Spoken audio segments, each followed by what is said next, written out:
Where am I hearing this from? I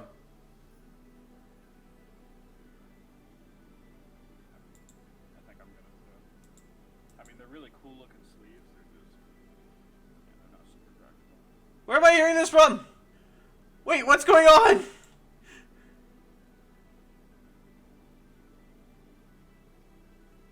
How am I hearing? Oh! Because he's streaming. Okay. I was so confused. Oh my god. I was so confused, man. I'm not gonna lie to you. Alright, I'm actually gonna go ahead and we're gonna rotate this 180 degrees. Bam! There we go. Alright, so we have Luck versus Jameson. Jameson's playing a really cool niche mill deck. And Luck is obviously playing 5 guys, and a variant that he is much more comfortable with than the variant that he played last time. Nectar of the Gods coming out of Jameson, I believe. Yes, coming out of Jameson. Jameson's going to be able to draw 2 cards. Not something you want to see whenever you don't have Humbust on board. He's going to throw down a 1. Do we see more? Do we see an Elestral?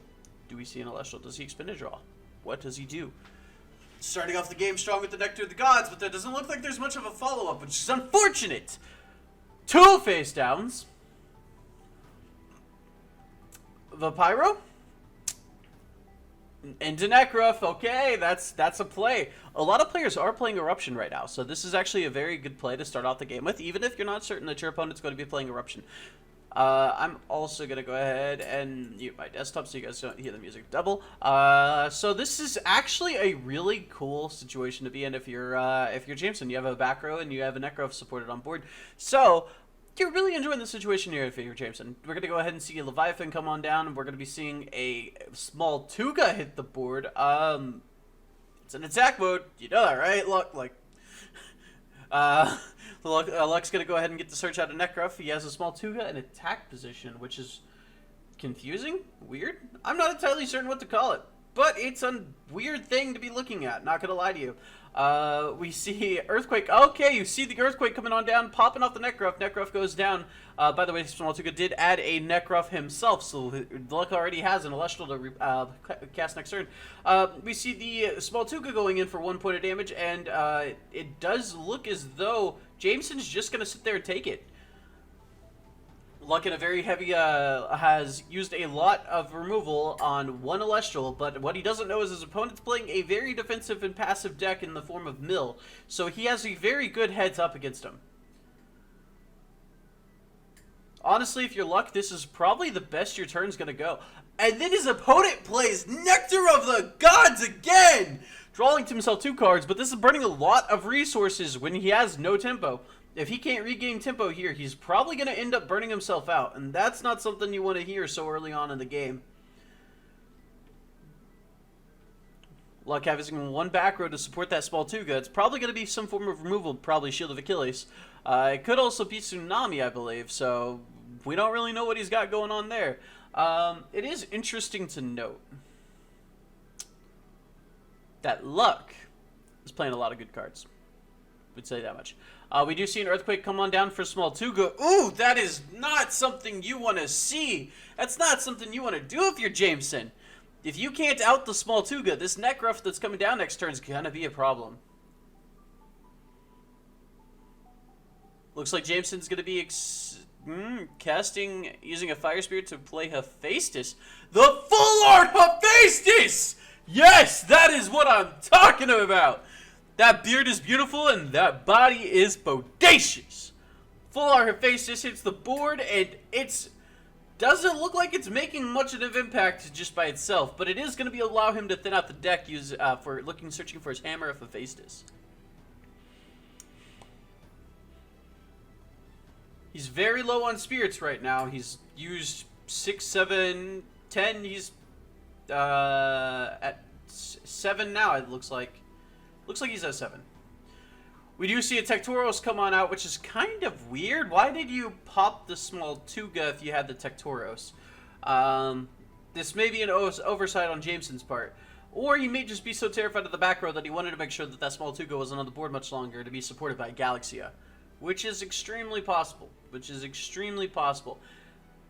do see an Ambrosia being played to regain 3 spirits back from the Underworld. We're probably going to be seeing some fire here and an Earth Spirit. My guess is 2 fire, 1 earth. Replace the earth that you used and grab 2 fire. We see 2 earth and 1 fire? 2 earth and 1 fire. Really interesting. Now, I do have to wonder why he played Hephaestus here. He's most likely going to end up using the effect of Hephaestus to search his deck for a hammer. But at the same time, 2 additional spirits. I don't think that he's playing any way to really utilize Hephaestus with just a hammer. We do see the Tektoros get in for 1, so probably thinking that back row is a bluff. But Luck, on the other hand, is not one to bluff. This could be a Heliod's, it could be an altar, it could be anything. Really, they could just genuinely be anything. We see Luck go ahead and cast that Necro that he searched off the deck, and it's going to be the Artist Collection 1/2, which is beautiful! Beautiful! Beautiful card. Beautiful card. He is the bestest boy. We actually do see that Jameson's face down is a bluff, which is Ambrosia. So Luck, knowing that he's going to be able to get in free attacks here, is going to be nice.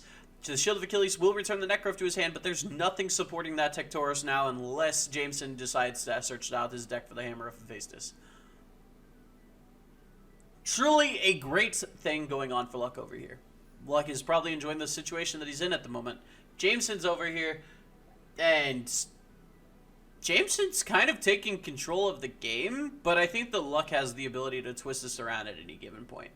Unless Jameson can get an Elestral on the board enchanted with an Earth, or get a card on the board enchanted with Earth, Tektoros is not going to have enough to defend against Necrof. We know that back row is Ambrosia now, so he's not going to be able to avoid anything.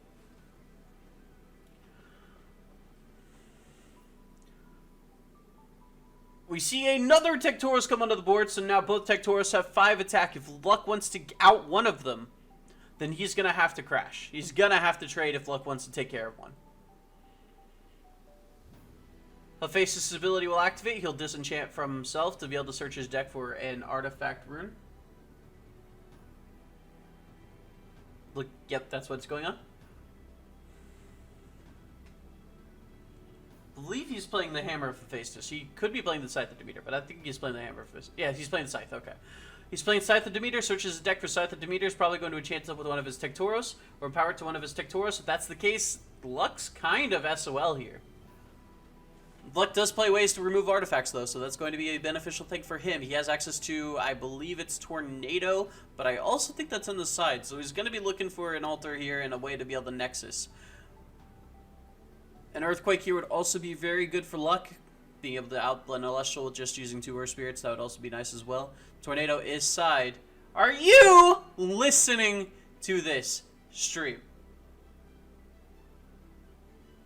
Luck, my friend, my brother. My brother. Yes. Luck does take 2 points of damage here. That's not helpful for him. Disappointed, Luck. Very disappointed.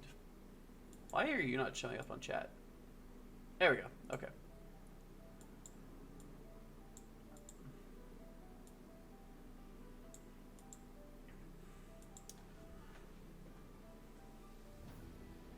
Luck throws down a face down. He's looking for the EQ. He's looking for a way to deal with this Tektoros. His opponent didn't play Scythe, bro, so he probably doesn't have two Earth Spirits left in Spirit deck. We're going to be seeing Earthquake go down, pop Tektoros. This will allow his Necrof to be able to attack over Tektoros. We know that back row is Ambrosia. Luck, I really, really hope you remember that this is Ambrosia, and me saying this is not you remembering that this is Ambrosia. We're going to be able to see Necrof attack over Tektoros. Tektoros will be destroyed, and his opponent will have to expend 1 spirit from Spirit deck. If his opponent does not have a way to play a 3-attack body at least, Necrof can kind of carry the game away because of the fact that Scythe just isn't enough. Though then again, if his opponent does play, I can't discuss what his opponent's playing. I can't. Luck, why are you here? Why is my stream not muted on your channel? Why? I'm kidding. His opponent's probably looking. His opponent's probably looking for a way out. I don't really see a way out with him if he doesn't have the spirits to pay for Scythe of Demeter. But then again, knowing that his face down's Ambrosia, he has the ability to regain those spirits whenever he wants to. So on top of that, Luck also did just play a face down, and he does have that face down that he's had since the beginning of the game. So any variety of things that Luck could have just played should be enough to where he can make sure that this doesn't become an issue. We see the Ambrosia coming down, fire being paid. We're probably going to be seeing 2 to 3 Earth Spirits being recovered. I believe it's probably going to be 3 if I were him. In this circumstance, 3 is probably going to be what he wants to have. But I don't think it's enough. We see a Fire Spirit and 2 Earth Spirits being recovered. That's good. That's good. That's good. This is going to ensure that he's going to be able to play that Scythe of Demeter that's in his hand, no matter what he has else in Spirit deck. But I don't know if it's going to be enough in this circumstance. I can't see what's in his hand. I know that there's a Scythe of Demeter, but there's 2 other cards that are unknown. I believe one of them is a Luck, you're here. Okay. His opponent's going to go ahead and play Equal Links?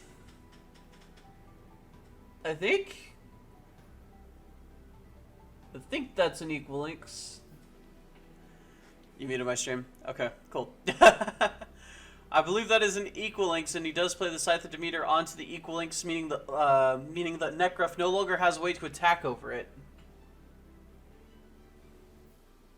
Is that an Equal Links, or is that a Pandison? That is a Pandison. That is a panda.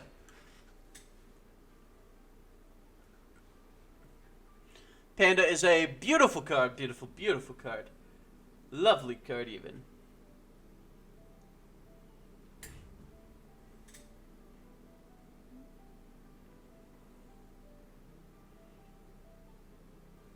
Luck's probably going to be looking for another EQ here, but I don't think he has the spirits to pay for it. I think he's going to have to find an EQ and an Ambrosia to be able to out this Pandison. He also does have access to other cards like Alter that can do this as well, but I think that he's going to need to find it fast because this Pandison's able to just continuously re-enchant. He's going to be able to grab those Ambrosias, and he might be able to just milk the game until he can eventually win.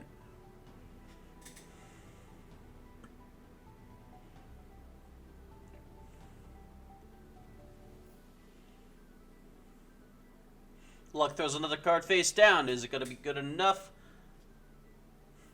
The thing is, we see a Small Tuga coming down. Small Tuga is going to allow Luck to search his deck for another Nekruff. The thing is, Jameson doesn't need to win by attacking. Jameson can kind of just like keep going. I am paying attention to how decks are being shuffled, by the way. I will not allow cheating in my tournaments. Luck is crossing over all of his cards, which I'm not worried about Luck cheating. So, I genuinely am not worried about Luck cheating.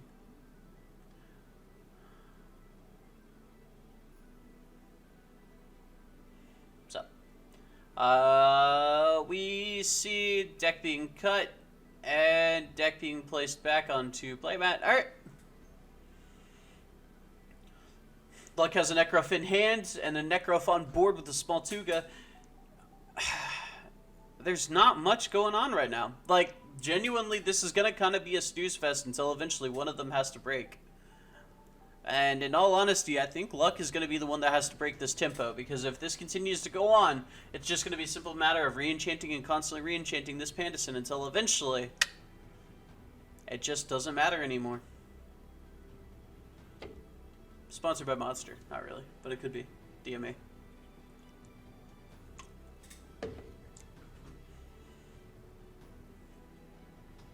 Like I said, we see the Pandison being re-enchanted. Pandison's going to be able to send that spirit that's re-enchanted to itself to the underworld. Wait, what? I'm going to unmute real quick because I want to hear what they're saying.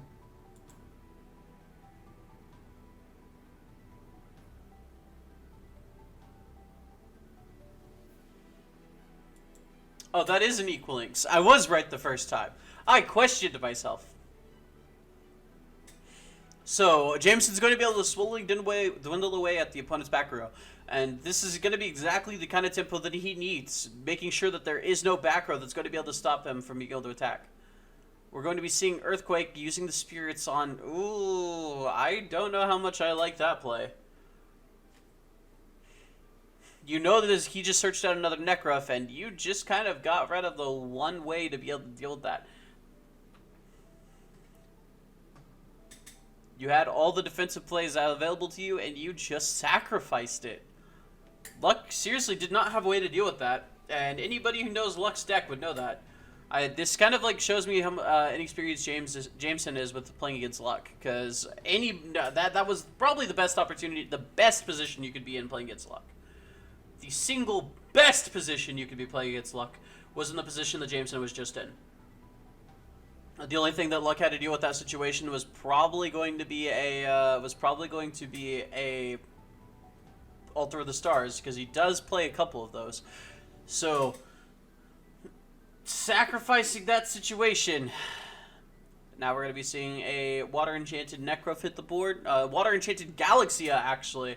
Small Tuga is going to be able to make easy work of that. Eagle Link's equipped with the Hammer for Face. This Galaxy is going to get in for 1. And I think that brings Jameson down to 0 cards left in hand and top decking. I do not envy the position Jameson is in now. This is not a position I'd like to be in if I were Jameson.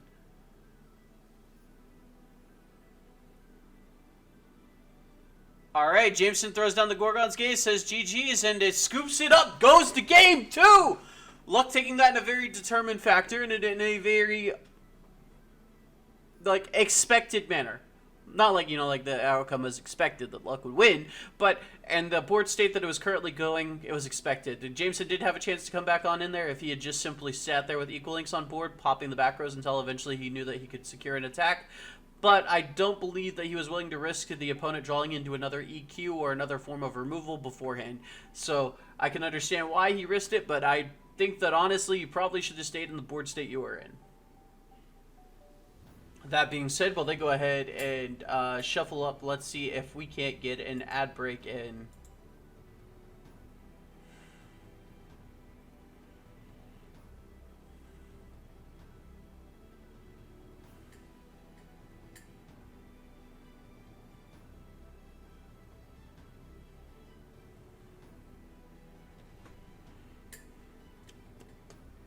I'm catching some Pokemon.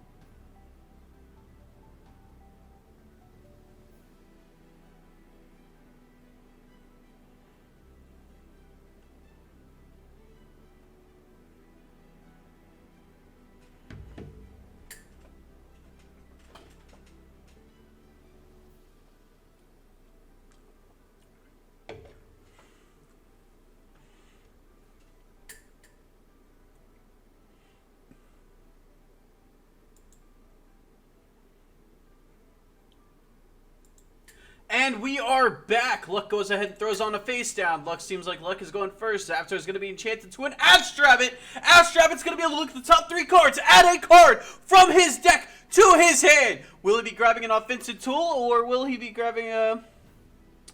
My girlfriend just texted me. She got a shiny grubbin. Oh, it's so cute. Anyways. Will he be grabbing... It looks like he grabbed a defensive card because he goes ahead and throws it on face down. This is insane. This is insane. Insane gameplay coming out of Luck. Being able to support that Astrabbit. Oh, nope. It's a Nectar of the Gods. It is not Earthquake. Nothing to get hype over. Nectar of the Gods, come on down. And say with me, kids, he draws 7 cards. Truly an amazing play by Jameson. Knowing just when to play that Nectar of the Gods. Turn 1, obviously. You always want to play the turn 1 dog. Jameson's looking at his hand and he's like, how do I deal with the freaking rabbit? Jameson, we've all had that same question in our lives. Especially the trick cereal kids. How do you deal with the rabbit? Silly rabbit. Silly rabbit.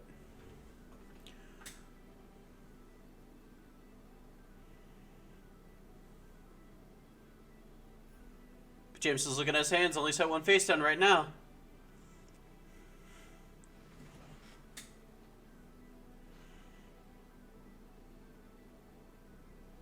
What are you thinking? What are you thinking?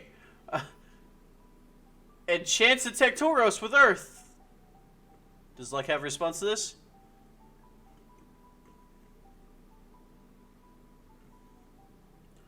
Empowers the Tectoros with the Scythe of Demeter. Do we see the Demeter come down to recover those 2 spirits from Nectar of the Gods? Or will we just see an attack from Tectoros into Astrabbit? Looks like he has another Nectar of the Gods in hand? Doesn't play it. Kinda sus. You know my opinion, every time you draw a Nectar of the Gods, you gotta play it, baby. You gotta play it. Even if it's a bluff, you gotta play it.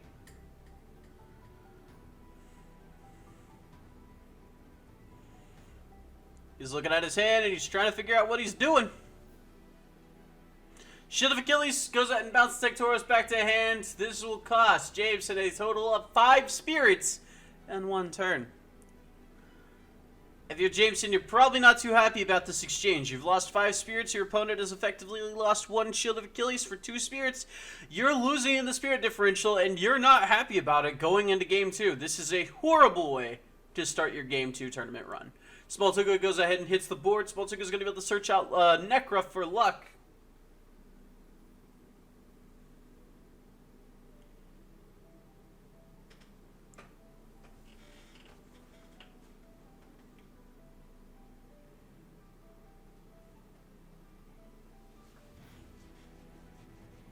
If you're Jameson, you're probably not too happy about what's going on. 2 attacks, Jake.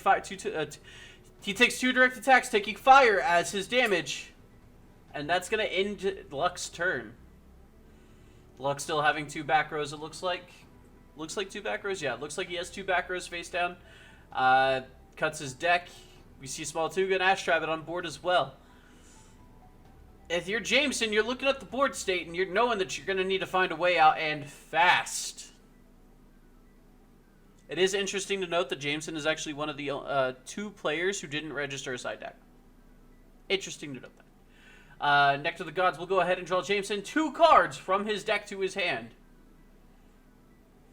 Alright, he played it turn 2, kids. He played it turn 2. We ain't so mad at him now. He's already taken 9 damage. We don't need to no judge him here, okay?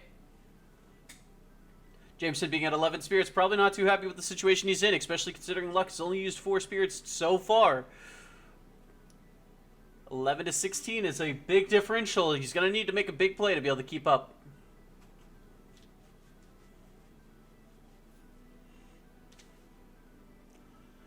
Come on, Jameson! Come on! We see an Earth Spirit come on down to the board. Viscaris! Infinity card! Infinity! Luck immediately flips the PTA. He flips that PTA. He understands what's about to happen to him. And he's going to make sure that he can minimize the amount of damage that can be dealt to him this turn. Viscaris is going to be able to destroy that Astrabbit. That's going to allow him to search his deck for another Viscaris. Get it onto the board. This will bring Jameson down to 9 spirits. But it'll wipe out an Elestral on Luck's board. And it'll help even the spirit differential. Having the Viscaris here is insane! Actually insane! If you guys noticed, Luck flipped that PTA with the swiftness. He knew what was about to happen. He knows he's about to lose something. But he's going to make Jameson pay for it.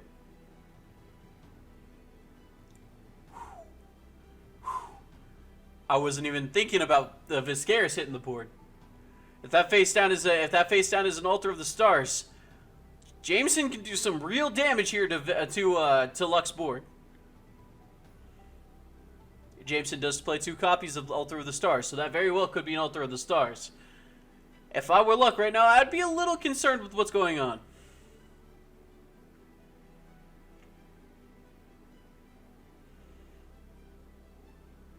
Jameson trying to figure out weigh his pros and cons here.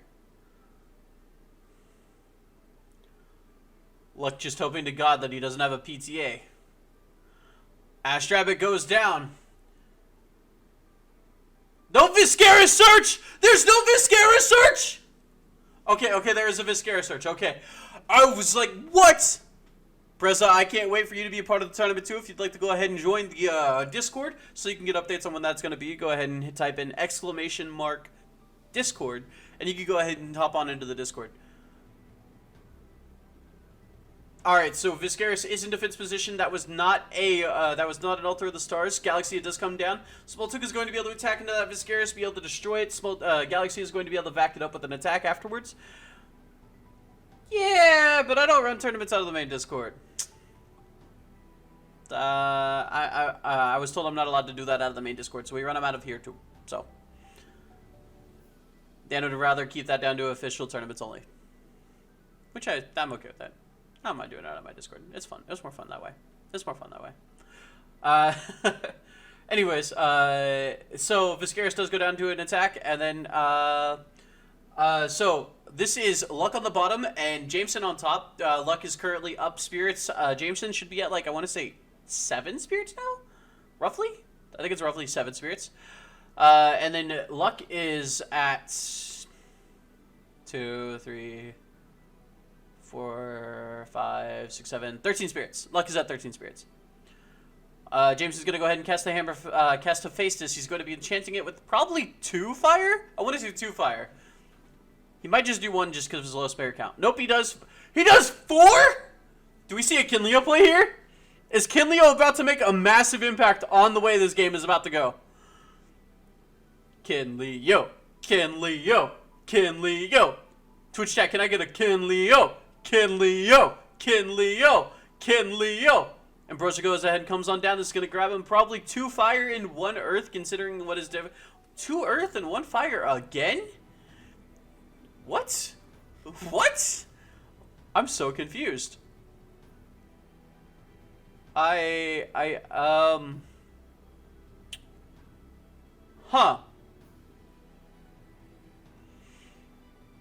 If you're at the point where you're casting Ambrosia to regain fire, you would think that you'd play more than that. Come on, it's gotta be Kinleo though, right? Like, it's gotta be Kinleo. Like, what else could he be playing where you would put 4 fire spirits on to Hephaestus?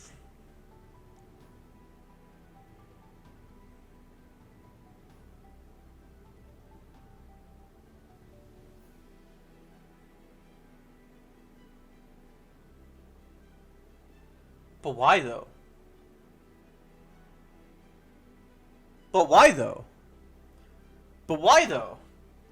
Luck is playing 5 guys. The max attack he hits is 7. I guess this is 8. But, like, Viscaris would have to have multiple copies of itself on the board. I don't think he needed to go for 4. Korgon's Gaze. Volcarius declares an attack. Korgon's Gaze in battle step. And that's going to cost Volcarius its life. And I think this is going to effectively cost Jameson the game?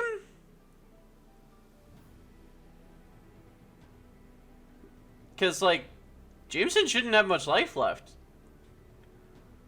He was at 9 after turn 2. And he effectively burnt 2 on that turn. Or 3 on that turn.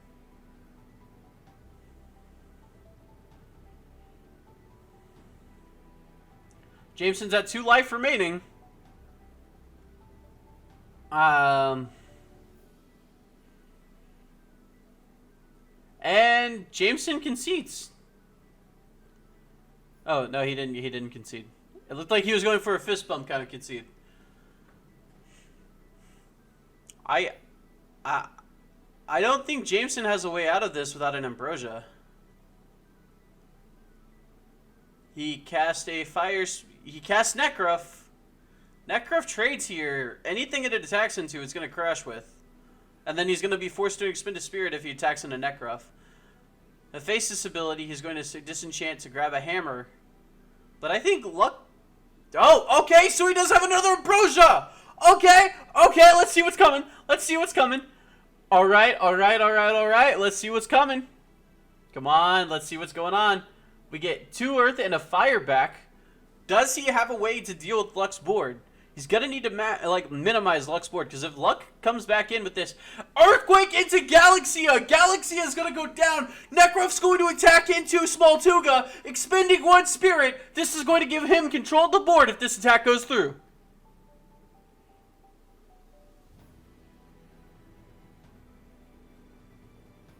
Come on. Come on, don't leave me in suspense! Don't leave me in suspense!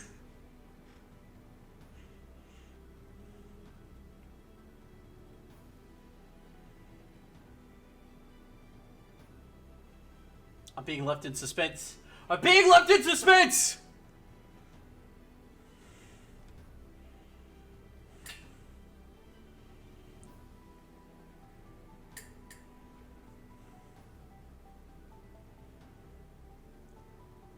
Honestly, I am too. Altar of the Stars is gonna go ahead and go be flip face up. He's going to nexus one spirit from Hephaestus onto Nekruff, switching the battle position of Nekruff on his opponent's side of the board, and he's going to attack into that Nekruff, destroying the Nekruff, forcing his opponent to expend one via Nekruff effect. That's if the attack goes through, and that's going to be a big if considering who he's playing against. Luck isn't known for letting attacks go through if he has back row.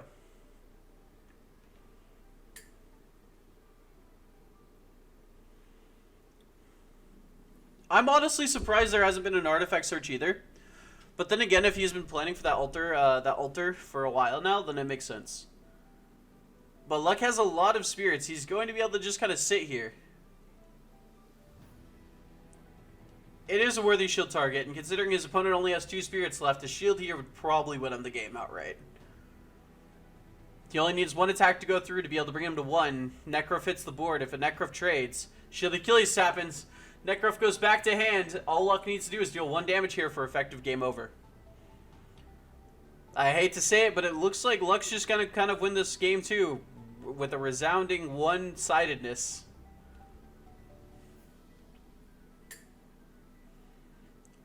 Nectar of the Gods comes on down. We see a Nekruff hit the board. Nekruff attacks. All 3 deals 3 damage.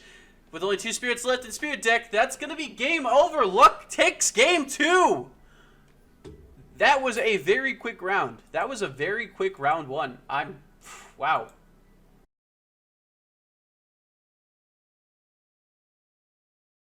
Sorry. Alright, I'm going to go ahead and mute myself, and we're going to go ahead, and you guys can go ahead and start whenever you're ready.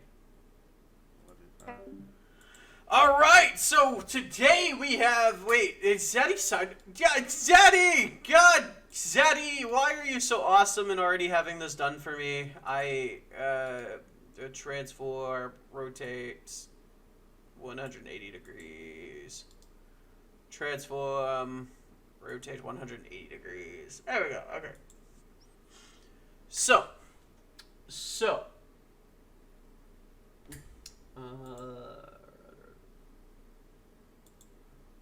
Alright, so we have Zadi versus Jai. Jai goes ahead and immediately casts the Ash Trap. It looks at the top 3 cards. By the way, some of these cards may look off on Jai's side. Her deck is entirely proxies because we're still working on getting her cards. So they are not fake. Well, they are fake, but they are proxies, and it is allowed within the rules of the tournament, so it's okay. So Jai goes ahead and casts the Ash Trap. Look at the top 3 cards of her deck. Honestly, it doesn't really matter if your spirit deck is face down or not, because I mean, like, it doesn't really, like, spirits don't really matter. I could. Let's go ahead. Hey, Jai, if you could just flip your spirit deck face down. Oh, okay. Why? That's the rules. Okay. Sure. I think I'm being demerited for cheating. Why? Because I looked at your spirit deck. I don't care. That's why I have face up. Just play tabletop. Zadi, if you could expend 15 cards from your spirit deck as punishment for cheating. Thanks. Okay, no problem. Alright, thanks. Your turn. I don't think it really matters in all reality. Like, I mean, especially considering this tournament's like super low bar. It's not an official tournament, so it doesn't matter much. But she does go ahead and back up that Ash Trap with 2 face downs. So that's a pretty decent board she's got going for a turn 1, even as she is setting her playing her cards wrong. Zadi's gonna go ahead and play an Elichick, which is allowing him to search his deck for an Elestral and for a Divine Writ and add it to his hand, meaning he's gonna be able to get that Zeus off on turn 1, and that's gonna be something that he wants to see going forward. Does not look like Jai has a response to this, so Zadi's gonna be able to have that Zeus. That Zeus juice is gonna be pumping through him. You know, he's gonna have that juice flowing through him. That Zeus juice is gonna be flowing through him. Yeah, he grabs that Zeus and he's gonna be pumping that Zeus juice directly into Jai's Ash Rabbit. That Zeus juice is just gonna start flowing. It ain't gonna stop. Let's go. Zadi goes ahead and drops the... Does it look like is he gonna play it? I think he has to play the Zeus here. Like, he can't afford to let that Ash Rabbit stick on the board for too long at the risk of letting it potentially set up. Earthquake goes ahead and comes on down, being able to pop that Ash Rabbit. That's going to make sure that he doesn't have anything to worry about on Jai's board except for this back row. ElYouSeeKay doesn't really mind being Shield of Achilles because it just allows him to grab another Zeus juice.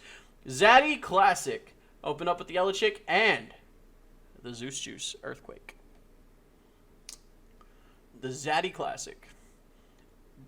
3-4 face downs on Zadi's side. Back in front of an ElYouSeeKay. That's...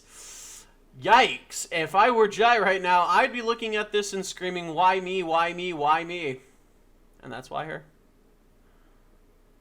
We see a Mount Olympus coming down on Jack's side.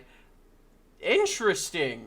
Interesting. Trying to get ahead of the curve, not allowing Jai to get the attack point lead. I do like to see this. This is something I like to see. Let me go ahead and turn the music on because I'm an idiot. I also forgot to hit start recording. So I guess I'm just downloading the VOD. And then turn off. Yeah, okay, I got that off. Alright, so this is looking good on Jack's side. Giles took the damage too, didn't, Hey! Hey! Hey! This is a streamer. I'm the streamer. I'm the streamer daddy. Yeah. Ain't no streamer better than me. Sorlet does go ahead and come on down. Sorlet's going to be able to activate its ability to expend 1 to switch ElYouSeeKay to defense position. Zadi's going to be able to want to protect this. Most likely going to be seeing a Tsunami or a Shield of Achilles coming from Zadi in response to this attack that's about to be declared. Sorlet does act... Jai's looking at her face down, seeing what her options are. I think Sorlet's going to activate its ability here. Sorlet is going to activate its ability here, it looks like. Expend it... What? Okay, Jai played the wrong spirit. She's actually using a Thunder Spirit instead of Wind Spirit. Flips her deck face back. I'm sorry, I broke composure there for a second. I'm sorry. We do see the Gorgon's Gaze going on to Sorlet. This is going to prevent Sorlet from being able to declare that attack. They'll be able to destroy Zadi's ElYouSeeKay.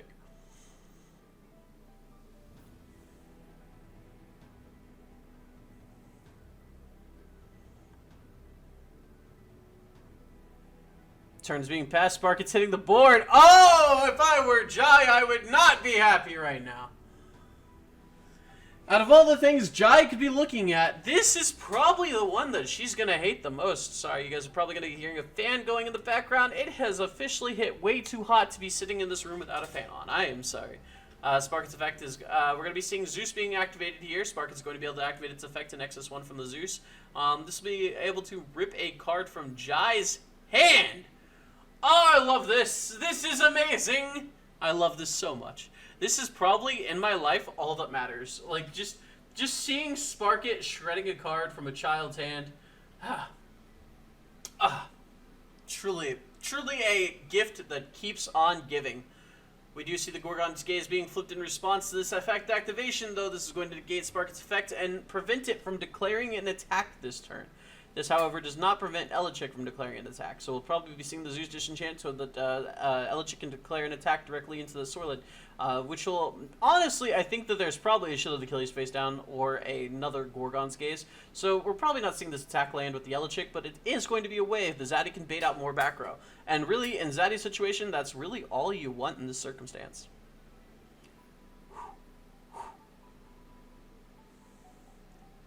Jai does look at her back row. She's not entirely certain what's going on here.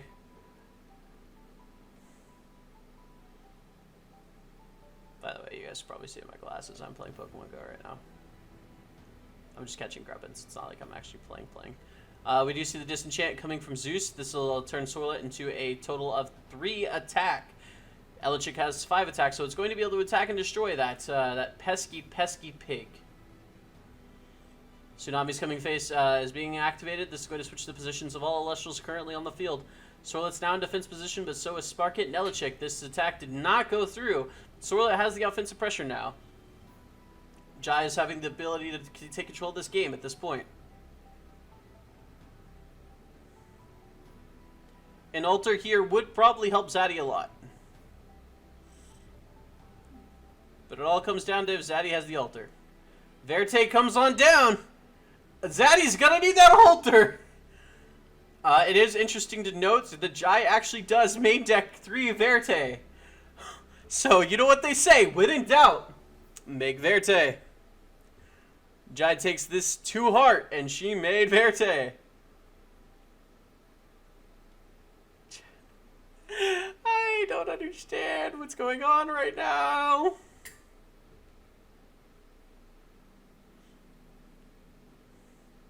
Sorlet and Veritaqua on the board right now.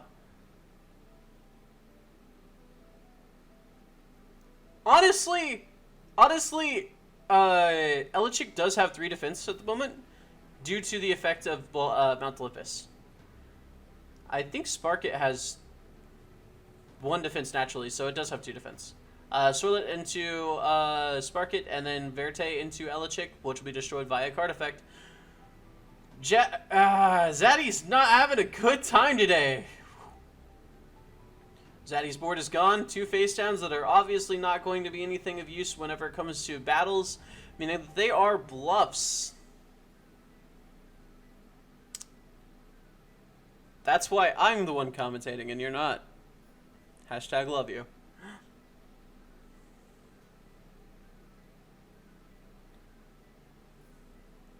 Zadi goes ahead and casts Toxion. Toxion is going to force Jai to expend 1 spirit.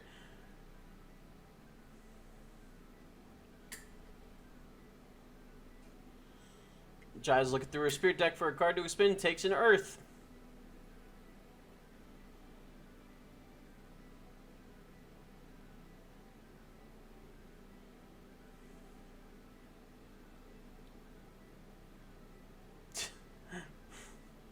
I hate that you just said that.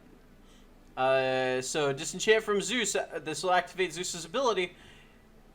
This is going to allow him to attack over that Sorlet. Sorlet being at 3 attack now. Toxion being at 5. Shield of Achilles, Toxion back to the hand. Zadi can keep nothing on the board. He's used so much and he's lost so much in exchange. Jai is sitting pretty with a lot of cards in hand and a lot of cards on board.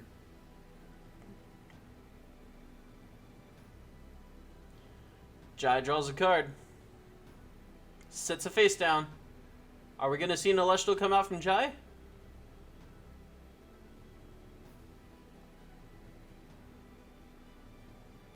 Jai's counting out her spirit deck to see how much is remaining. We don't really care about how much is remaining. All we care about is the result.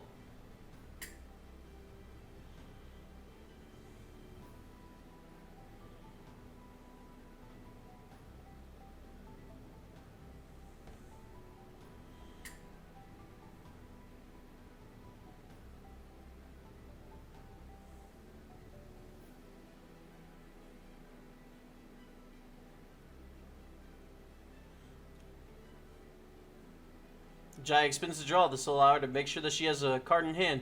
This will allow her to refill her hand effectively, but she sets it face down, actually. 4 face down supported by 2 very powerful Elestrals with great synergy. Zadi's going to be taking 2 points of damage here. This is not looking good for Zadi.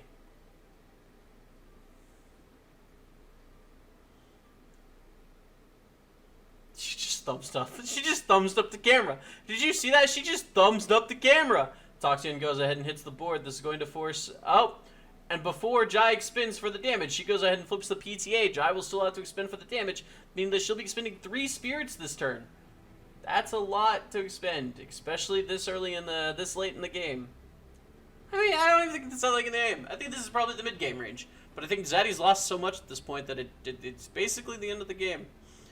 Zadi can crash into Verte to change Elestral, to exchange Elestrals, but Jai's pretty much got this. I think this is gonna be Jai's game to win. Zadi's gonna have to put in a lot of work to be able to take this game from her, and I don't know that his deck is capable of doing that. Especially considering the fact that he's already lost 3 Elestrals. He disenchants from Zeus. This is going to target the Sorlet. This will allow the Sorlet and the Toxion to exchange, because Sorlet is at 3 and Toxion is also at 3. So this will allow them to switch, but I don't think the Jai is going to let that attack go through if he declares the attack. So let us see what happens. Verte and Sorlet are both at 3 attack. Toxion is also at 3 attack. This is a board of 3 attack Elestrals. Toxicon and Swirlet will switch. We'll trade, but it does not look good if you're Zadi right now. The only way that you've been able to kill an Elestral in the last couple turns is by letting one of your own die. I mean, it was going to die regardless to PTA, but you also had to use the Zeus to get rid of it. You've lost a lot of card advantage here, and now you're just kind of staring down the face of a Verte. And I don't think that that's the thing that you want to be staring down when you're top decking. You're effectively saying, okay, well, I have to draw an Elichick, a Toxicon, or a Spark to out this, and then you still have to look at the back row that your opponent has and kind of shiver and terrifying. Viscaris does come down onto the board. This is going to be 2 attacks into Zadi, and I don't think Zadi has the life for this.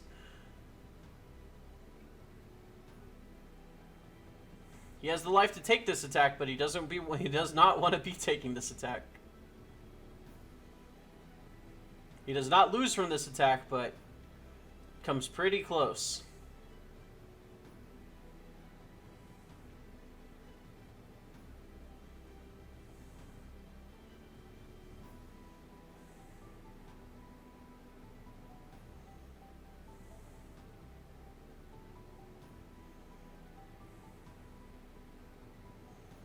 Earth, Thunder, Water, and Wind. Yes!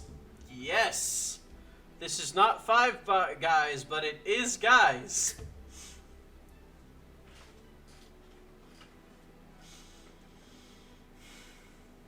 I do like this variant, personally, because it does definitely reflect on all the different powerful Elestrals that are in the game that don't have 5 attack.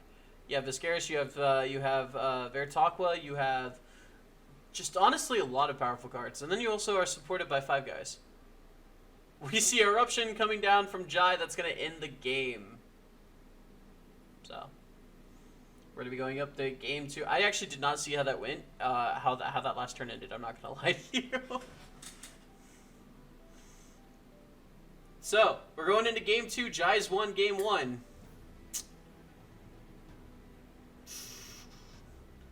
Zadi's going into a side deck, it looks like. Nope, he's Sword and a Spirit deck. We're going to go ahead and run an ad break real quick while they go ahead and get all shuffled up.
The ad break is over, and they're still shuffling up.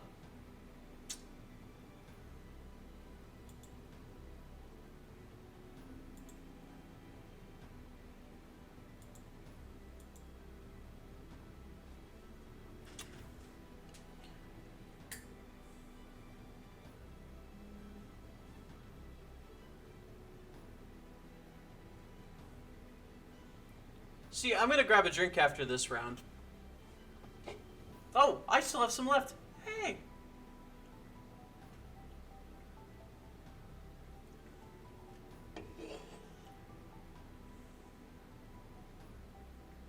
Are they still sighting out? Are they sighting out? I can't tell what's going on right now.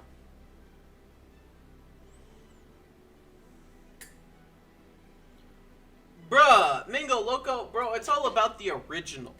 The original monster is the best, so that's all I'm saying. Just as long as you're not drinking the monster water. That stuff tastes like water that should be alcohol.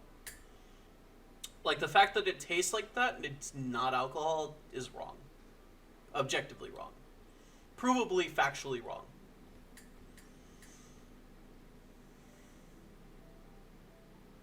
Yeah, this is the original. This is the original. It's green. Don't you see the green? It's right here. It's right there. Bro, okay. Okay, if you guys could like hold on for like 2 minutes. I ran an ad break hoping that would stop the ad break from running. But it's running then another ad. So like if you guys could like just yeah. So bro, Jai, that game won. Wow. That was good. Hey. She's a child. Encourage her where she does right. Yeah.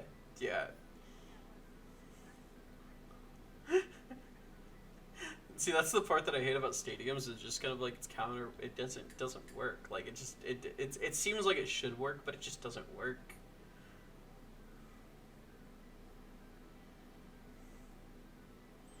Now you're upside down.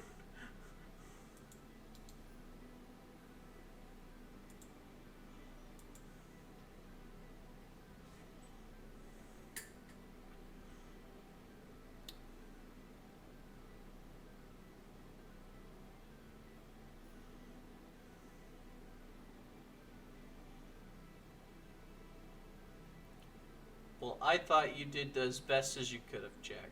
And that's really all. Or Zadi. This is Jack. Jack, don't worry. Hey, listen.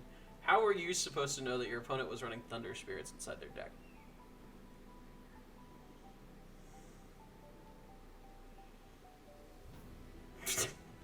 Okay, that one is on you. That one is on you.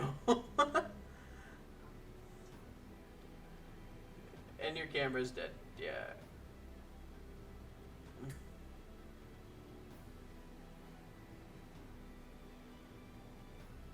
Alright. The ad break is over now, so I'm gonna... Wait. Great, and now your camera's gonna be right side up again. Ah!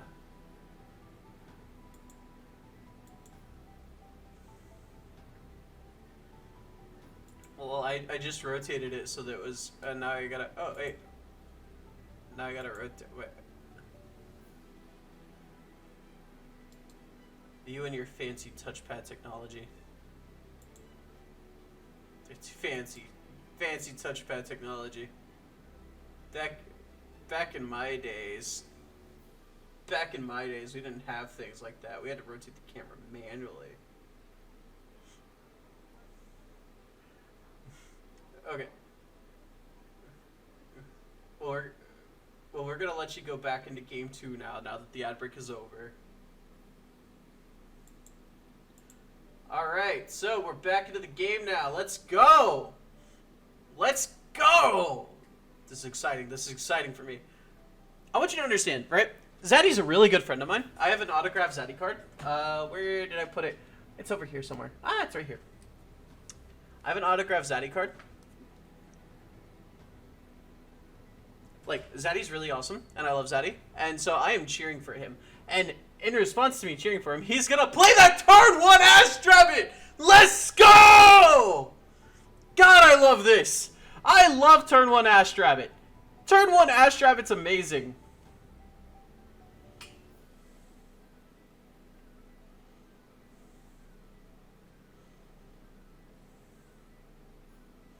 Turn 1 Astrabbit sets 2 face down. I popped off and the stream died. Yeah, well, you know what? Like, maybe I popped off too hard. 4 back rows supported by an Astrabbit. That's...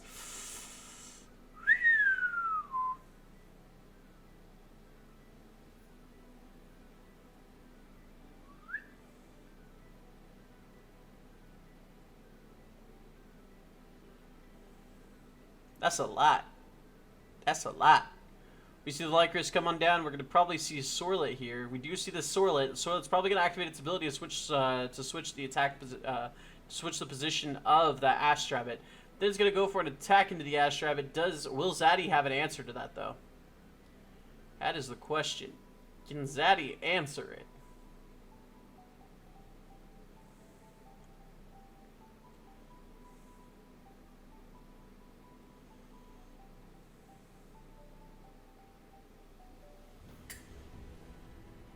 Someone just took my gym in Pokemon Go, and I will riot in the streets!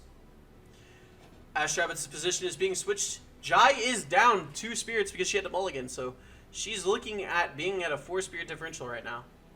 Or a 3 spirit differential right now.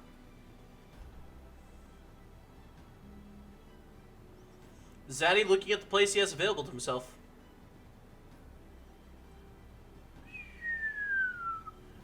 Tsunami being cast in response to the attack declaration. This is going to switch Swirlet to defense position. Ash Rabbit should be in defense position as well. Zadi does remember to switch the position of his Elestral. Once you know, I was about to unmute and tell him, hey, no cheating. Cheating's bad. That's my girlfriend. I cheated. No, I'm kidding. I didn't cheat. I'm loyal.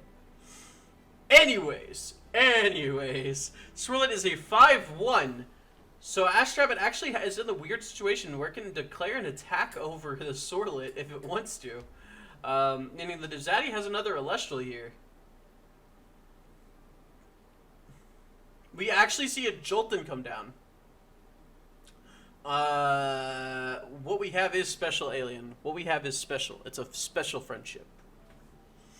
Very special friendship. Very special friendship. Jolton will come down here. This will allow him to grab a Mount Olympus. PTA comes down, though, bringing Jolton down to 2 attack. Doesn't really matter. It's going to still be able to out that Swirlet if it wants to. With the support of Ash Rabbit, though, Jolton... You're very special. You're very, very special. With the support of that Ash Rabbit, with the support of that Jolton, that Ash Rabbit's going to be able to attack for damage. This will be able to... This will make it to where Zadi can deal a total of 4 damage. Or 3 damage on this turn because of the PTA expansion. Expansion? Expenditure. Expendage. I don't know what that... what is the... What is the verb for expending? Or the I don't even know if it's past tense. I don't know. All right, so we do see the Jolton. We do see the Mount Olympus come on down. Is Ash Rabbit going to stay in defense position? We do see the Ash Rabbit come into attack position. Goodbye! Don't leave us in suspense! Jolton declares an attack on Swirlet. This will allow Swirlet to be destroyed. Tsunami's going to stop everything, though. But this still accomplishes the goal of just dealing 3 damage to Jai. Jai's already at a 6 spirit differential now.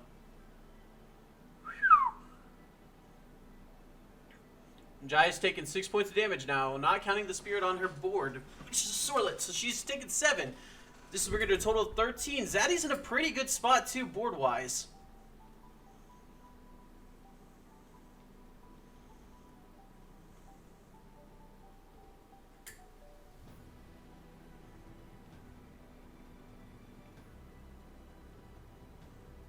Tsunami will resolve. PTA should resolve here.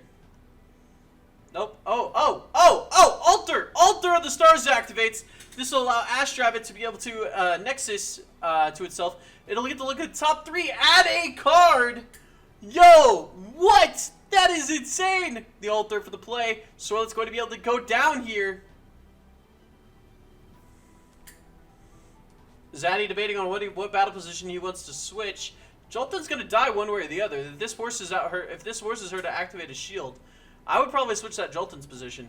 Jolton's position is switched here.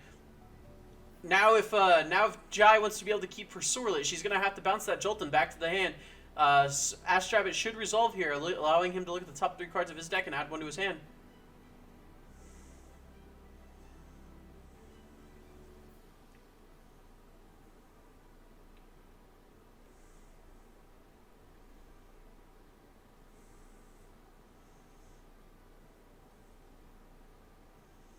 Zadi looks at the top 3. If Jai wants to stop this attack, she's going to have to use another Tsunami, or she's going to have to activate a Shield of Achilles. Which I don't think he'll mind if she activates the Shield of Achilles, because that'll just mean that she'll be allowed to go into her deck and grab... I don't think Zadi minds if she activates the Shield of Achilles, because that means he'll be able to go back into his deck and grab another Mount Olympus, considering he just sacrifices one for a Nexus. On top of that, he'll also get to keep his Jolton, which he is currently at risk of losing. So, there's that as well.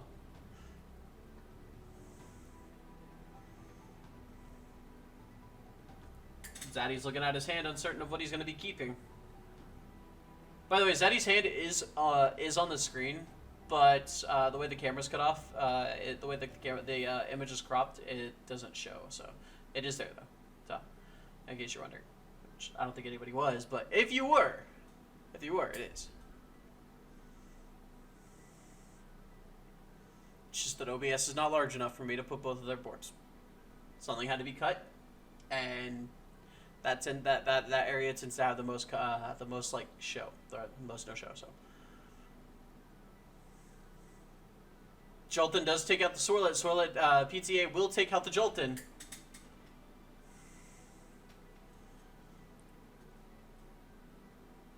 Zadi's in a great board state right now. Jai's effectively lost 4 cards. PTA, Tsunami, Sorlet. Yeah, 4 cards. 4 cards are shown. So she has access to 2 other cards. We're going to be seeing an Ash Rabbit come down on Jai's side of the board. Does Zadi have a response to this? Zadi does not have a response to this. Ash Rabbit's going to allow her to look at the top 3 cards of her deck and add 1 to her hand. She's probably going to want an Elestral. Zadi's thinking is what it looks like. Probably debating on a Gorgons.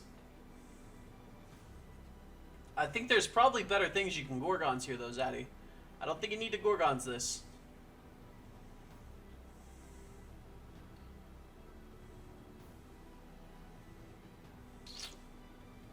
Zadi does Gorgons.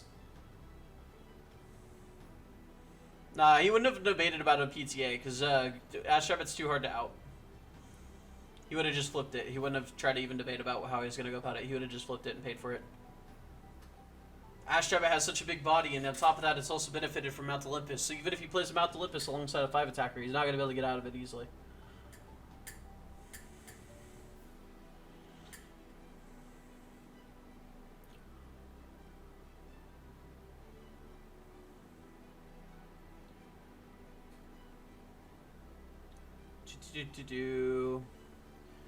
Doesn't look like Zadi really has much of a play. Sets a back row.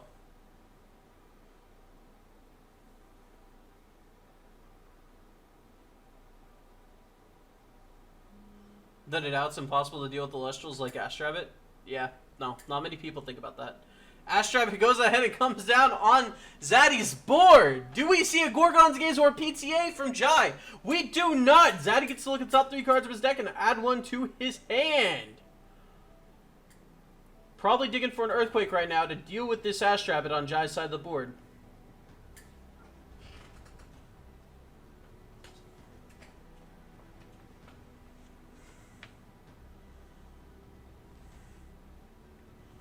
Jai's messing with her stylist because, like, I mean, like, you know, nothing else is going on. Zadi's going to go ahead and shuffle up his deck after searching at the top 3 cards of his deck. Looking at the top 3 cards of his deck.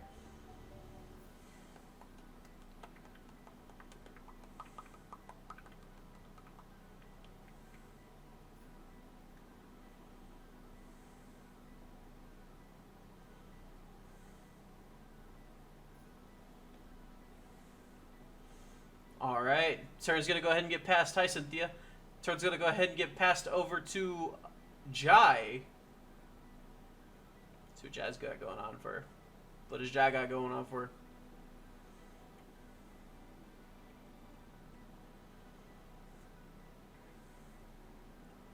Jai's going to go ahead and use a Fire Spirit to cast Necrough. I don't know what that's doing. Pixel probably not that much. Probably not that much better. That much worse. Zeus go ahead and comes on down. Activates Zeus, attaching 2. Which technically didn't do that right, but I'm not going to rule Sharker. So Zeus goes on down. Zeus activates its effect. Go ahead and target one of the Ash Rabbits. Then we're going to see Necrof declare an attack into the Ash Rabbit. See what happens.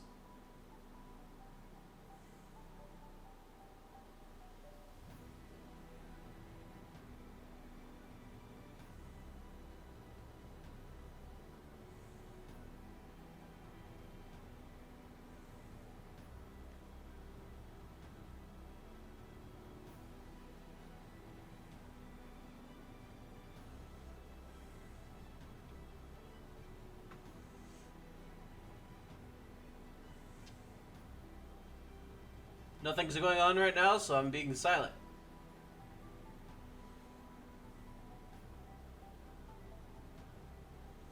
Zadi goes ahead and activates Shield of Achilles to bounce back the Necrof back to the hand, which is probably the best play that he could have made in this situation.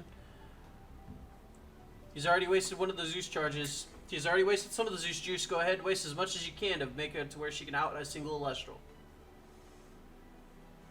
Also, you don't know how much fire she has left, so go ahead and make her use what you can. Zadi goes ahead and sets a back row.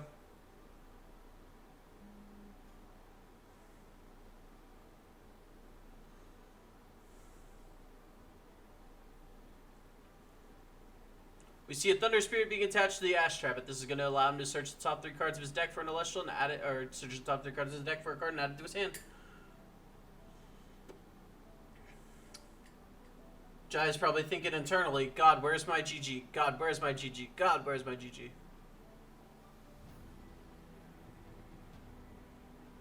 Ghost is on her Switch, lol.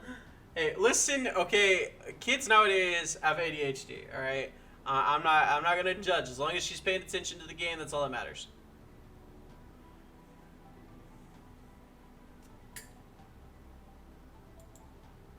Hey Jai, what you playing?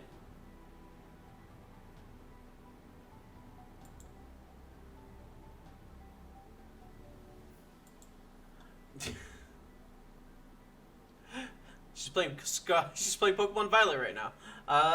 Cast the Necrof. We're gonna see the PTA come on down to targeting the Necrof. Zeus will still allow Necrof to attack over the Ash Rabbit, but she's gonna lose the Zeus if she does. So, or she's gonna lose the Necrof one way or the other. Zeus's effect will activate. He'll pump some Zeus juice into the Ash Rabbit, the 2 enchanted. Then we're gonna see Necrof attacking into the 2 enchanted Ash Rabbit. I love how she's actually pointing at the Elestral, despite the fact that like she doesn't even know how the camera's set up. We do see the Ash Rabbit go ahead and go on down. This is going to cost Zadi an additional spirit by expenditure. But at the end of the phase, Necrof will be destroyed because of PTA. So this does give Zadi board.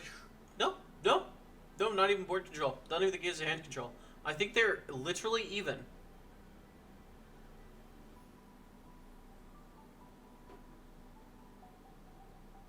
She literally did. She literally did. Go back and watch the VOD. She literally did. She pointed at the one that she was targeting.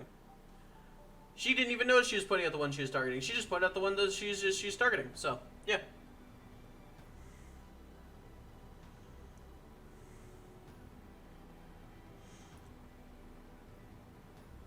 No, she pointed at the Ash Rabbit after detaching from Zeus.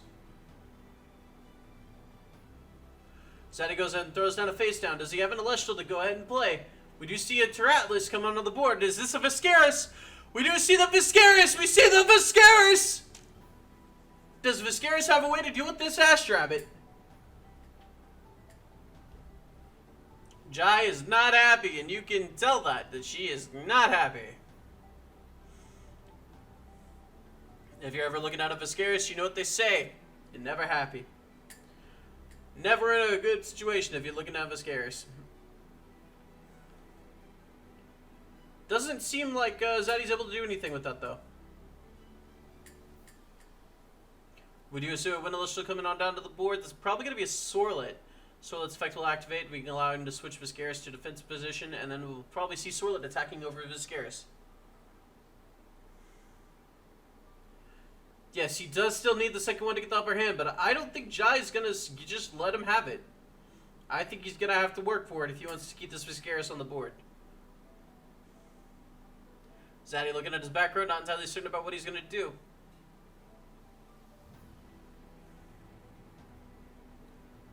We're going to see a Wind Enchanted Spirit switching Viscaris to defense position.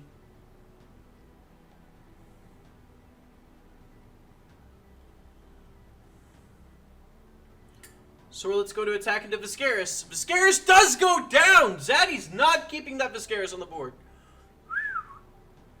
Jai's in a winning position right now, has board control.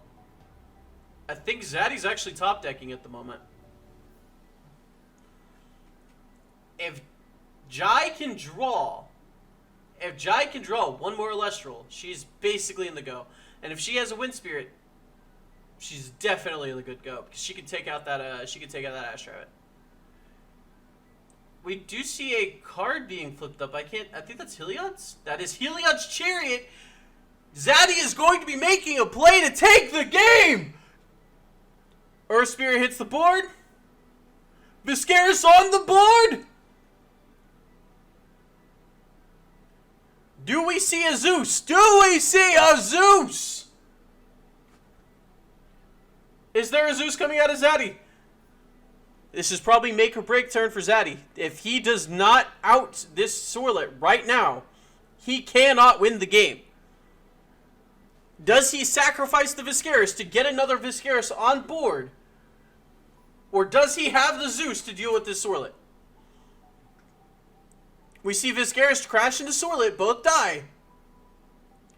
This will allow him to grab a Viscaris from his deck onto the board. If this Viscaris sticks for more than one turn, Zadi will be in a winning position. But if he loses it, I don't think this is going to go very good for Zadi afterwards.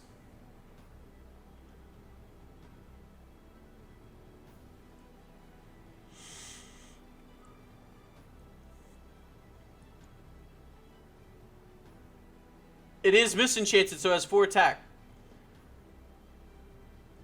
Oh no! Jai plays her Viscaris! Viscaris will attack into Viscaris, and that's going to be all that she wrote for Zadi after that. If this attack goes through, Zadi has basically no chance of winning the game. Zadi's going to need to stop this attack right here, considering he's already lost it. Viscaris comes on back onto the board now, and I think that's game over.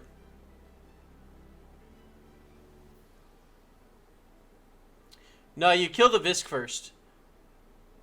You kill the Visk first, because if Zadi does have an Earth Spirit to enchant it with, and he was just holding it just in case the fact that he didn't need it, then he could crash over the Viscaris. He could crash over the opposing Viscaris, or he could trade for the opposing Viscaris. So, I think Zadi's play is right. I think Jai's play is right.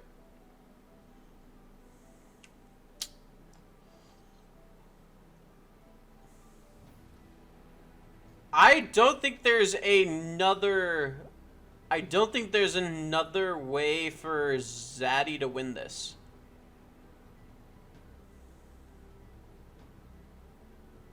Unless, of course, Zadi activated a Zeus. She's playing around the possibility of Zeus.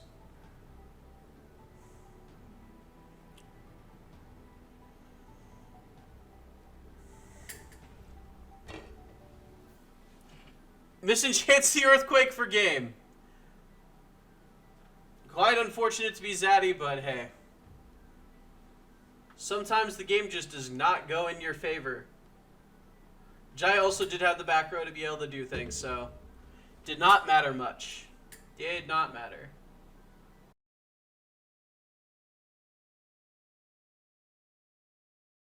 Alright, so we got Morridan and we got our boy Doodle! We got Morridan and we got Doodle here.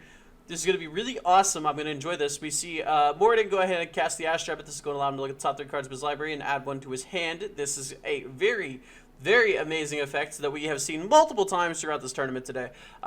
So obviously it's no surprise that we're seeing it yet again on the board. I like this. This is nice. This is nice. This is nice.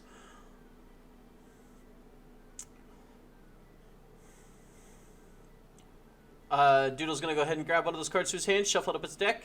Does he play any face downs to back up the Ash Rabbit, or is he just gonna pass? I like that Doodle just is wearing pajamas. I'm not gonna lie to you. I'm wearing my pajama shorts too. It's just nice to just stay at home and relax all day. I have to work at 11 o'clock tonight. I'm not relaxing all day. But I get to relax all day tomorrow, so that's a W. Doodle goes at, we see Morridan go ahead, set 2 back row. Doodle's turn. Doodle goes and draws a card. And Doodle's looking at his hand. He's thinking. I don't have work after I get off at 4 in the morning today until Tuesday.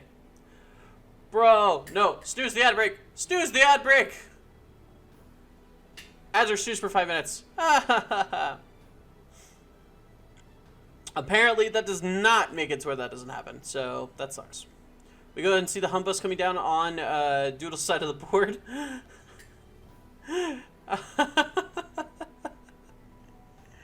I love that he's doing it. I just don't get why. It's not even mill. It's not. No, don't encourage this. Alien, it's not mill. It looks like mill, but it's not mill. We see Earthquake go ahead popping off the Ash Rabbit, but because of the effect of Humbust, it's also going to force a 2x mill.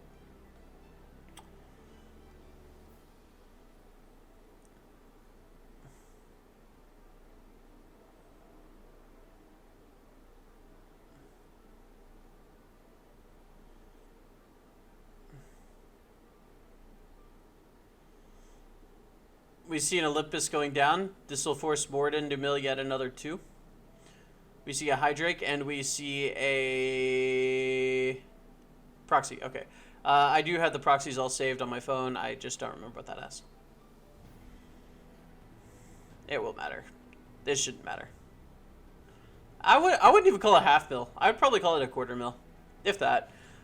The only mill card in the deck, I believe, is Humbust, but it punishes the opponent for playing cards.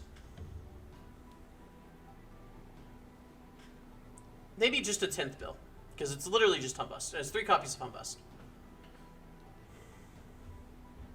I don't think it's Gapple. I don't think there's Gapple. I don't think Gapple's in there.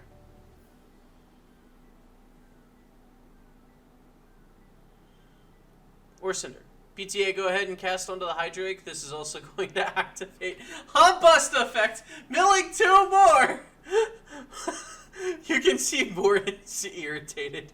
I love it. I love it. I love it. Morridan's just like, oh my god, are you kidding me? I hate that his face is cut off because he's like actually irritated.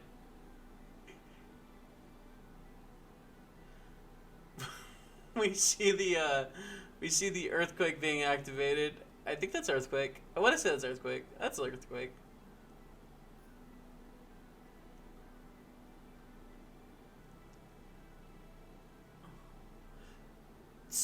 I think that's Earthquake.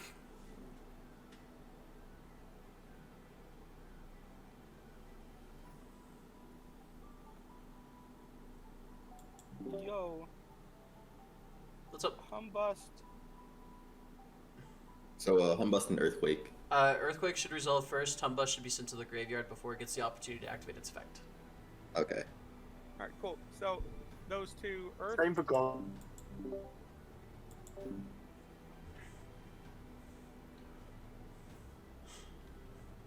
So, Humbust doing a lot of damage. I think it built like, what, 8 cards? Right? 2, 4, 6, 8. Yeah. Yeah. Yeah, did a lot of damage just by itself. 6 or 8, something like that. So Hydrake does get the attack, or Arrowmare does get the attack in, deals that 1 damage, and then PTA does pop it.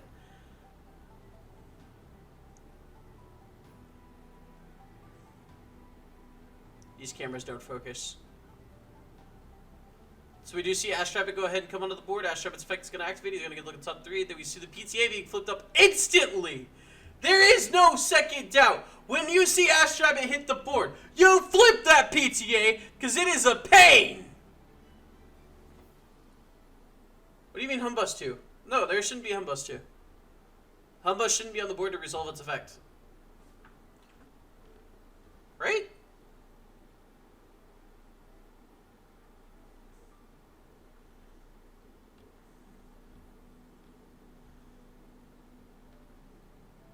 Oh, you were hoping for a second Humbust. Okay.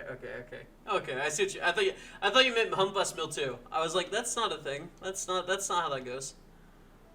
So this does allow him to look at the top 3 cards of his deck, add one to his hand. He does add one to his hand. Mount Olympus is on the board, so if he'd done it into attack position, he probably could have gotten attack off before it died. So that's quite unfortunate on his end. Infrix.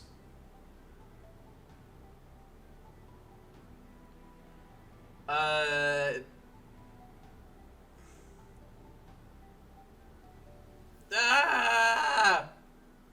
think I'm gonna have to let that ad break go through. I'm gonna have to let that ad break go through. Anything quick before that ad break goes through, subscribe on twitch.tv/JyGein. Oh yeah, the literal phoenix. Rise from the ashes! Bring back Humbust! Bruh, okay. The look on Morridan's face. The look on Morridan's face right now. Let me see if I can, like...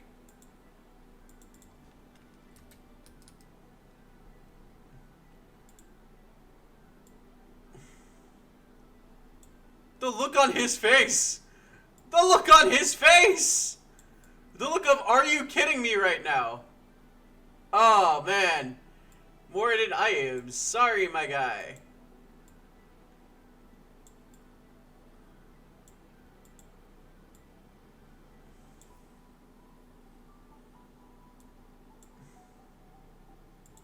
Hey, I got it.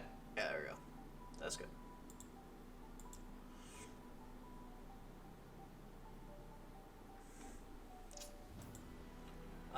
Let me go. This is horrible. These settings are crud. I didn't set this on with someone else in the call, so that's probably why.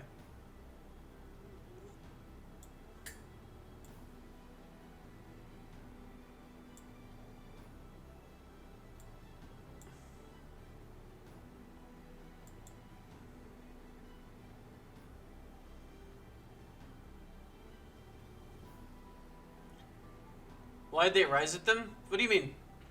They rise from Humbust, so they get more mill.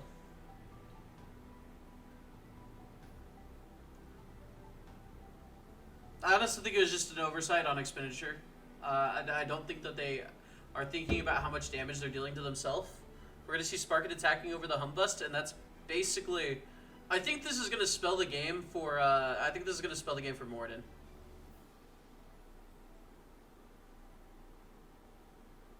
Did he mill? I'll correct him during game 2. I'll correct him during game 2. I don't think this is going to matter. Doodle spent a lot of resources early on. I don't think he has access to many resources left.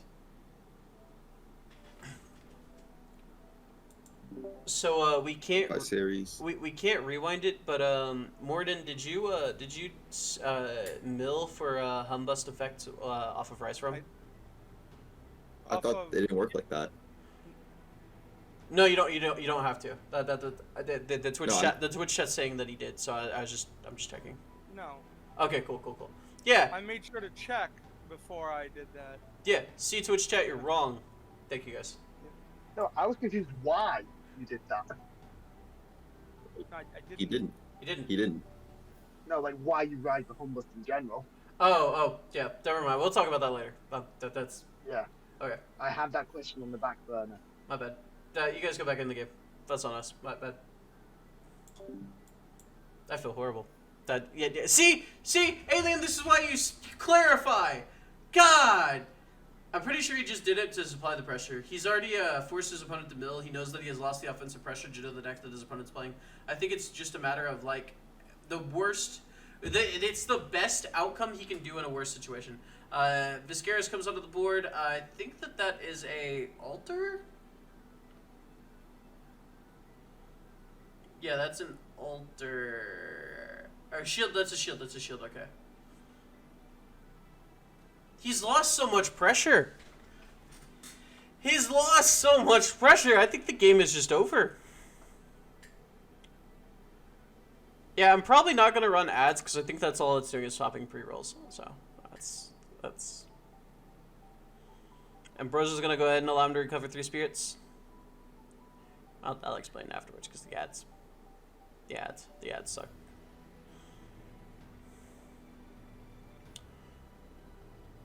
I think Morridan's gonna be able to win this one just based off the fact that Doodle has used so many resources just to mill, and he hasn't really milled much as it is. So I think that Doodle's probably gonna lose this game 1.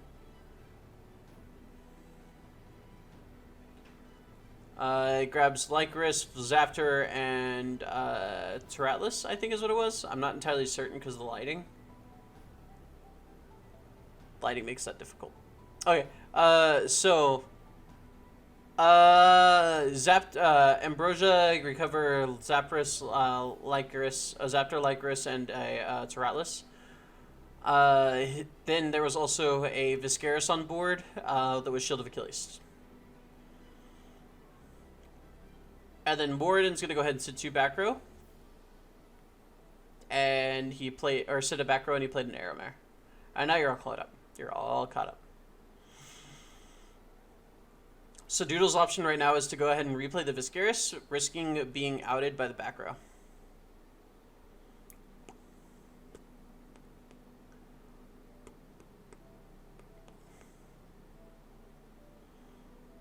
Ashrabbit goes ahead and comes onto the board. He can rise from again, but it's not going to make much of a difference. Ashrabbit goes ahead and comes down on the board on Doodle's side of the board. He's going to be able to look at the top 3 cards, add 1 to his hand. Morridan's not going to do anything about it. He's just going to let it happen.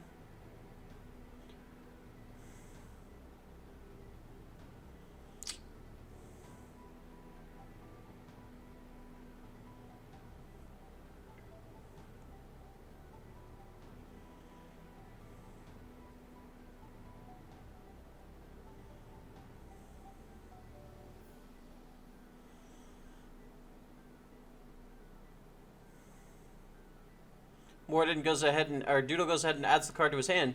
We don't know what it is, so I don't know how useful it'll be in this situation.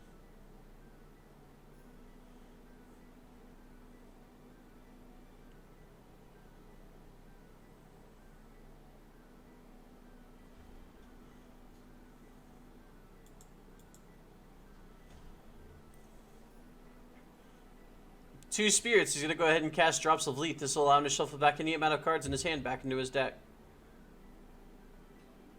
He's going to go ahead and shuffle in an Eruption and a Viscaris back into the deck to draw new cards. His opponent has too much life for that Eruption, and Viscaris isn't really going to do him any good here. Facing down 2 Elestrals with 5 defense, Viscaris is going to probably be the most useless card in his deck right now. Unless, of course, he can somehow get 2 on the board. Then he has to get them to stick because of the back row. He's going to go ahead and draw 3 cards on the top of his deck to his hand. Sorry. I wanted to go grab an energy ink, which gets busy rounds, but I was talking, so hey.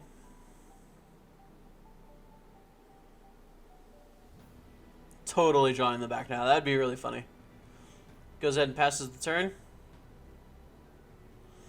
Morridan draws a card. What does he have access to? Does he have a way to out this Ashrabbit? If he can out this Ashrabbit, he can start going in for a lot of damage.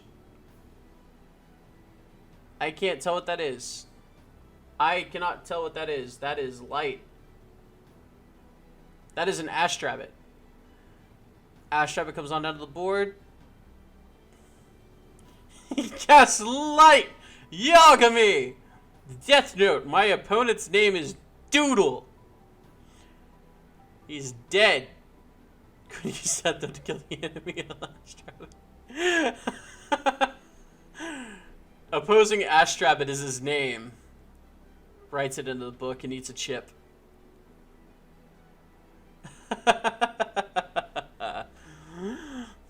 And I'll take this Ashrabbit and I'll beat it!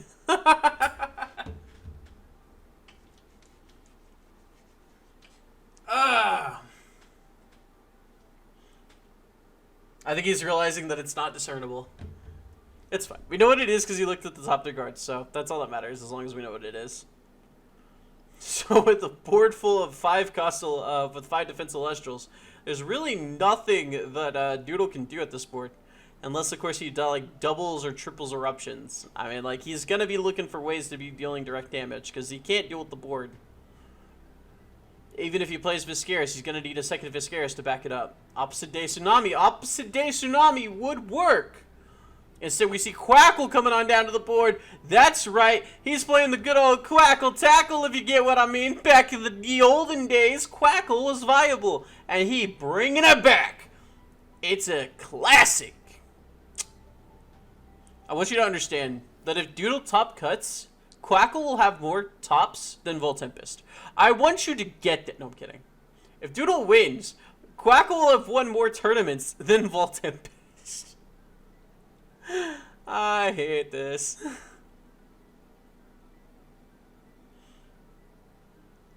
That wasn't a thing. That was never a thing. Quackle never healed on receive. That was never a thing. That was never a thing. There was never a point where Quackle healed on receive. Don't you try and gaslight me. I was here from the beginning.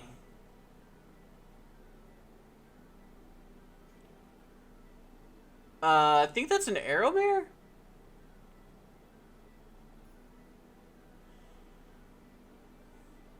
Yeah, no, enchant back then wasn't a no, enchant was not a enchant was not a no. Enchant had a lot more going. I'll send you a video later. It'll explain everything. It'll explain everything. I'll send you a video later of it, though.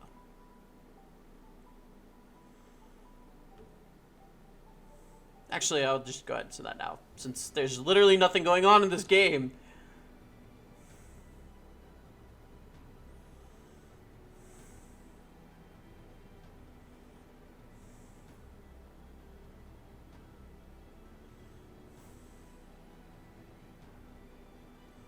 We see Sparky go ahead and come on down to the board. Morridan doesn't activate any cards in response to seeing Sparky hit the board.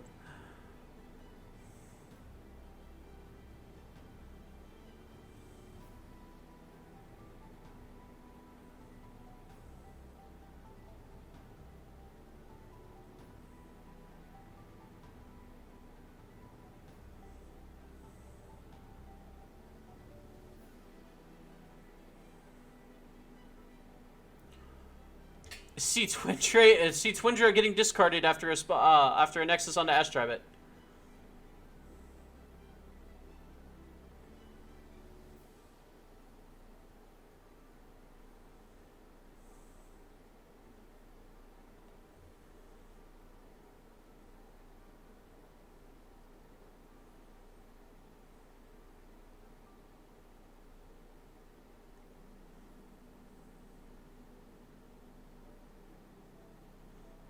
That should explain it for you. Quackle's switching, switch to attack position. We're gonna see. What is he doing? I don't know what he's doing.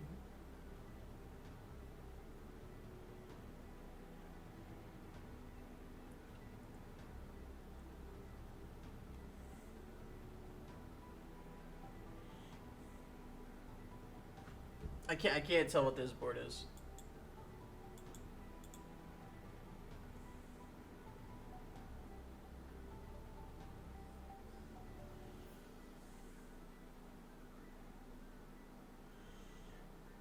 Zeus effect on Air Mirror, which is an attack position. Oh, sorry, I didn't realize my mic unmuted too. But no, it's not.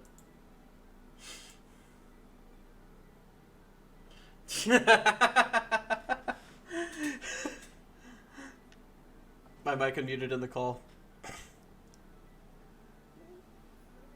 Yeah, so Air Mirror is 1-2 now, so we're going to be seeing the Sparkit attack into the air.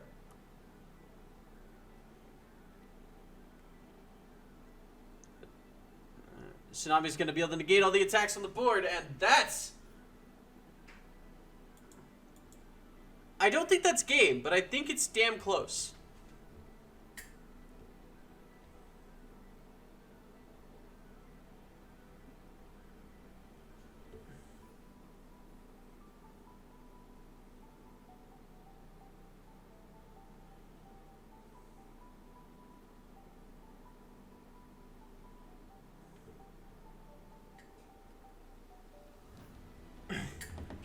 The attack position, the battle positions of all Elestrals were switched. Does Morridan have a way to deal with this spark? He's switching everything to attack position. It looks like he has a way to deal with this Ash Rabbit. This Ash Rabbit's probably going to be the biggest pain on his board. I can't tell what that card is.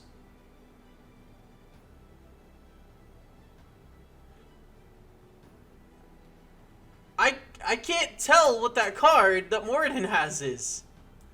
I'm assuming it's Falcane. Let's go Falcane, because he's playing Falcane. So until like further notice, we're just going to assume that that is Falcane. Luck beat Kyler 2-0.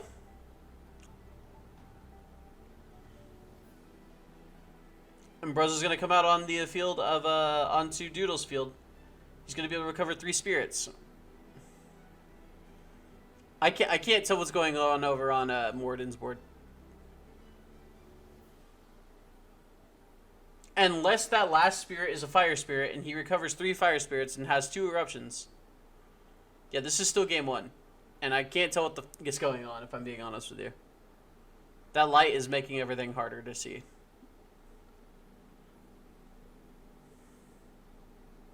Unless Morridan hits the finals, I would probably not expect another Morridan game. Nothing against him, it's just the light. Like, it's just makes it, yeah, or just, yeah, so, yeah. Yeah, it just makes it hard to tell if he gets a full board like this, because he has a full board and we just can't tell. I'm assuming it's Falcane because he does play Falcane, or it could be Twindra. No, it can't be Twindra because he attacked over the Ash Rabbit passively, so that means it has to be the Falcane because that's the only other card he has, unless it's a Pintera. It could be a Pintera. We do see Viscaris coming onto Doodle's side of the board. That face down's a bluff. We just saw it.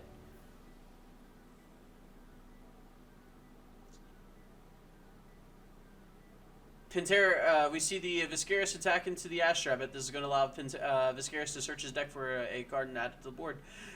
I don't think... I do not think that this game is going to last much longer.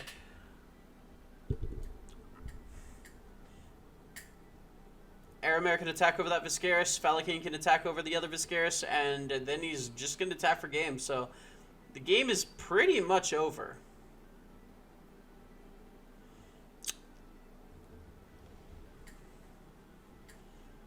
All Falcane has to do is expend 1, destroy all runes on the board.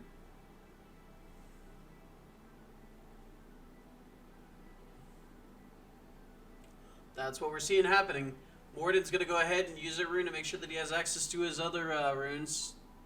Uses an Earth, grabs back 3 wind most likely, expends 1 wind, blows up the board, and then has his normal cast in Elestral, has his Aramare attack into the defense position of Viscaris, has his Falcane attack into the attack position of Viscaris, dealing 1 point of damage, and then attacks directly for 2, which should bring Doodle down to 0, is what my expectations are for this game. And unfortunately, Doodle does not have him at 0. Does not have Morridan at 0 cards left in deck, so the game will be over at that point. We see a win, blowing up all the cards. It's the Shield of Achilles. Morridan casts an Elestral, which is Sorlet. Aramare attacks into Viscaris. We have Falcane attack into attack position Viscaris. The other 2 attack directly for 2, bringing him to a total of 0 life, which is game.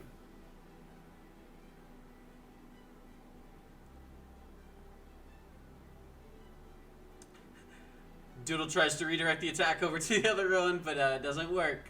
Morridan knows what he's doing. He's got the win condition, and the game is set.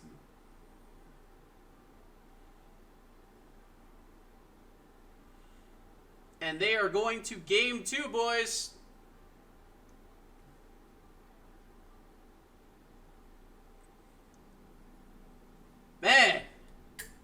Man, oh man, oh man. Not the most intense of game 2s, but it was a game 2 indeed. And unfortunately, Shiny Grubbin Day is over, so I only got 1 Shiny Grubbin. Sucks. Sucks.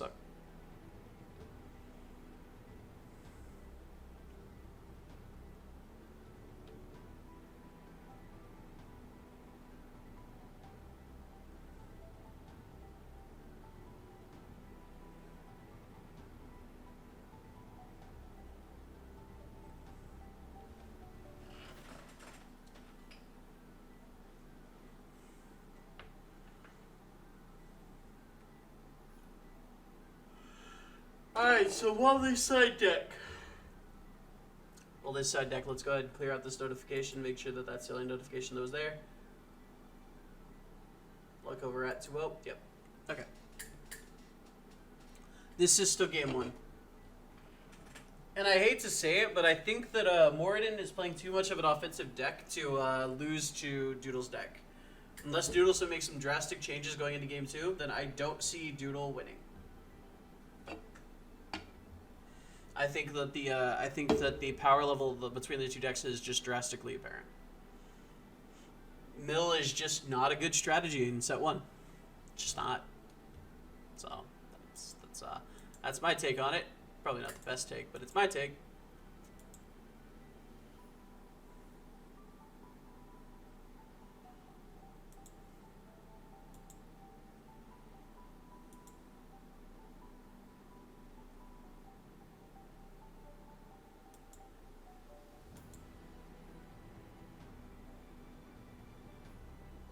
They're shuffling, they're shuffling. So, how's your day, Alien?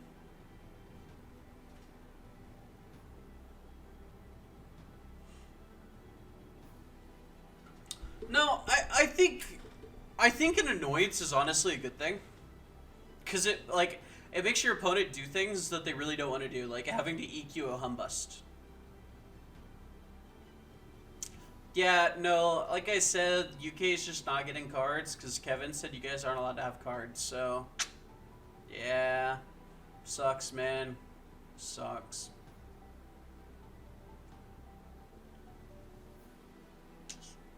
Sucks. Sucks. Yeah, Brexit did say exit to your Elestrals order. As a matter of fact, it actually got sent back to the US and is being added into the stuff that's purchasable. So, I mean, that's just how it goes. Very specifically your order. Everybody else in the UK is getting their order except for you. That's just how things go. Would you actually go to another country to play Elestrals? Okay, so I'm not gonna lie. I'm actually about to get my passport to Canada, like so I can go to Canada, and just so like randomly I can just show up to one of Kevin's locals and body him at Elestrals. Yeah, so that's the thing. That's a thing. I actually would do 100% go to Kevin's locals, go to a locals just to body Kevin. I would do this. I want you to understand. I would do this. I would do this. It's not a joke. I would spend the $600 to go to another country to play Elestrals just to body Kevin. I want you to understand. Okay, anyways, on to the game. On to the game. We have Morridan keeping his hand, it looks like, and then we have Doodle setting 1.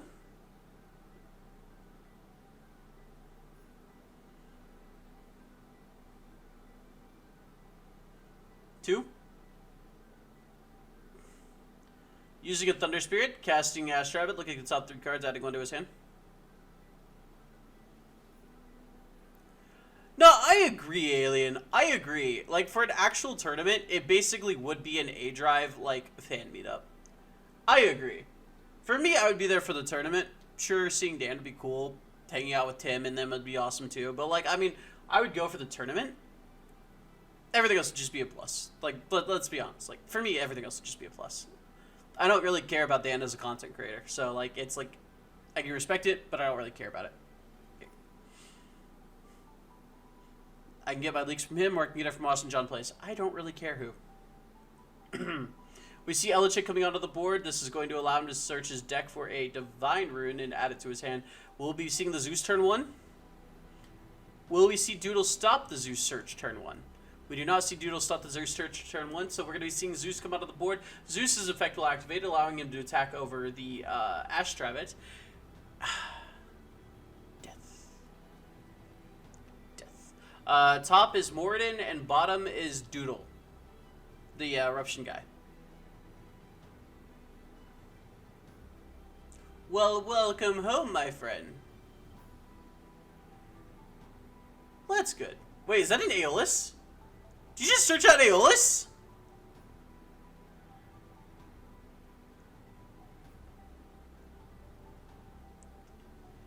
He searches out the Aeolus!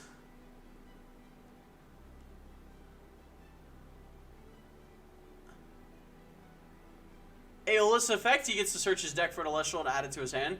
Does he add the bird? He adds the pig! Swirler going directly to the hand. This is going to allow him to out the Ash Rabbit repeatedly. He's going to have a repeated out to any Ash Rabbits that hit the board. But at the same time, he's also thinned his deck by 2 cards. So if that mill section of the deck starts kicking in, then he might end up regretting that later on.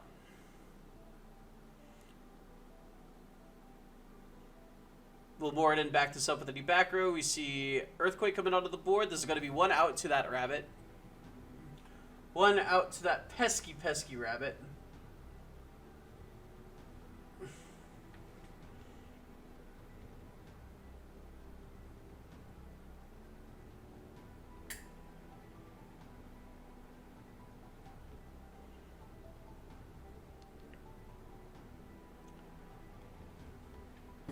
We see the Elechick attacked regularly for 1. Will Noodle take the damage? Will Doodle take the damage? Doodle does take 1 from the direct attack. I want you guys to understand. This is round 3. There's still another 3 rounds after this. There's round 4. Then there's the semifinals. Then there's the finals. There's still another round after. There's still another 3 rounds after this. It's also game 2, but I also expect this to be the last game. I don't think that Doodle's deck is a good matchup here. It is super late for Jack. It is very late for Jack. We actually had to delay the stream because Jack was getting home from work.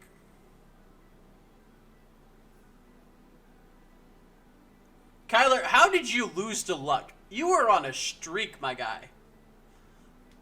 You wrecked everybody.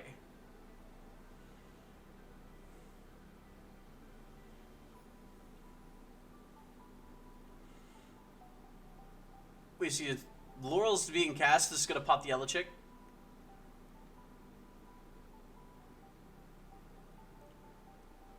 Elechick is gone now. Morridan's probably not too happy with that.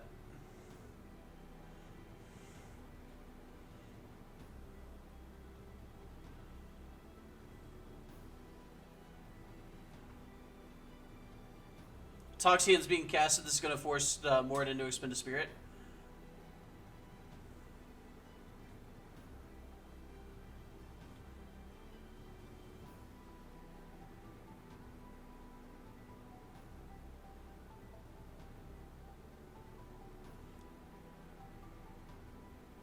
Toxion declares an attack, which is going to force another expend. And then this is going to go into Morridan's turn. Morridan's going to go ahead and draw his card for a turn.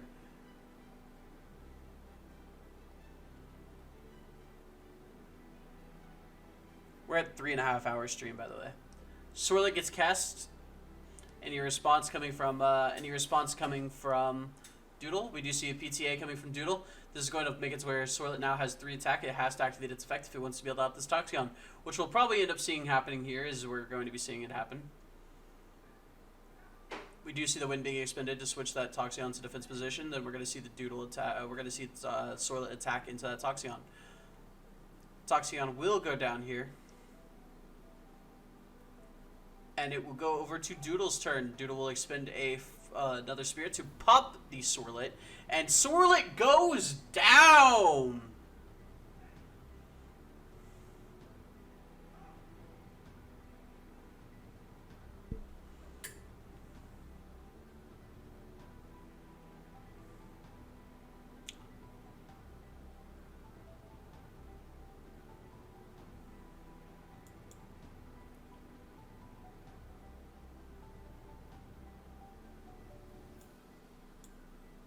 Oh, yeah, I wasn't sure there about to ask if that was legal. That is legal because it does activate to pop.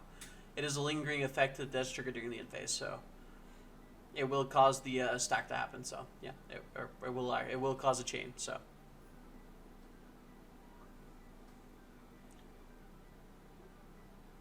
yeah, it was an alter. Yes, that was an alter in response to PTA expend. Priority does get passed at that point, in which case he can alter.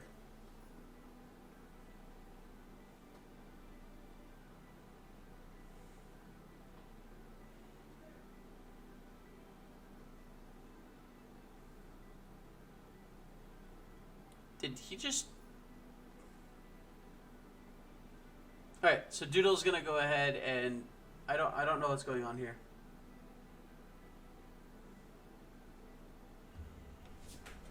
You can do the same thing against Shield's first effect to cast. You can do it in response to Shield cast. Okay, Jai, I need to know, did you win 2-0 or did you win 1-2 or 2-1 or... This is a point-based system, so... I have no idea what just happened on their side of the board. We just see the Swirlet come on down and,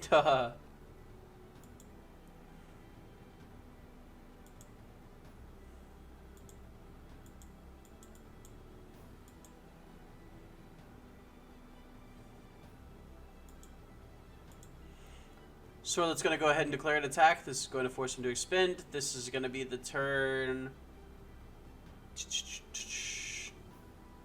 Alright. I got it. We're good.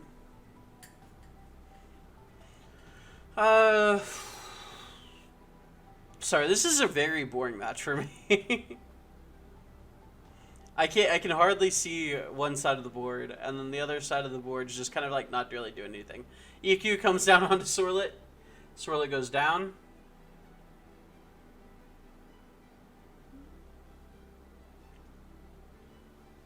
It has nothing to do with the gameplay. It's just I can't see one side of the board. It's like the lights like just awkward. So nothing to do with like gameplay. It's just, yeah. And then it feels like Chips is doing a lot, but he's not really doing much. Like he's popping cards as they come out, but like I mean like that's not much.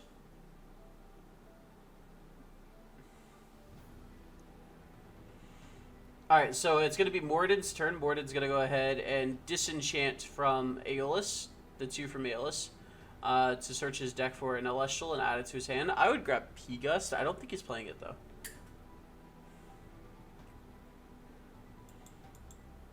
I don't have all the decks memorized, so... Oh, he is playing P-Gust. Says that's P-Gust. Or is that a Hydrake? I can't tell! Gah! Sorry. Sorry.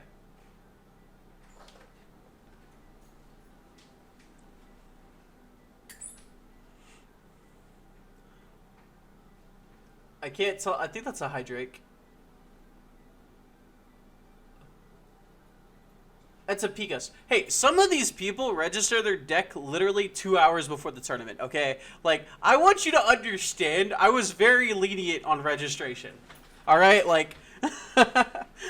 Most of these weren't registered until this morning, until last night, so. PGS comes on down, and when I say last night, I mean late last night. Like, late last night. PGS comes down, pops the back row, it's going to be an eruption, which kind of sucks. Then PGS goes and declares in a direct attack, and if you are Doodle, you're not feeling very good right now. Hey, listen, look. You're not the one that sent in a deck list at like 10:30. The cutoff was 11. I love you, Rune. I'm kidding. Was it Rune? I don't remember. Rune made like one change. Drops the Bleed comes down. He's going to take 2 damage to be able to shuffle in cards into his deck. He's going to be looking for a... He's going to be looking for an Ambrosia. I think Morridan's basically got the game here. I don't see Morridan losing this unless like this is like 3 Earthquakes in a row. Or 3 Eruptions in a row. Which considering we've already seen 1, I don't think that's possible. I don't think he has the Spirit's Word either.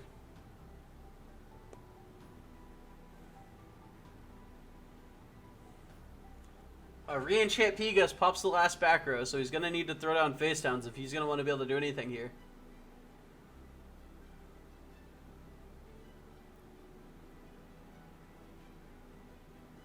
Chat, we're at 3 hours and 40 minutes. Mount Olympus comes on down. I don't know why. I don't. Unless an Ash Rabbit is about to be played. If we see Ash Rabbit or Quackle, we see Quackle. We see Quackle. Do we see Quackle? Do we see that good old Quackle Tackle? Good old Quackle Smackle. Let's go. We see the Quackle. Oh my god, I swear to god, if Quackle is the clutch card and this, if Quackle is the clutch one, I swear, if Quackle clutches this, I'm gonna scream.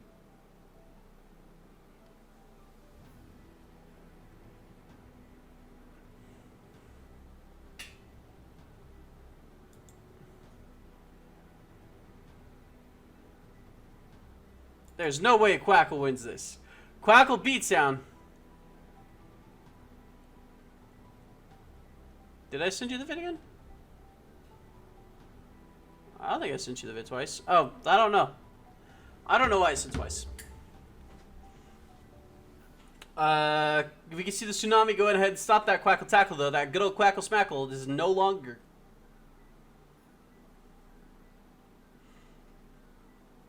Morridan throws a face down.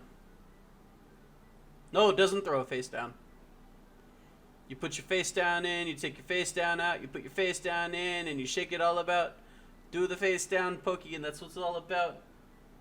No, okay. We see Falicane, come on down! If any card's about to blow away the competition, it's gonna be this one! We see one ace being expended. Do we see the GG or do we see the scoop?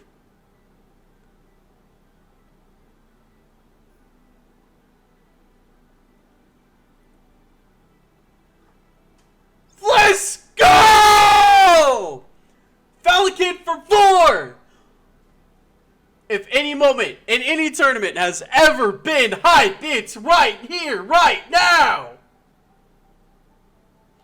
Falicane goes ahead and declares an attack on Quackle. Yes, it was Eruption, Earthquake, and Shield. The out to the Falicane, the damage from the Falicane, and the attack stopper for the Falicane. All gone in an instant, in a heartbeat. This is going to bring Doodle down to top deck mode, and anything that he has can simply get blown back by a Falicane.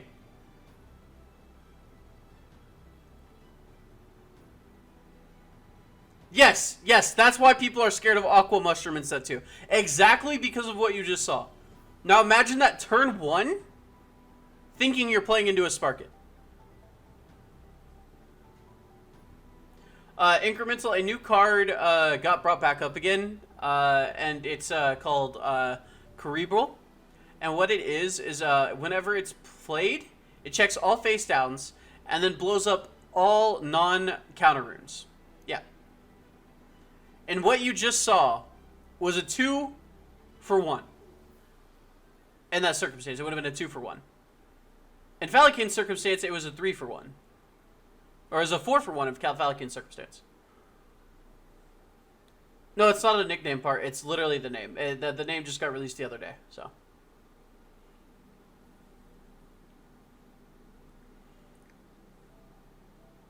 So, we do see the Ambrosia recovered 3 spirits. I don't think this is necessary.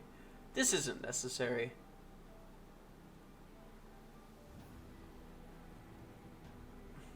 This isn't necessary at all.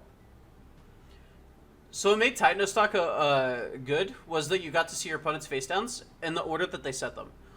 So this card allows you to look at your opponent's face downs and then destroy them. And if they're not bluffs, you know where they're set. So that's why people are worried about Cerebral. On top of that, it also punishes you for playing around Sparkit. So Thunder going into game 2 can side deck in Cerebral, and now you're on a 50-50 if you play around Sparkit or not. And if they just open both of them, then it just doesn't matter what you do. Just cry about it because you lost. Because you're a loser. You're playing Elestrals. You've already lost. You've already messed up in life. Toxion goes ahead and deals 1 point of damage. Yes, it did. Morridan takes 1 point of damage. Zeus effect will reduce Falicane to 4. Toxion, if it crashes, will deal 1 point of damage to Doodle. And all Doodle has left is that 1 spirit remaining in Spirit Deck. So that's going to be game over for Doodle if that goes through. Why? That was unnecessary. That was BM, bro.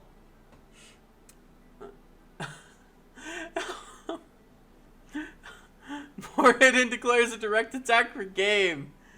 Bro, that was BM, bro. That was unnecessary. Morridan, my guy. Why did he cast a Hydrant on top of that? Ah! Was that really necessary, though?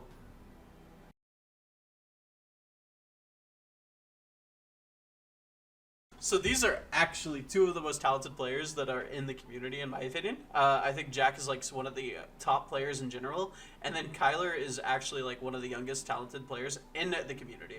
So it's actually really nice to be seeing them playing against each other, especially in the final round of Swiss. Neither of these players have the chance of being eliminated. I don't think they have the chance of being eliminated this round. Let me double check. Why isn't this not updating? This isn't updating. Why isn't you updating? Oh, there we go. So yeah, it looks like, oh, one of them could actually be eliminated depending on how Jai places. So, ooh, this is, top cut is actually going to be between Spicy, Jai, Morridan, Rat, and Jack right now. Luck is basically guaranteed his slot in top cut as long as he does it. Even if he loses this round, he's basically guaranteed in the top cut. So this is wow, that's a lot more of a rift than I thought it would be. That's exciting. Swirler comes down onto Kyler's side of the board, backed by 3 back row. Jack's gonna go ahead and cast Toxion, which is going to burn his opponent for 1 point of damage. We're gonna go ahead and just transform, rotate. There we go. Okay. Jack's going to go ahead and play Toxion, burning his opponent for 1 point of damage. Yeah, let's keep this could eliminate somebody. So let's keep that to ourselves. Let's keep that on hush hush. All right. Actually, this will eliminate somebody because there's so many 2-1s. There's 6 2-1s. There's 5 2-1s. So this could eliminate somebody. This will eliminate somebody. Toxion comes onto the board, burns Kyler for 1. I think Kyler took the damage.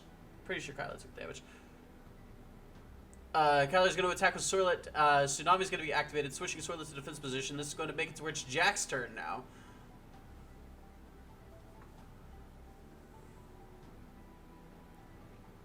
Those white sleeves do look clean.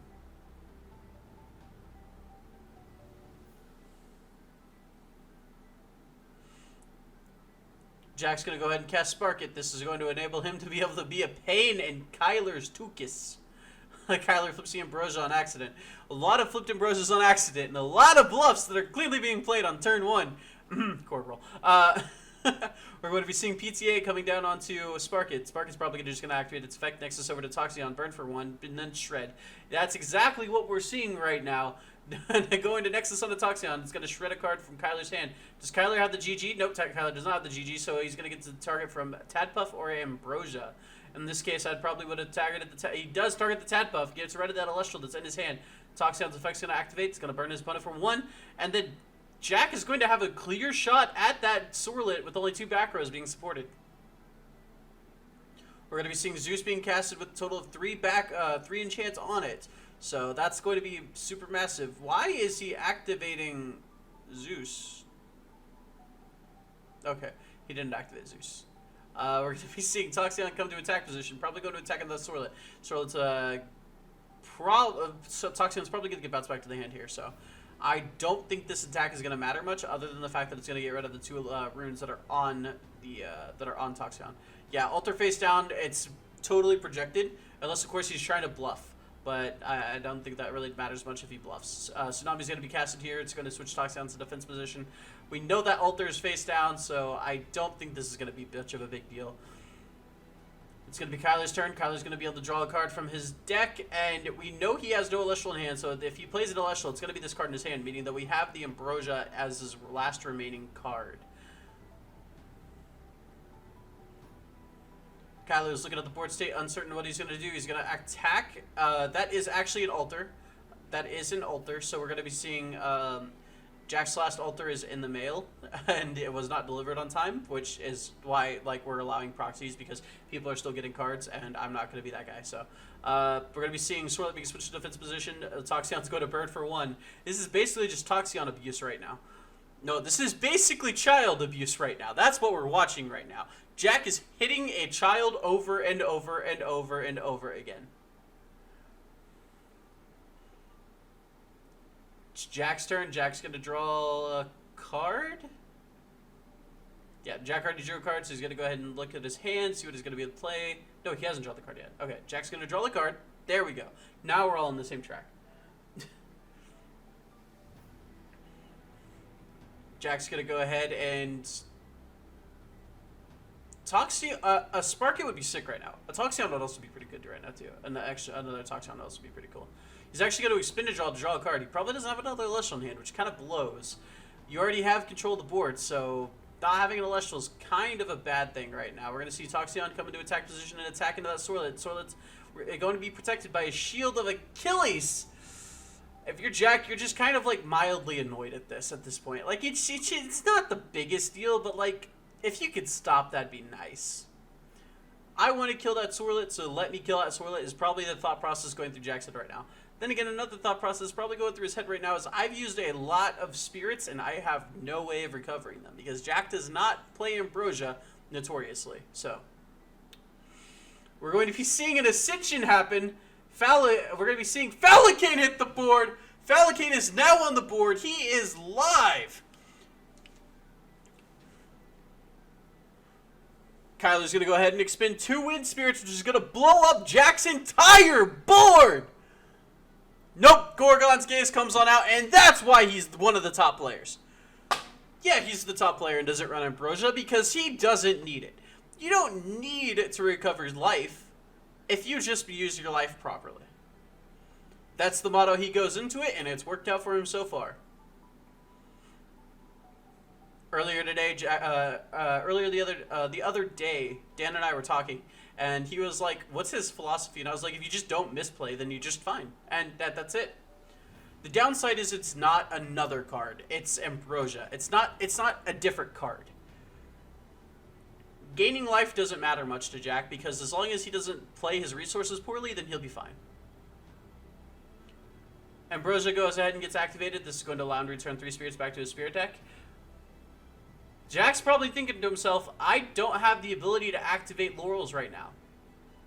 And that's something that you should think to yourself in this situation, because you can't activate Laurels right now.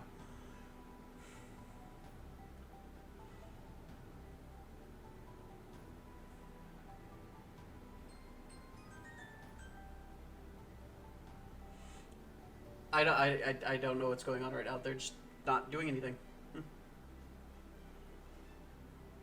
Falcane is being affected by GG, so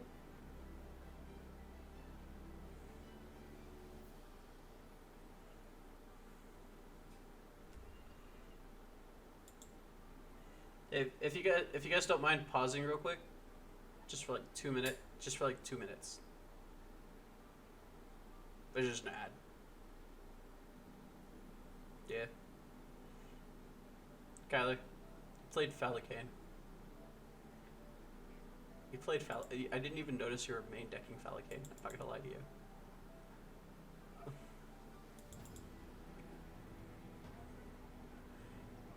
The other card. The other card. No, the other card. No, the other card. The other card. You know which card I'm talking. Bruh, you know which card I'm talking about. Yeah, yes. Actually, yes. I genuinely thought it was that deck. I didn't realize it was So, Kyler, you remember when I told you needed therapy? You might need a college degree instead, because, like, you might need a chef's hat, like, because you're cooking, and, like, you're cooking, it looks like it's coming out great.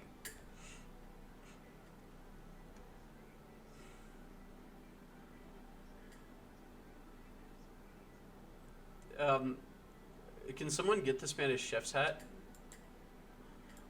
Like,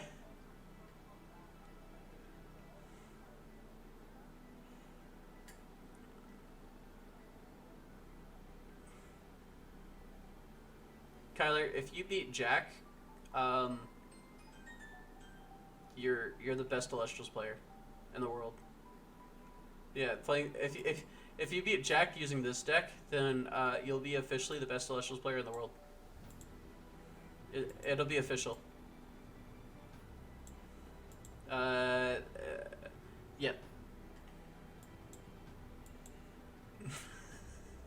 Motivation, guys. Motivation. Heliod Chariot comes down turn 1. Oh, but unfortunately, Falagane's gonna go down here. Are we going to see Spark It? Spark It? I did forget to unmute stream, didn't I? Oops. My bad. Spark It's going to go ahead. Toxion's going to go ahead and come on down. This is going to deal 1 point of damage to Kyler. We're going to see Zeus being activated. Zeus is going to be expending a spirit. Toxion's going to go ahead and crash into Falagane. Wait, no. Yes? Do they trade? Are they trading?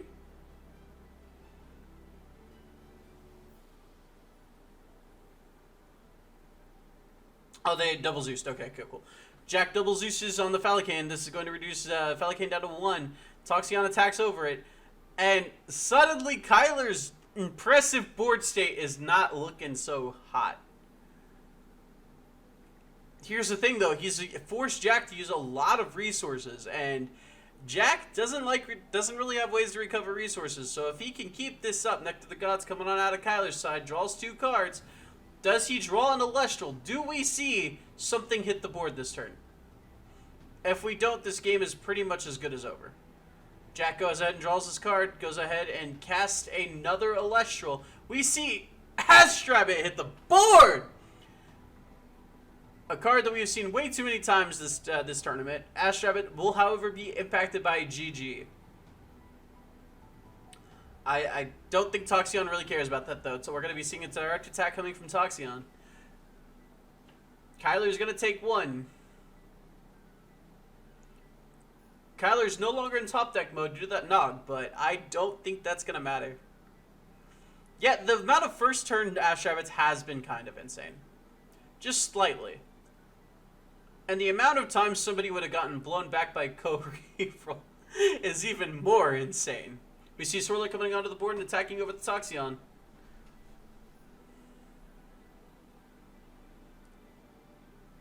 Kyler was in a losing position, and now he's back in the game. Jack has 6 spirits remaining in Spirit deck.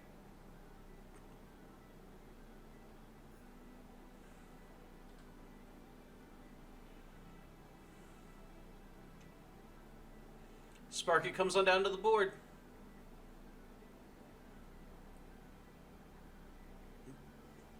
How does he do this? If he activates Sparket's effect, he can either throw it onto Astrabbit and search the top 3, or he can bring it from Zeus. He has to keep a spirit on Zeus, or he has to put another spirit on Zeus. There's no way to really do this. He might end up sacrificing the Astrabbit here, putting a spirit onto Zeus, and then activating Zeus's effect to disenchant and Sagra Sorlet, having Sparket run over it and just shred a card from hand. But I don't necessarily think that's the most important thing that he could do right now.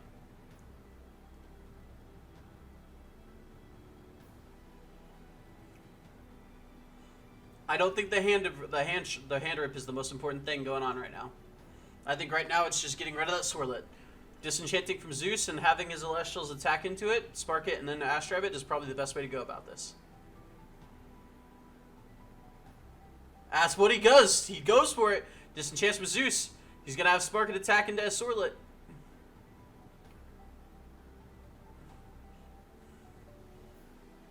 If Kyler has Tsunami here, Jack just basically loses.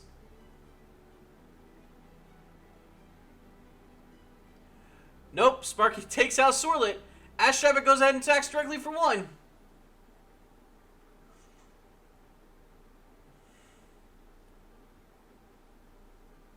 In the words of a wise man, never punished.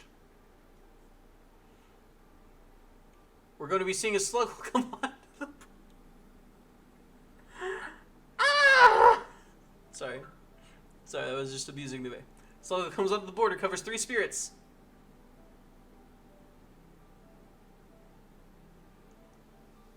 Words of a wise man. Watch my quizzes. No. No. No. I'm not watching quizzes. We're going to be seeing a chant coming onto Ash Rabbit that's going to allow him to look at the top. Coming onto Sparkit. Sparkit's effect, he's going to be able to Nexus over to Ash Rabbit.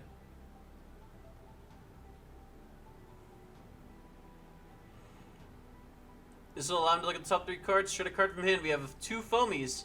Probably going to shred that Stellar foamy. Shreds the Stellar. Shreds the Stellar. Ah! He's going to go ahead and look at the top 3 cards of his deck. Add 1 to hand. Incremental. I don't need to watch them because I was a part of them. Heart emoji. Yes, one of that's covered up by his sleeve, and that's because my heart is black.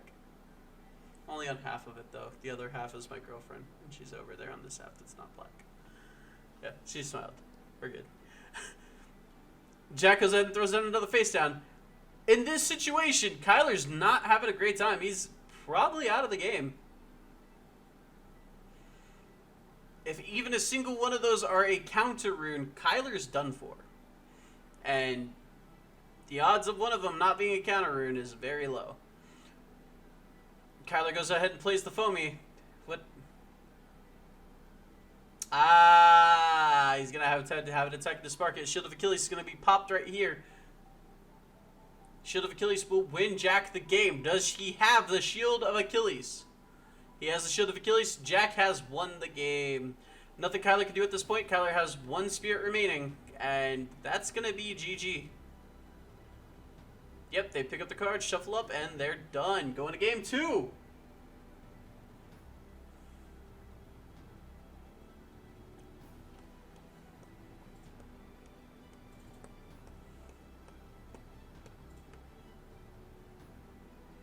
Ignore Nightbot. I need to turn that off.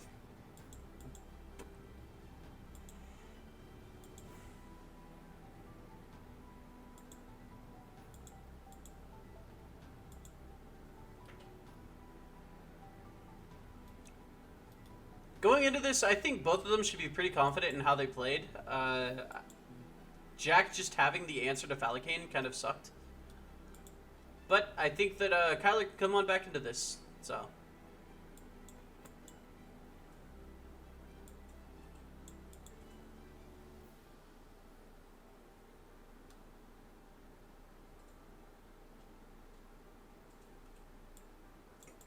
I think Jack is guaranteed to.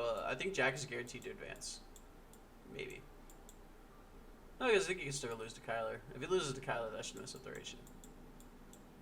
Point differential for Lego's score, then tiebreaker, then that. So I don't know.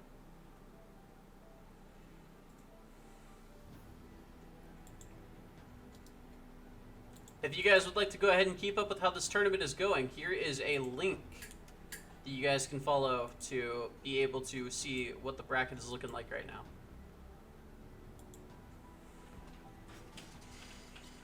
So, is Jack side decking? Is Jack being forced to side deck? Like it's Kyler? Is the boy forcing Jack to side deck? Truly outstanding.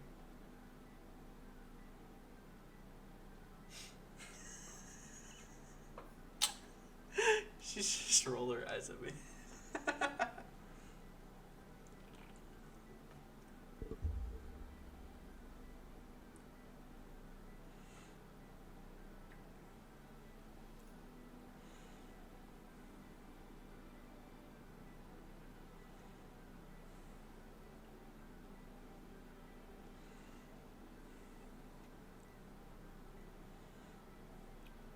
Just so you guys are aware, the last tournament, the people that eliminated Kyler were Luck and Jack.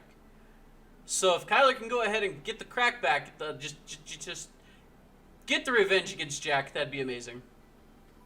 I'm cheering for him. I want my little guy to win. I want my little guy to win! I'm so proud of him. We see an Arrow Mare coming down to the fifth position, enchanted with a Water Spirit. If I were Jack, I'd be very confused because, like, We've seen Felicane. Why is he enchanting it with a water spirit? What is going on? But what Jack doesn't know is that Kyler is playing Capricorn. So, yeah. Earthquake goes ahead and pops the Aeromare.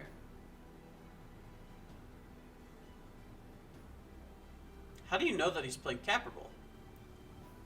How do you know that he's playing Capricorn? Nobody knows that he's playing Capricorn. Jack goes ahead and throws 3 face downs. Oh, yeah, duh. Kyler plays the Eruption! Burns Jack for 3. Jack is probably the best person to hit with an Eruption because he's not playing any way to regain those resources.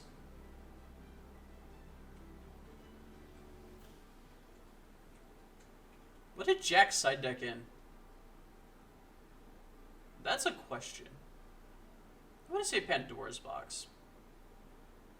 Or Verte. Kyler is playing a lot of defense position Elestrals. Nope, Jack does not play Ambrosia on the side deck, so that cannot be it.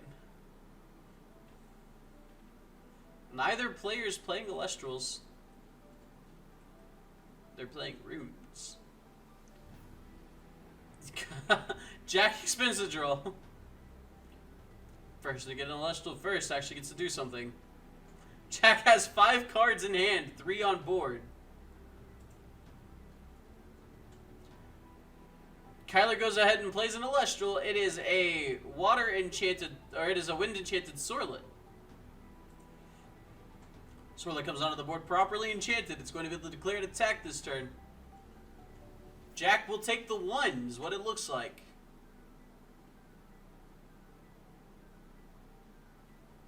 Jack does take the 1. He's probably not too happy right now, not getting any Elestrals. But in the words of a wise man, you should have mulliganed. So, Toxion comes onto the board. Toxion's going to be dealing 1 point of damage to Kyler. We see the Gorgon's Gaze stopping this, though. That's, I guess he's worried about having to use the Gorgon's Gaze later against Zeus. So that makes sense. That makes sense. That makes sense. That makes sense. This will make it to where Jack wants to activate. If Jack wants to out it, then yeah. Incremental. I will argue that the entire time of the way. You show me a hand, I'll argue it. 100% bet. Let's do it. Run them hands. Let's do it.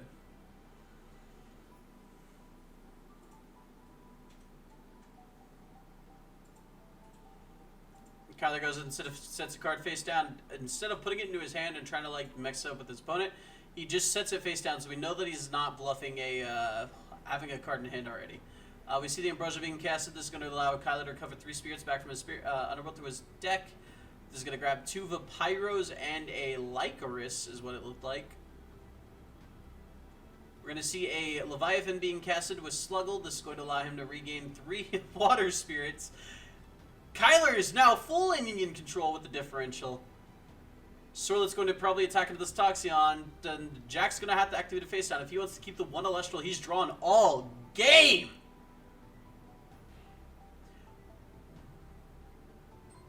Oh, Sorlet's actually going to activate its effect to switch Toxion to defense position and have the Sluggle attacks into Toxion.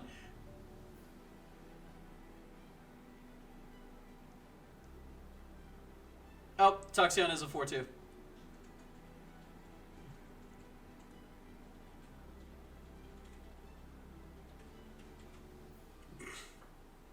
You can't blame Kyler on that one. That one you can't blame Kyler on. You can blame him for not asking, though. Sorlet gets bounced back to the hand with Shield of Achilles. Honestly, who knew Toxion's defense? Like, let's face it. None of you knew Tox. If you say you knew it, you're lying to look smart. And you're not smart. Just say it. I also thought it was a 4-1, so. Nobody talk trash about my little dude. Nobody. Unless it's Washi. And only I can talk trash about Washi.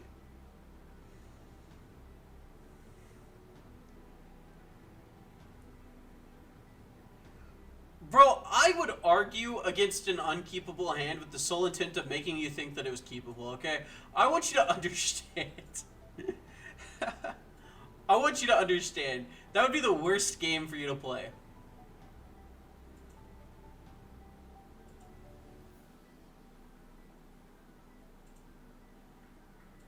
And I could probably convince you it's keepable, too. That's the best part, is I could probably convince you it's keepable.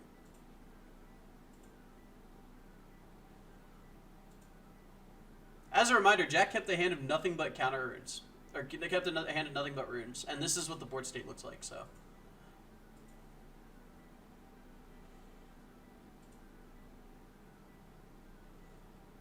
Toxion goes ahead and gets to return to the hand with the Shield of Achilles.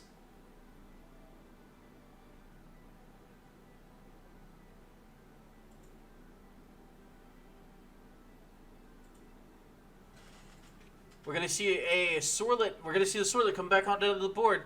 Does Jack have a response to this?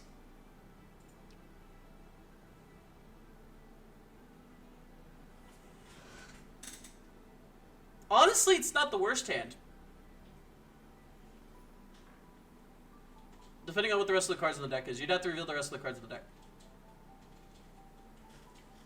Laurels comes on down onto the board. Uses a spirit. He gets to choose what he pops. He's popping the Sorlet. There's no way he doesn't pop the Sorlet. Ah. I hoped. I hoped.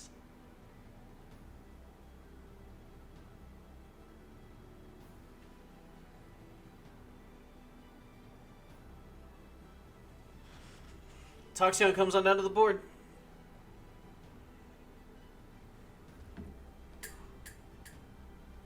Is going to force him to deal to expend a spirit, but he's also going to be activating the PTA in response to Toxion cast.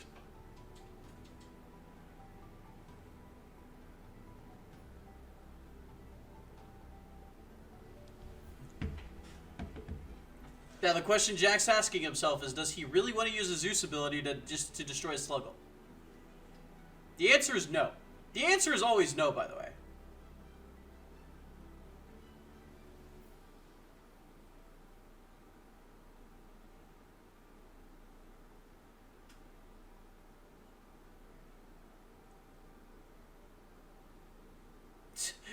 Toxion crashes with the Sluggle.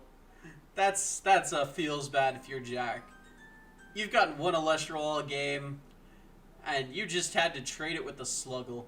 That's a feels bad, man. I would be upset if I were Jack. And I'm not Jack, and I'm still upset.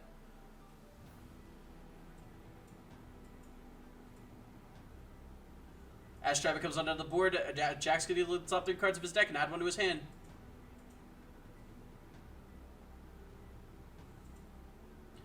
This is his chance to find another Elestral.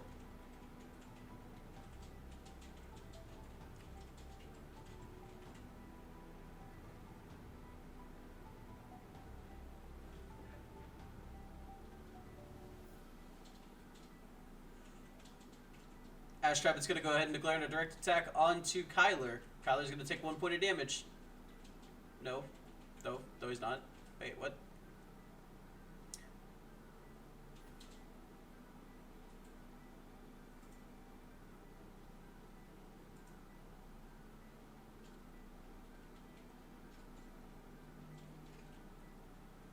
I don't know what's going on right now.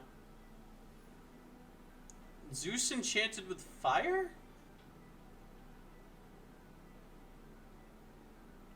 We have an Altar of the Stars face down. Ash Rabbit's gonna go ahead and declare direct attack. I think in this situation, if Kyler had a Shield of Achilles, he should have activated it. Just because he knows that his opponent has an Altar. Foamy's gonna go ahead and come on down to the board. I think this is where Jack's side deck card comes in, because I think he's side decked in Vertakwa.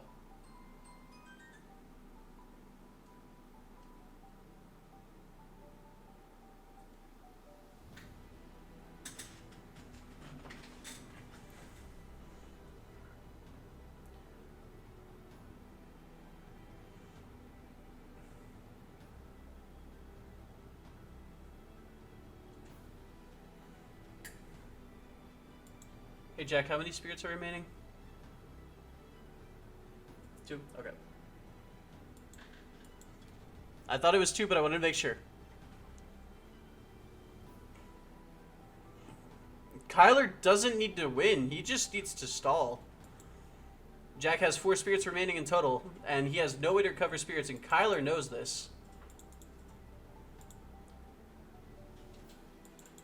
Kyler's also playing 2 eruptions. He used 1 in the early game. Sparket's going to go ahead and come onto the board. Sparket's going to be able to activate its ability. If Kyler can just PTA onto Sparket, this is going to bring Sparket down to 2. Jack's going to have... Jack cannot disenchant from Zeus because Zeus is misenchanted.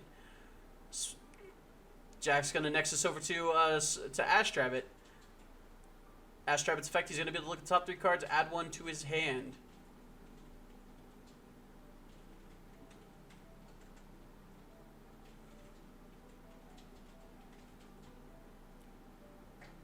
Again, Jack does not have many options here. With only 4 cards, you know that he has no access to no Earthquake. Foamy on the board, you know he can't PTA very easily. If he PTAs, he loses to a Toxion. I mean, like, granted, you know, Kyler's not playing Toxion, but... I don't think Jack can win this. I sincerely, I don't think that Jack has the ability to win this. I think Kyler's about to take game 2 from Jack. Jack has 4 spirits remaining. If he attacks over Foamy, he has no way to attack over Foamy currently. Zeus is misenchanted, so he has the altar. He could switch Foamy to attack position, but he can't do anything to the Foamy. I think Kyler just wins.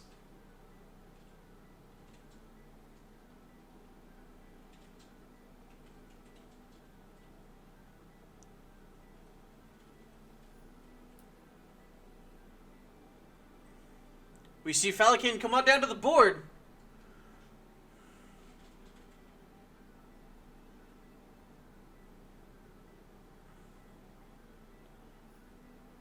Jack has no way to expend for a Shield of Achilles, and that last spirit in his spirit deck isn't Tsunami. Jack is going to have to activate Altar with the Stars here, and that's going to remove one of his last cards. I think Jack's done for here.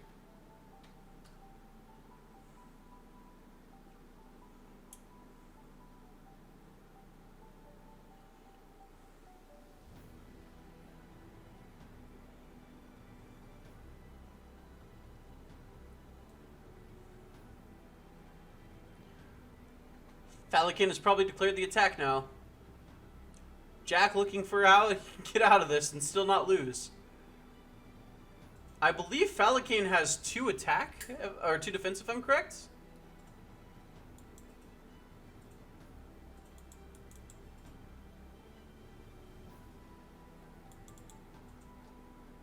Has 3 defense.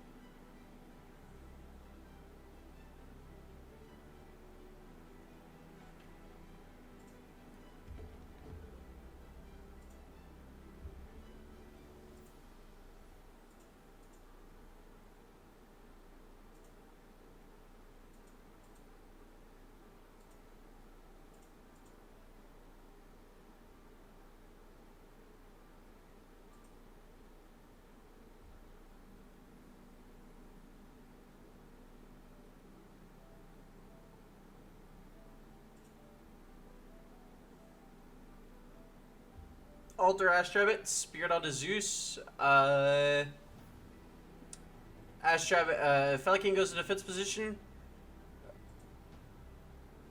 He's gotta have something, and if it I don't think anything he has.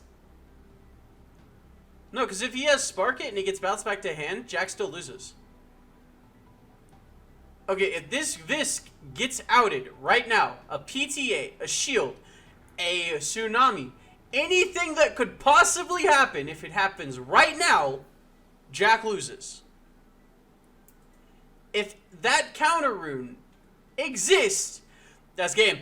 Tsunami activates, everything goes to defense position, Falcon goes to attack position, it can attack safely if it gets Gorgons, oh well. There's no shield, there's no PTA, there's nothing Jack can do, no water enchanted, no water spirits to be able to activate Tsunami. Jack has officially lost the game. All that he has to do is declare the attack with Falcon onto Astrabbit, and the game is over.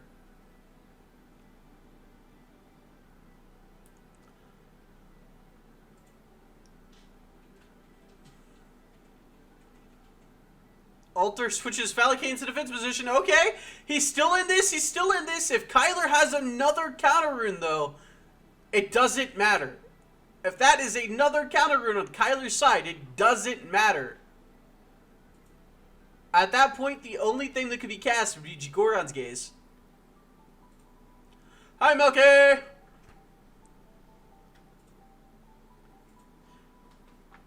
Viscaris goes to attack position. Viscaris declares an attack on Falcon. Does Kyler have a counter rune?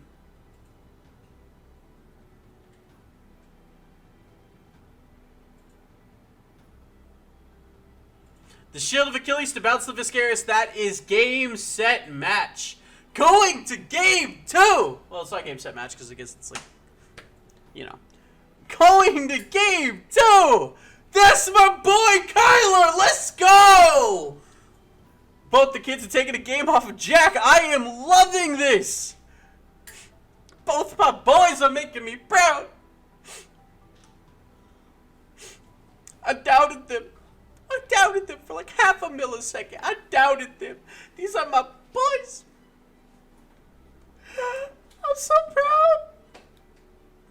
Is this what it likes? Is this what it feels like to be a parent? To be proud? Obviously not my parents, but still, like, is this what it feels like to be a parent? I'm so proud of them right now. They're doing so good. I know I'm so horrible as the papa. I'm so horrible.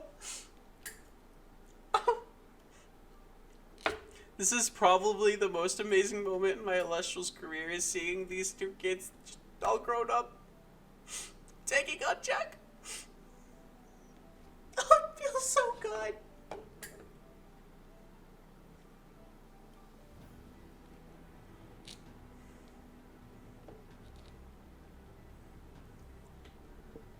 Change your Discord name to Tyler Papa. Kyler Papa with K. Kyler.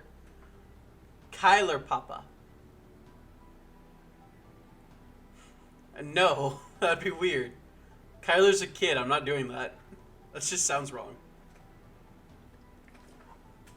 It's bad enough I've already changed his name.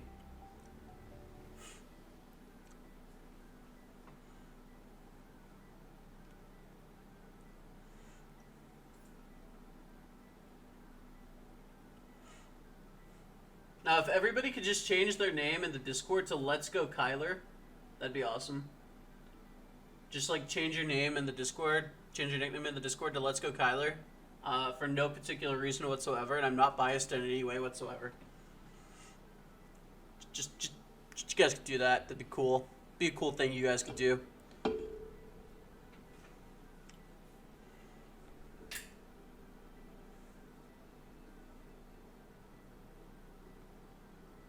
How are all the other games still going on? That's my question. Are they all in a game 3? Are they all in a game 3 right now? Is that what this is? Is all the other games are in a game 3?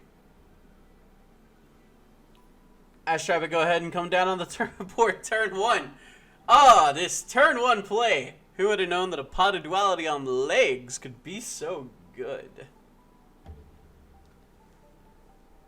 Somebody just reported their match to me, apparently. Luck beat Morridan 2-1. I don't think anybody was surprised by this, but hey. Actually, no, Morridan's been doing good today, so like I'm not even gonna say anything.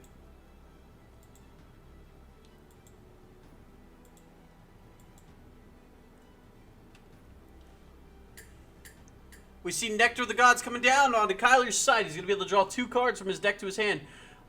Jack did set 3 face downs as well as Astrabbits. Deck to the Gods. Look ahead, let Kyler draw 2 more cards from the top of his deck to his hand. He has 3 face downs now.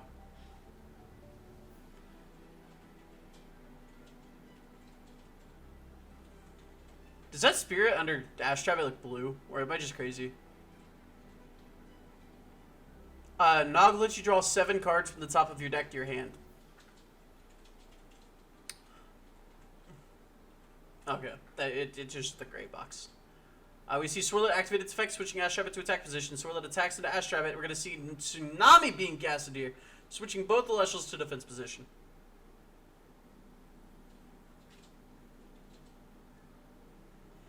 Turn passes over to Jack. Jack's going to go ahead and draw his card for turn.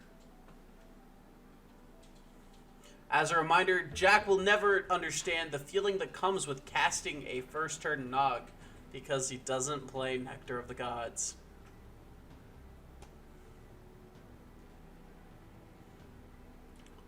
Jack casts an ElYouSeeKay. This will allow him to grab a Zeus from his deck to his hand.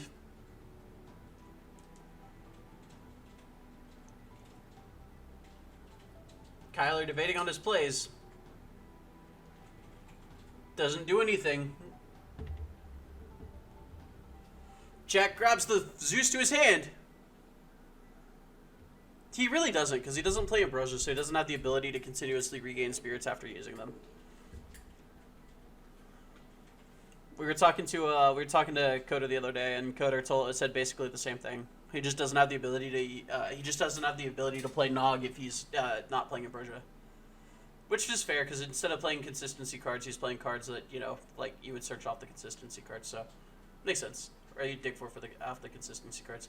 Kyler goes ahead and lets his Swirlet die here to the ElYouSeeKay, and then it takes 1 for the Astrabbit.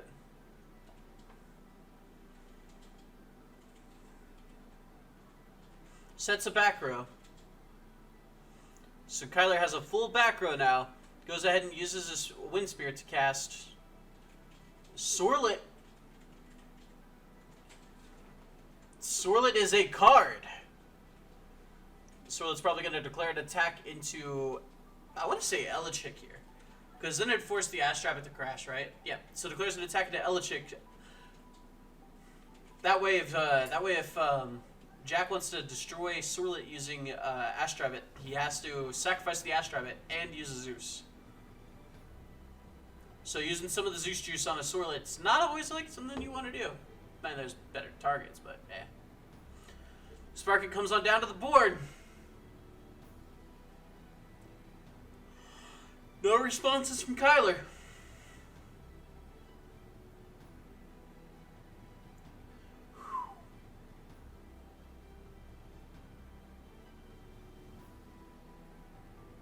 PTA coming from Kyler onto Sparkit.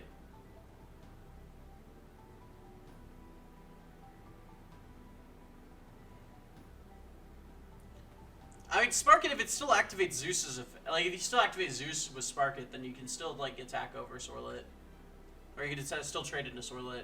So I think Jack should be okay with that. Oh well, he activates Sparkit's effect to switch over to Nexus over to Astrabbit.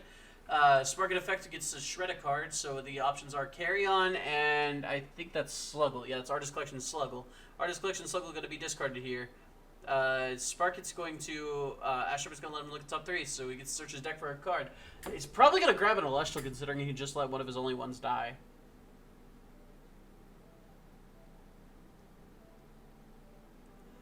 As a reminder, after this game, they still have 3 more. Or there's still 3 more rounds that we're still waiting on after this. Or 3 more matches that we're waiting on after this.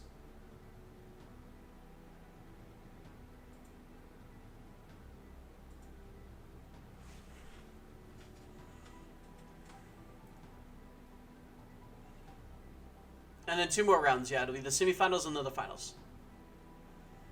We see Earthquake coming down onto the Swirlet, popping the Swirlet.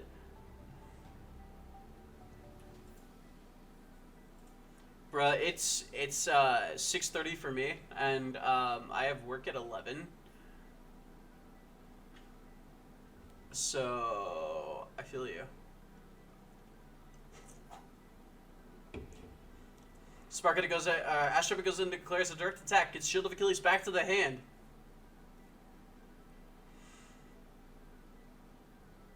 I probably would have let that go through. I probably would have let that 2 attack go through because then you're telling him, hey, like, you know, I have nothing. Because now whenever he replays it, he gets to search his deck for the top 3. So, whereas he would have had to re-enchant, and then you could have Shielded Achilles bit back. Carry On goes ahead and comes onto the board. Carry On's going to... Jack's looking at his board like, I don't have anything for this, so...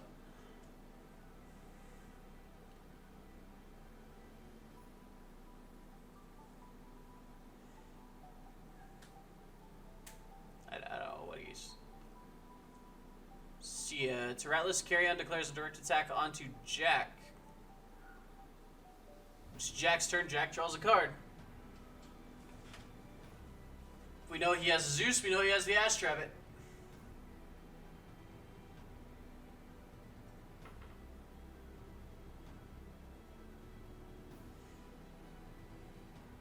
I'm just kind of vibing.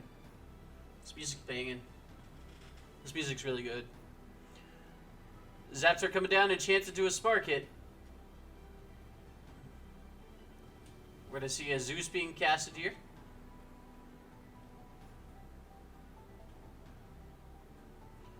Three Spirit Zeus being casted. Spark Hit's effect is going to activate. It's going to allow him to Nexus.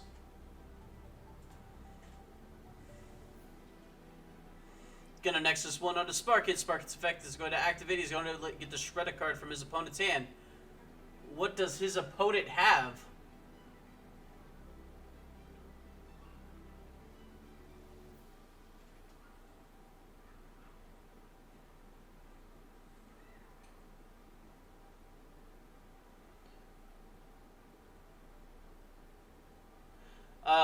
Yeah, it's the Elestral stuff. Where do you credit that so I know for when I stream and plan on using it for my background music? I don't think there is a way to credit it. If there is, then I'm just stupid and I don't know. But it is the Elestral stuff. This one is made by, oh my god, GlitchX City. This one was made by GlitchX City. So, I don't know a way to credit it though. I don't know if it's supposed to be, I don't know on that one. I don't know.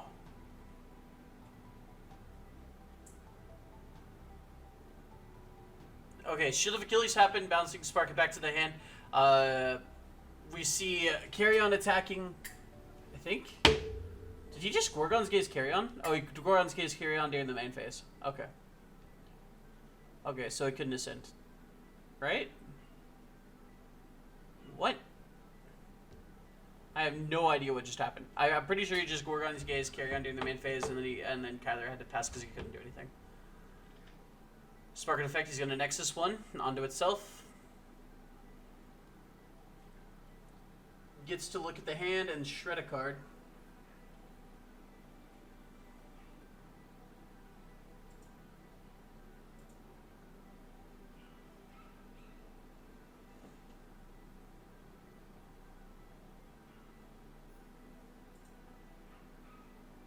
Tsunami being casted here in response.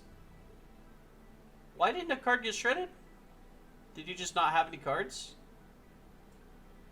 Sorry, somebody joined the call and that just kind of distracted me.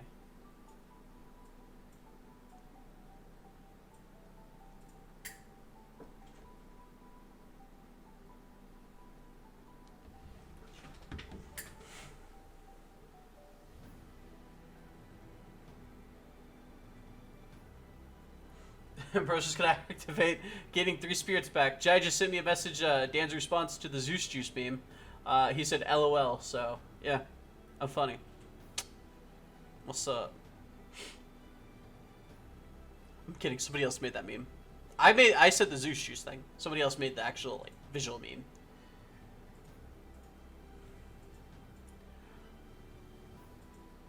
Carry On declares a direct attack. Direct attack goes through. I don't know what just happened. I didn't follow anything. They're shortcutting a lot. So, Astrobit goes ahead and comes onto the board. It wasn't a little one. It was Something B. He's in my recently followed list. Give me a second. It was El Cubalo. It was El Cubalo. Ashrabbit goes ahead and comes onto the board. He gets his look at top 3. He's disenchants from Zeus, targeting Carry On. Ashrabbit will declare an attack. Tsunami will activate, switching Ashrabbit to defense position. Carry On will also be a defense position. It's going to be Kyler's turn. Kyler's going to draw a card. Jack has 5 cards remaining left in Spirit deck.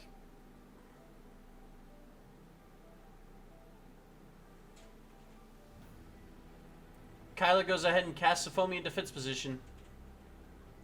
Passes the turn. Switch Carry On to defense position and passes the PTA onto Foamy. Bro. Expends 1 to pop. Bringing Jack down to 3. If Jack plays 1 more card, he is in eruption range. And Kyler does play 2 eruptions. And he hasn't played a single one this game. Jack, Jack, Jack, Jack, Jack. Jack, Jack, Jack, Jack, Jack. Don't get sacked, Jack. Don't get sacked.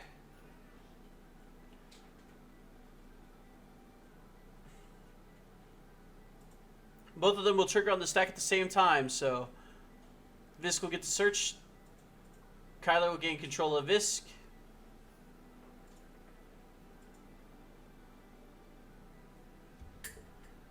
That looks like me.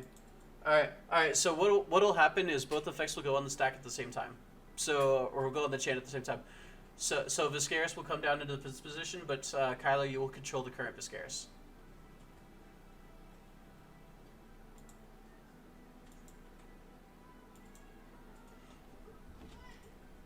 Viscaris does come down on the board in defense position on Jack's side. Kyler does control Viscaris.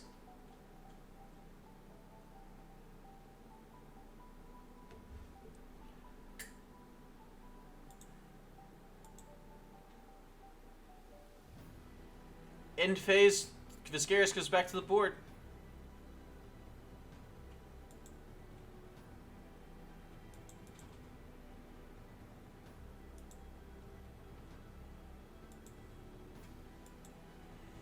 Kyler plays an Arrow Mare.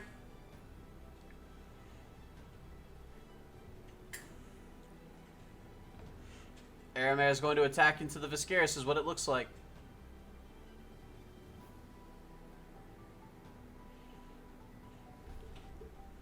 Kyler doesn't need to win. He just needs to stall out until he can draw Eruption. Viscaris is going to be able to attack over the Arrow Mare. This is going to allow him to spatially cast another Viscaris.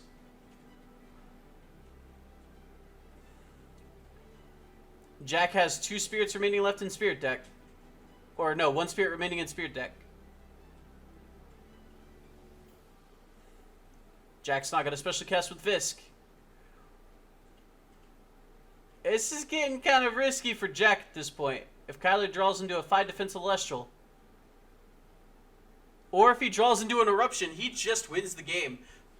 Come on, Kyler, show us the Eruption. Nope, okay.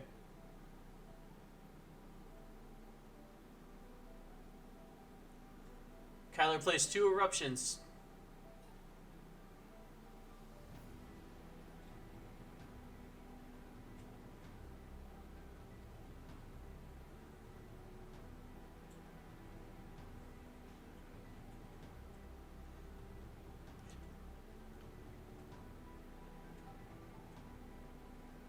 All it really means is Ashrabbit can attack directly, yes.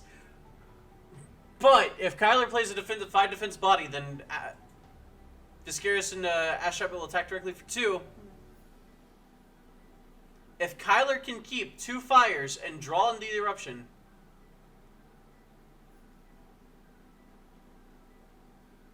Mustachian comes down in defense position! Let's go! Jack does not have a way to out this.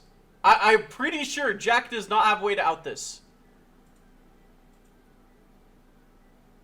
I have to hear what's going on. I have to hear what's going on. I have to hear what's going on.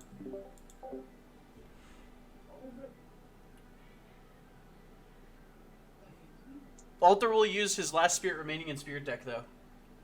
You're at 2 now, correct? Yeah, 2 spirits.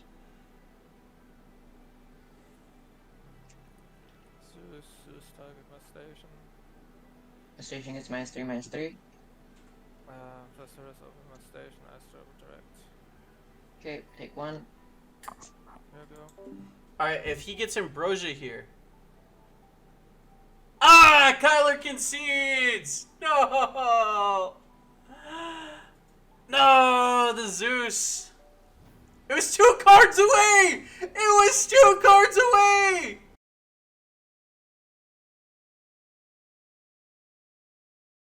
Okay. So we got Jack versus Kyler. Let's go! My boy made it in the top cut! I've been given explicit permission that I am allowed to be biased against my little dude. So I'm going to be biased towards my little dude. Just saying. Both players draw 5 cards. Get to go. I really do love seeing the Elestrals playmats, right? Like, I love seeing. No, I'm going to be biased towards Kyler. I misspoke. I'm biased towards Kyler. Little dude goes ahead and plays Foamy. Turn 1. 2 back row supported. You know he's loving his life right now.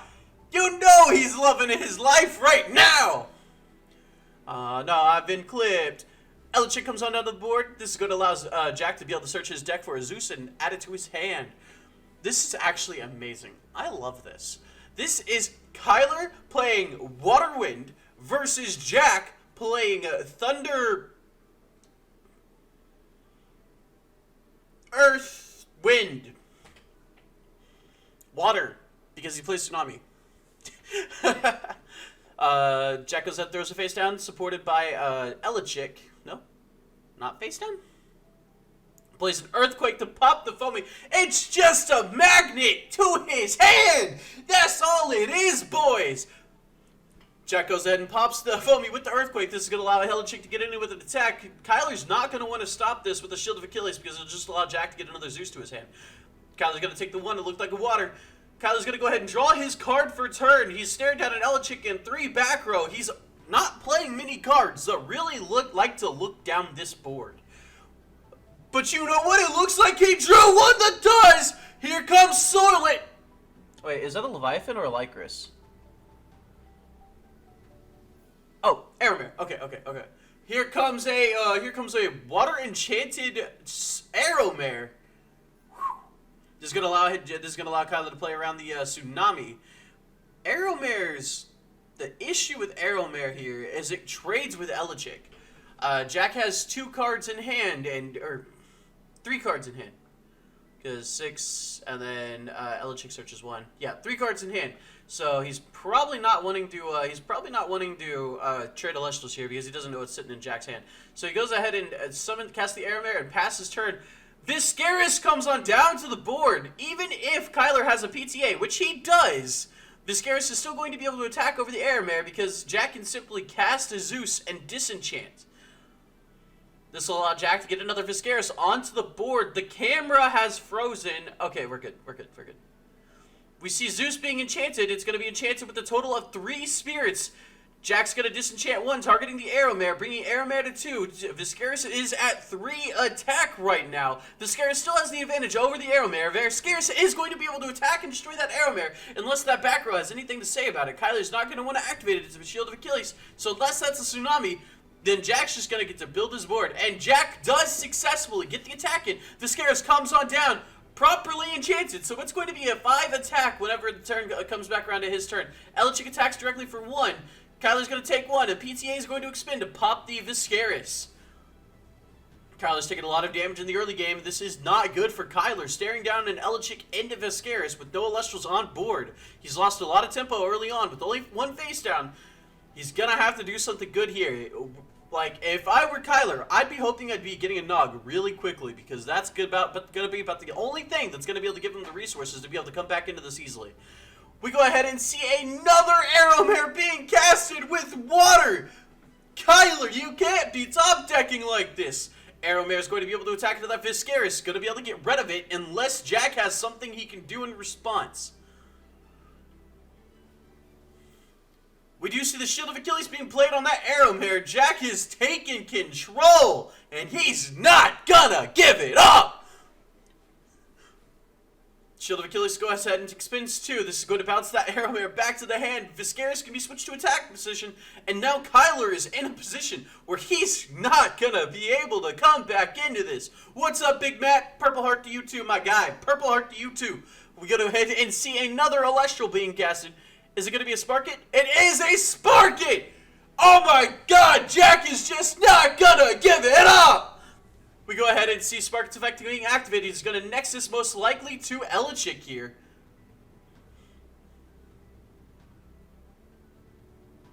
This will mean that Kyler's going to be more incentivized to activate Shield of Achilles on the ElYouSeeKay. If he does activate it on the ElYouSeeKay, then it's going to bounce the ElYouSeeKay back to hand. He'll be able to get another Zeus off of this. Sparkit's going to go ahead and shred a card, most likely going to be that Foamy.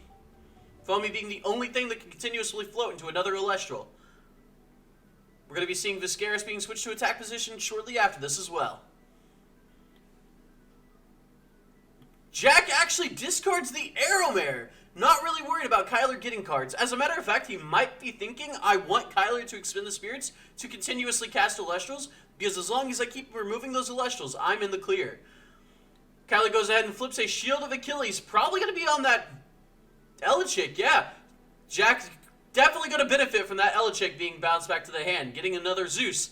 On top of that, Zeus only has 1 charge left on it, so he's probably more than content with the fact that he's going to be able to search out another one.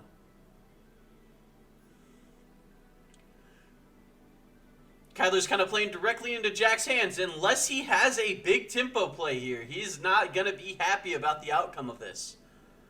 We're most likely going to be seeing Foamy casted into defense position, unless Kyler draws like a Mustachian or something like that. But I still think you have to play the Foamy before the Mustachian.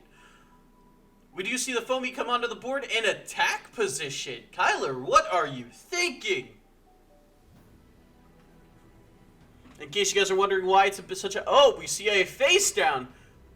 Kyler's hoping to bluff here, I'm assuming? I'm not entirely certain.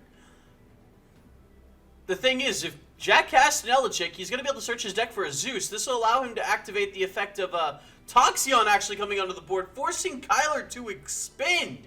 We're probably going to be seeing Sparkit Nexus the Spirit from Zeus onto the Toxion.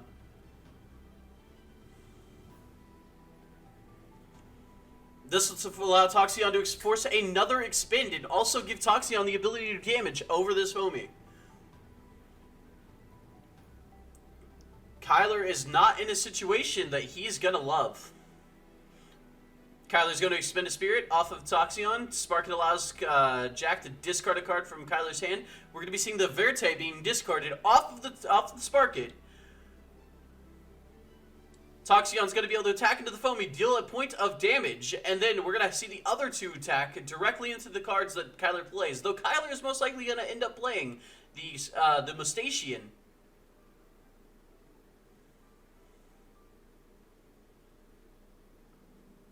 We're seeing the Toxion attack directly into the Foamy. Kyler will lose the Foamy and take a point of damage, and he'll also be able to special cast the Elestral from his deck in defense position. We're going to be seeing the Mustachian come down most likely is what's going to happen.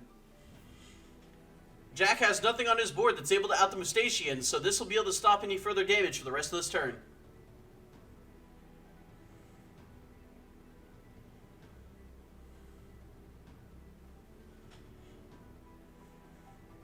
This song is yet again still a massive banger.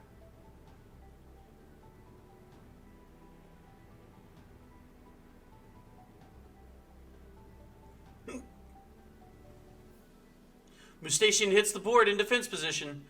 Nothing on Jack's side of the board is going to be able to take care of this. But again, we do know he has the ElYouSeeKay in hand, so simply casting ElYouSeeKay and then being able to get a Zeus is going to be enough to take care of this Mustachian. Kyler's going to need a literal miracle to be able to come back into this game at this point.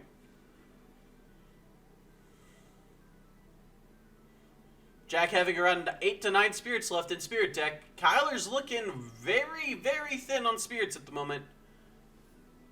Jack can simply bounce spirits back and forth from Toxion. He does not need much to win this game. If I were Kyler, I'd be thinking about what I'm going to side deck in for game 2. If I even have anything in my side deck to help me out. Ambrosia does come down from Kyler.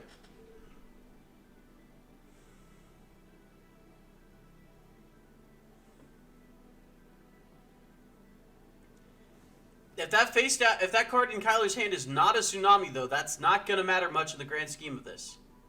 We do see it set face down, so it could very well be a tsunami. But at the same time, is that really going to do much for him? Stalling one turn with just a Mustachian, having been the only card he has access to.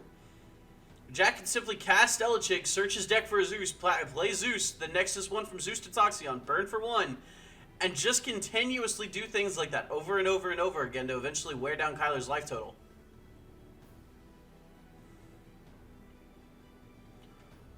Mustachian switch to the attack position.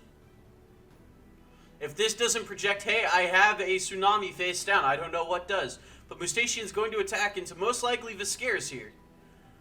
And we're most likely going to end up seeing the Shield of Achilles being activated in response. Actually, it might do it into Toxion, since Toxion does have 2 and does have the ability to dwindle down life totals. And we actually see the attack go through on the Toxion! Let's go!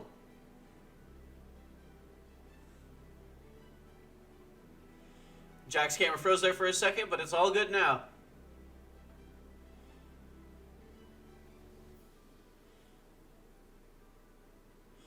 Jack casts the Elechick finally, gets to go get that Zeus. Get that Zeus juice! There we go, baby, there we go! That Zeus juice!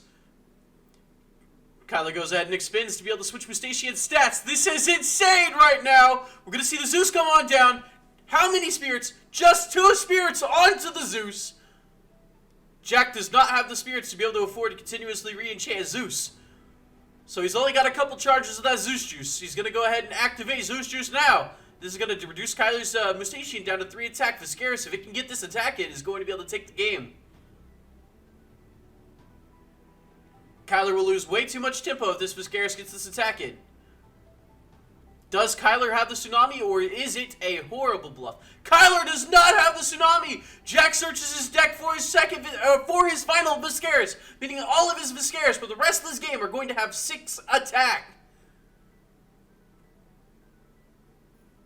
Kyler's going to be hoping to top deck an Elestral here that can actually do something.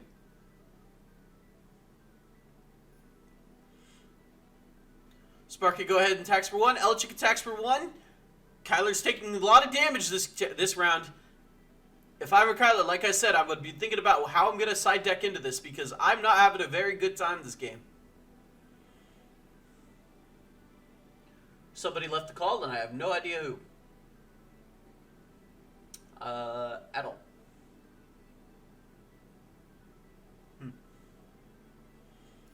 Kyler goes ahead and scoops it up, going into game 2. Man. Jack won that very soundly. There was not a point in that game where I think Jack was worried. Man. Twitch chat, what do you guys think? Do you think that Kyler's going to be able to take this back into game 2? Whew. Man. That was a game. That was a game. I'm still cheering for my little dude, though. I don't care if the odds are against him. I'm cheering for my little dude. They're both your faves, so you're on the fence? I think after that game 1, Jack's probably feeling pretty confident. If I were Kyler, I'd be thinking, I didn't do anything wrong during that game, and it didn't work out for me. What can I do going into game 2 to be able to fix the situation? Kyler made no bad plays, no misplays during that game.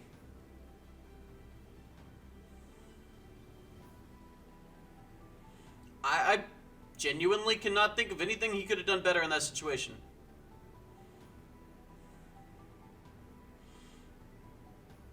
Sometimes you draw the hand and sometimes you don't. Dude, this is exciting. I'm excited. Are you guys excited? They may not be like the best, this may not be like the battle of the best decks, right? This may not be the battle of the best decks, but like this is exciting. Like, you know, like, man, and this wasn't even like a small pool either. In all reality, 10 players for a tournament, I gotta say, like, you know, like for them to come all the way to here, both of them, Jack lost 1 game, Kyler lost 2. And the people that they lost to were the top players. Like, Kyler lost to Jack and Luck. I'm just saying, like, you know, this is the pinnacle of Elestrals. This is the peak. This is where it gets. I'm excited to see where this goes from here. Both players shuffling up now. Both have side decked out. If they were going to side deck, I don't think either player side decked out, to be honest with you. I think they both kept the same decks.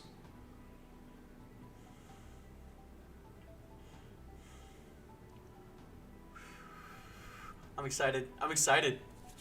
Ooh. Ooh. This is exciting for me.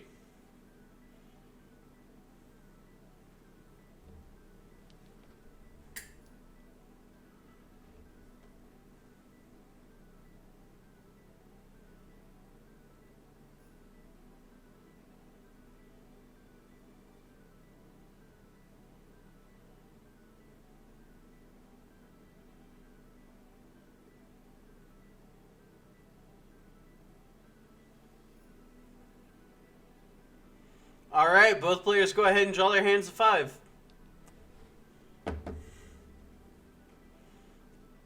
Incremental, we've told you. We've told you once, we've told you again. Kevin's going to intercept your package and take all your cards. We go ahead and see 2 face downs. Backed by a foamy Kyler, this didn't go well for you game 1. Will it go well for you game 2?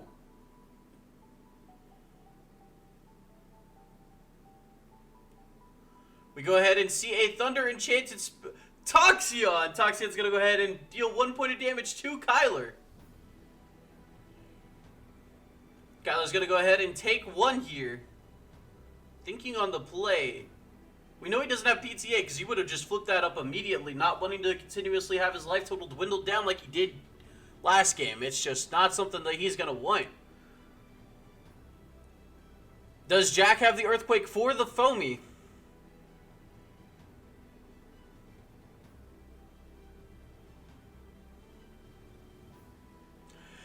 It's like a magnet to his head! He has the Earthquake! Earthquake's gonna go ahead and pop the Foamy! This is insane! Jack is gonna keep the play going! 2 face downs! Toxion attacks directly for 1. Kyler, do not activate the Shield of Achilles. That will not help you in the slightest in this situation. Kyler goes ahead and draws his card for turn, probably screaming, how? How does Jack always have it? Kyler goes ahead and casts a Mustachian. He's going to try to go on the offensive here. Jack, looking at his face down, is not entirely certain if he has something for this. He's probably going to let it slide. Like, if I were Jack, I'd probably let this slide.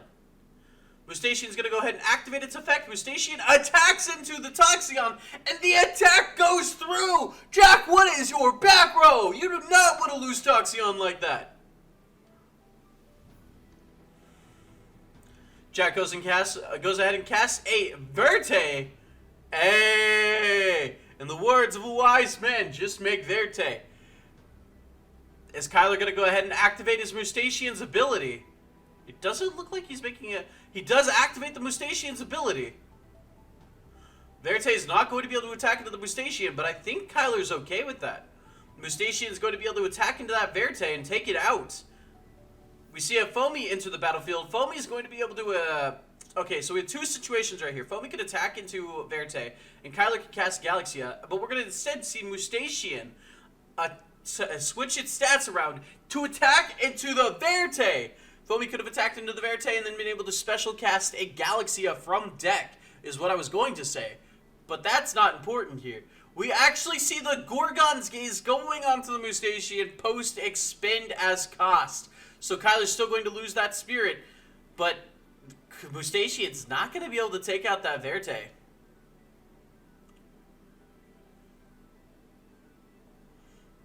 This is actually getting a really good game. This is a really good game.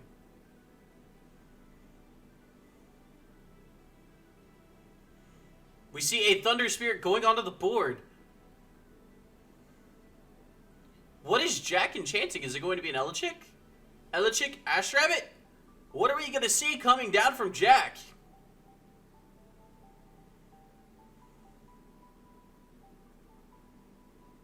We see an Astrabbit hit the board. Jack is going to be able to look at the top 3.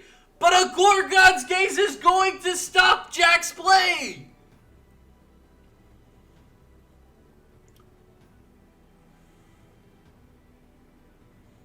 Kyler does activate Mustachian's ability, wants to keep it alive. He's burned through a lot of spirits just to use that Mustachian's effect. At some point, Kyler, it's just not worth it. But in this regard, he is going to be able to make some very impactful plays on his next turn. Unless any of those back rows are able to stop it, Mustachian will be able to switch its stats around. Attack into the Veritaqua, take out the Veritaqua. And then Foamy will be able to attack into the Astrabbit, trade the Astrabbit, and get a new Elestral out onto the board. If I were Kyler right now, I would be very happy about how this game is going. We actually see the Ambrosia coming down. This is going to allow Kyler to add 3 spirits back from his Underworld to his spirit deck, recovering 3 water because he burns through so many. We're going to see the Mustachian activate its effect. Like I said, if it attacks into the Veritaqua and takes it out, that Foamy can freely trade with that Astrabbit and not have to worry about the card that it brings out being removed easily.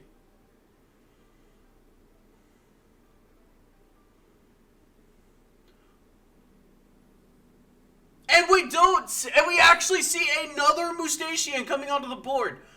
If I were Kyler, I'd activate both Mustachian's abilities. It definitely burns through your spirit deck a lot faster.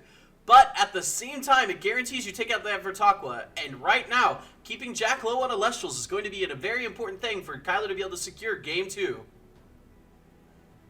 Jack looking at his face down, probably a PTA.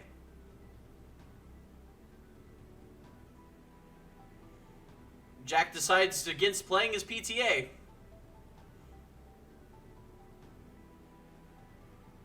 Activate Tsunami, switching Astrabbit to defense position. Very defensive play on Jack's part.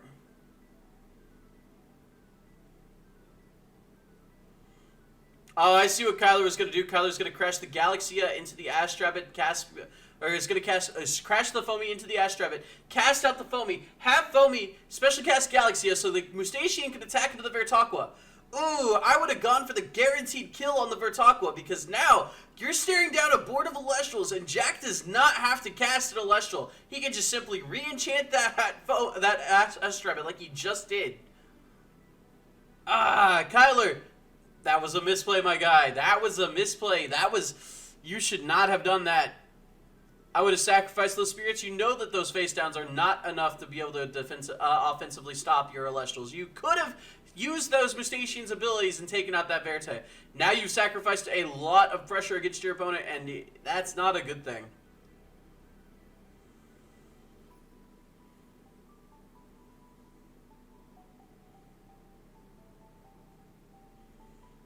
We see 2 face downs coming down from Jack. Astrabbit being switched to attack position. Kyler cannot activate Mustachian's ability because a normal cast was not performed this turn.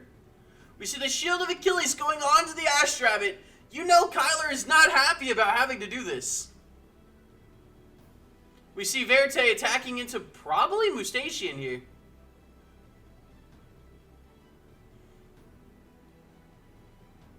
Looks like Kyler's thinking on the attack declaration. He lets the Mustachian die.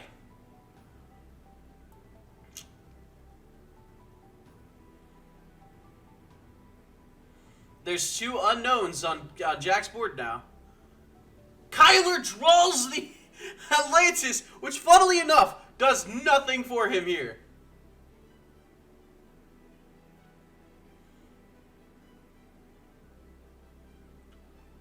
Foamy attacks into the Veritaqua. It's going to be able to search out a Galaxia. Actually grabs a Sluggle to recover 3 spirits. Kyler, what is your back row?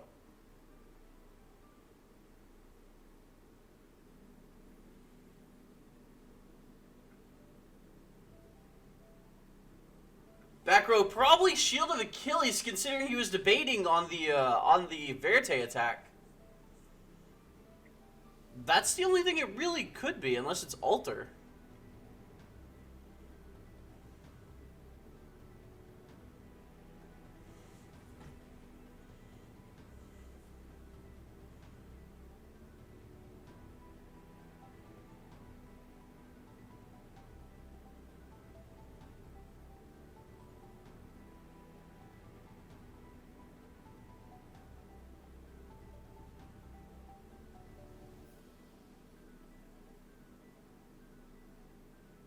We see the Laurels go ahead and come on down from Jack. This is going to take care of that Mustachian. This will bring Kyler down to Simply Sluggle. And Simply Sluggle's not that great.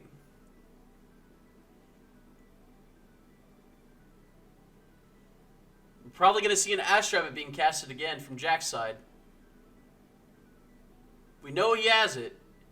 Ash Rabbit coming down from Jack's side. This is going to allow him to search the top 3 of his deck. Look at the top 3 cards of his deck. Simply Sluggle sounds like a YouTube name. You know what? You know what? Somebody ping Washi and tell him that's his new YouTube channel.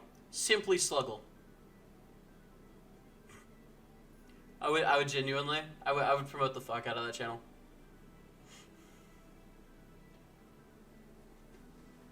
$100%. 100%. Verte is going to attack into the Foamy, or into the Sluggle. That back row is going to be dependent. I don't even think it's worth protecting the Sluggle. Unless you're sitting on Cap or Goal specifically, that Sluggle can just die.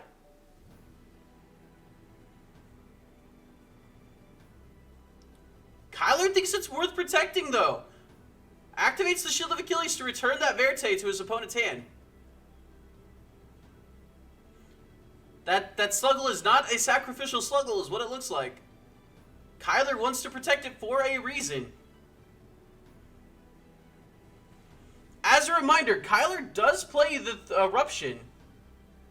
We see Sorley coming down. I think that's Wind Enchanted? Yeah, that's properly enchanted. No, I think it's Water Enchanted. PTA is activated, though.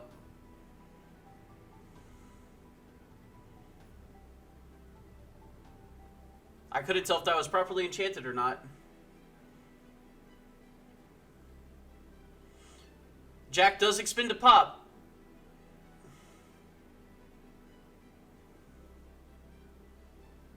Jack has 6 spirits remaining. Kyler doesn't need to win. He just needs to get Jack low enough.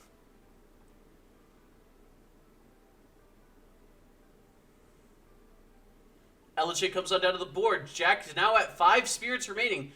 Jack will grab Zeus. Zeus is not necessary right now, though, so he does not need to play it to kill the Sluggle.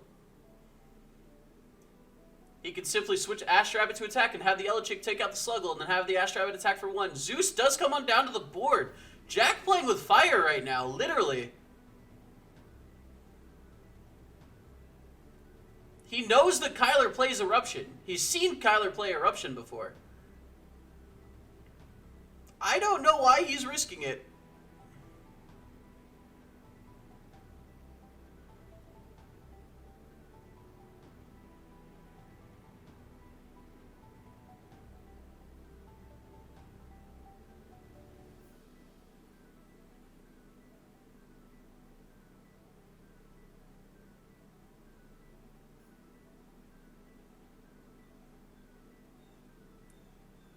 Looks like Kyler passed the turn. Turn goes back to Jack. Jack at 3 spirits. If he plays a single card, he's in Eruption range. Guys, it is happening. Jack will be in Eruption range. Jack has no way to recover spirits. This is exactly what I warned him about. Whoa! Come on, Kyler. Jack looking at his board, not entirely certain where he should go from here. Kyler does play 2x Eruption, by the way, and I don't believe he sided this game. Oh, no! Jack Fire enchanted Ash Rabbit! Kyler's probably screaming, why me? Why me?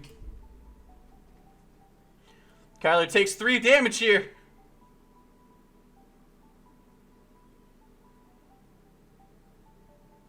He did have the Falcate in the Eruption! Hey,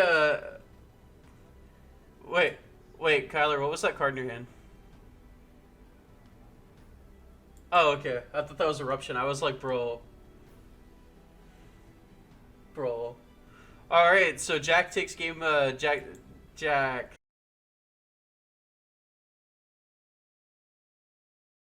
Alright, guys, we are going into the second round of semi-finals. This is exciting! This is exciting! Jai versus Luck. ElYouSeeKay. I'm excited. I'm excited for this. Jai does have the quirk of leaving her spirit deck face up, and honestly, at this point, I'm okay with it. Alright, so we see Viscaris coming down turn 1. Jai not wasting any time in applying pressure. Knowing she's playing against 5 guys, she wants to get an evenly matched body on board. Luck opens the Nog, though. That foil Nog is beautiful. Beautiful, beautiful, beautiful. It's gorgeous, lovely, perfect, amazing. We see Zaptor coming onto the board, probably seeing the Astrabbit. We do see the Astrabbit. Astrabbit's going to allow Luck to look at the top 3 cards of his deck and add 1 to his hand. Jai is going to actually flip PTA. This will allow her to make sure that that Astrabbit does not stick around on the board. Jai's not the type of person to want board presence to happen, so that makes a lot of sense, though. She's just saying, I'm getting rid of the rabbit now. That rabbit is problematic for Jai, and she does not like problems. Luck will continue to look at the top 3 cards of his deck and add 1 to his hand, though. There is no Gorgon's Gaze coming out of Jai's side. Her cards do look weird. Again, proxies were allowed for this tournament, and I appreciate the fact that Jai's proxies are the actual cards. We were trying to ensure that this tournament is as open and available to everybody as possible, and she really was looking forward to play. And for those of you who do not know, Jai has been a member of this community and an active member at that for this entire year. So the entire year that Elestrals has been out. So it's really nice to see her competing in tournaments, considering she usually just tries to organize them. So we do see Jai drawing for turn, popping that Astrabbit during the end phase. Jai is in full board control, but Luck does have 3 face downs, and as we all know, face downs are not something you would be looking at if you're playing offensively. Jai actually being forced to expend a draw, having no other Elestrals in hand.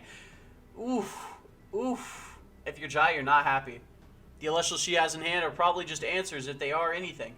Jai does attack directly for 1 with Viscaris. This is going to deal some decent damage to Luck, but Luck having 3 back row, they're not bluffs. That's too much to be a bluff. We're going to be seeing Astrabbit come on down again. He just has it! He just has it, folks! Astrabbit goes ahead and looks at the top 3 cards of Luck's deck. Luck is going to get to add 1 of those cards to his hand, probably looking for another Elestral that can actually deal with Viscaris. Instead, he finds a face down and passes the turn. If you're Jai, you're probably thinking, I look like I'm in control here, but am I really? We see Jai going ahead and casting a Verte.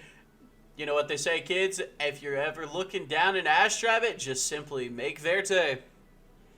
If your house is getting mortgaged, just make Verte. And then she plays the Zeus Juice! Zeus Juice, Zeus Juice, Zeus Juice, Zeus Juice, Zeus Juice. This is going to allow Jai to be able to attack with Viscaris. If either one is bounced back to the hand, then she is still going to be able to take out that Astrabbit. Viscaris is actually switched to defense position due to the tsunami, and then Shield of Achilles will return Verte back to her hand. This looks like it costed Jai a lot of board presence, but in reality, it costed Luck a lot of spirits. Oh, this is not good at all. Luck goes ahead and activates Heliod's Chariot. This is going to make it to where Jai can no longer activate runes for the rest of this turn. We're most likely going to be seeing a Viscaris coming down onto the board to destroy Jai's Viscaris. And we do see the Viscaris! Viscaris comes on out of the board. This will allow Luck to be able to destroy Jai's Viscaris. This is going to allow Luck to special cast a Viscaris from his deck. Astrabbit will be able to attack him directly for 1. And suddenly, the board states have changed. Heliod's Chariot, perfect timing. Let's go! Jai's probably looking at the board and going, fuzz! This sucks. Or she's just simply got an Earthquake, because she's just that good with it. Earthquake goes in and destroys the attack position Viscaris. Probably going to be seeing the Verte coming down to be able to attack into that Viscaris that's in defense position. Verte does come down. See, here's the problem with Viscaris. Viscaris searches out all of your best deck's best attackers, which is the other Viscaris. So if you just kill all the Viscaris, well, how are you going to punch me? Verte does go ahead and attack into the Viscaris, is what it's looking like.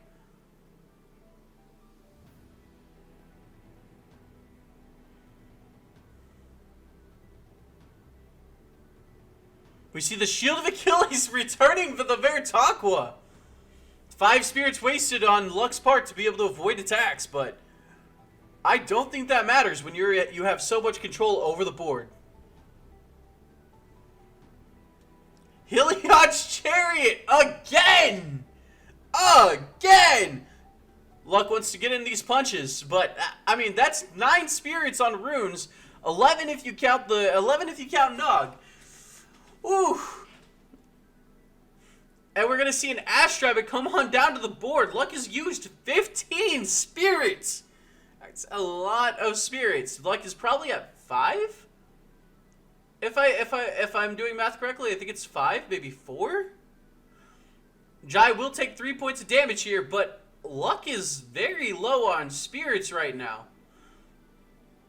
Jai is actually in a winning position? Question mark? Zeus being on board as well. Jai has the Verte. Jai has the out to the Viscaris.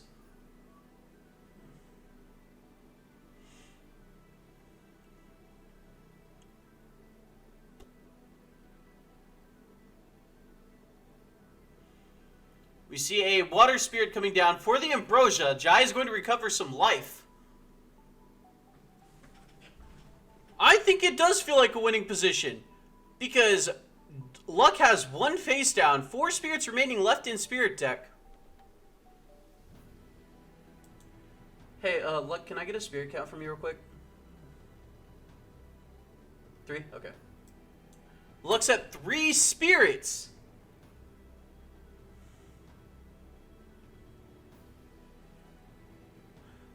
Jai plays another Ambrosia. She is in control of the game now. Jack.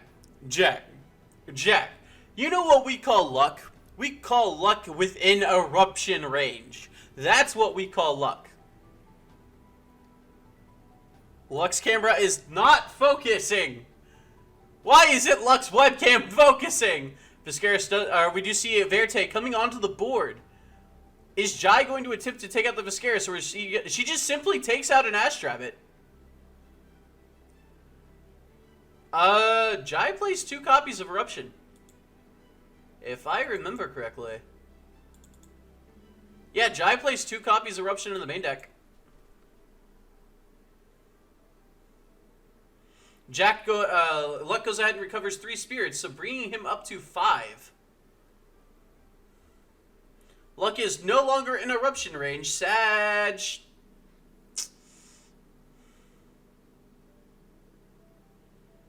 Big Sag. Oh, plays 2 Ambrosia. I only saw the one. His hand was covering up the other one.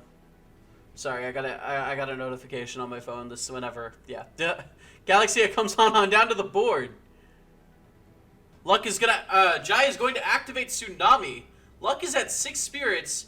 Jai's pretty low too now. We're going to see the Gorgon's Gaze on Battle Step. This is going to remove Galaxia. Jai's in a winning position. I'm sorry, Jack, but if you're looking at this and you're not thinking Jai is winning, I don't know if we're looking at the same game. Battle Step is fantastic play. That is honestly one of the most amazing things to see is the Gorgon's Gaze during the Battle Step. It's hype. It is hype. And if you don't understand why it's hype, well, I don't know what you want from me. We see the Earthquake going down, going to go ahead and pop that Viscaris, needing to take control of the game. Viscaris being the problematic card, Jai gets rid of it. 6 spirits left in Spirit Deck for Luck. Verte is going to attack into the Ash Rabbit. Its effect is going to activate, destroying the Ash Rabbit. But Gorgon's Gaze is going to prevent that. This will bring Luck down to 3 spirits remaining in Spirit Deck. Which, again, brings him into eruption range. And by the way, if you guys are wondering why I'm saying eruption range when he doesn't die from eruption, it's simply because of the fact that I think Luck has the one that he just drew. Luck has the single card he just drew. We see the Earthquake coming down onto Vertaqua. Luck is at 1 spirit remaining.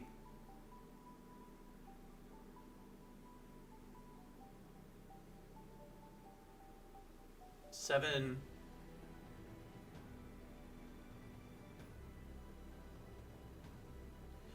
3.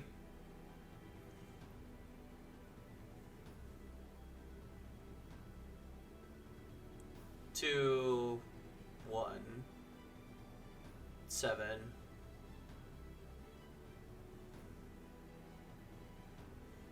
Did I misdo the math? I don't think I did the math wrong, did I?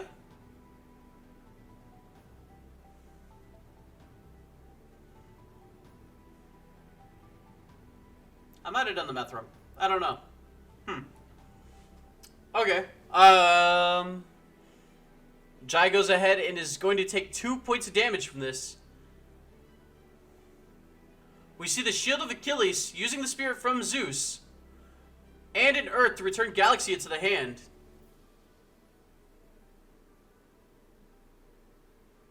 Okay, I did do the math wrong. Alright. I don't know why I thought that he'd use one more than he did. Jai draws a rune. I think Jai's out of the game. I think the game is over here. I think Jai can't win this from this point. Drawing a rune there sucks. She expends to draw, and that gives Luck the game. Yeah. Jai could have won if that had simply been an Elestral off the top at the start of her turn. She won that.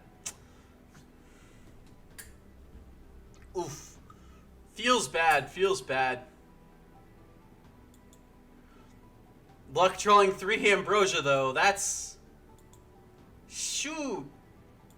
That's disheartening.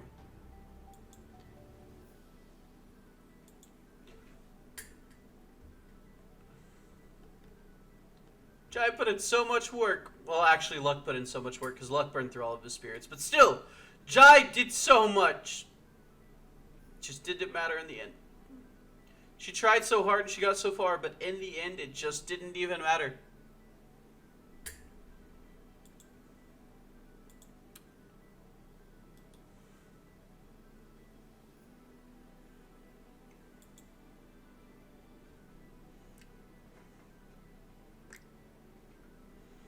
Are they going into the side deck? Looks like Luck might be.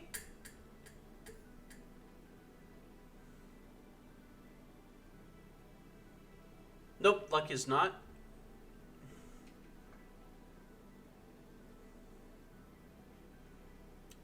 I don't think it would have been better. I think in the situation that Luck was in, just simply attacking would have been better.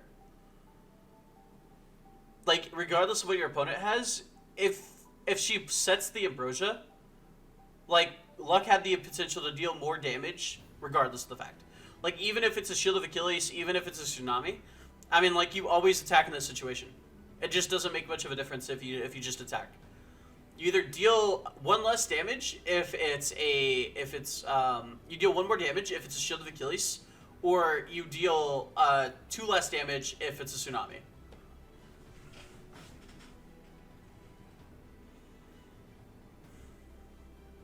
I think where she really went wrong there was Luck opened Luck out of the 3 Ambrosia.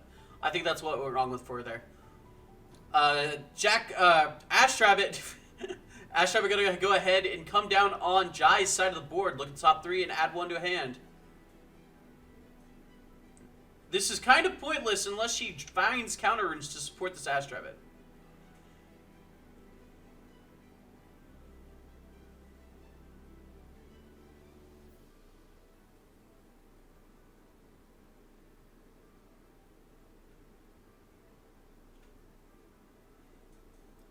She found counter runes to support this Ash Rabbit.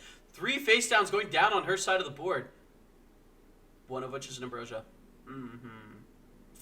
Again, the amount of players that have flipped up an Ambrosia on accident, very high. We see we see Earthquake coming down and destroying Astravid. Bro, just feels bad, my guy.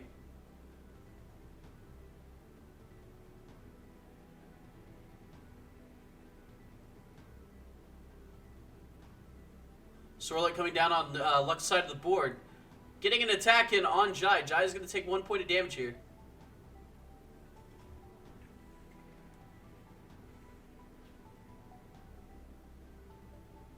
I don't know how you guys just always draw the Earthquake. But you guys do. You guys do. Earthquake coming down. Jai flipping face off the Earthquake, bro. Bro, I can't even, man. I can't even. I can't even. The amount of Earthquakes played in the last 4 games is like 6, maybe 7. Y'all are insane. Y'all are just insane to just have it.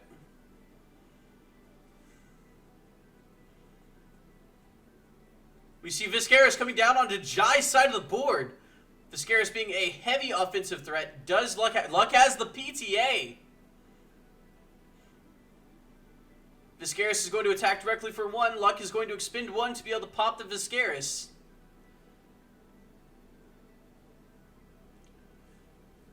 Super back and forth. Neither players can keep an Elestral on the board.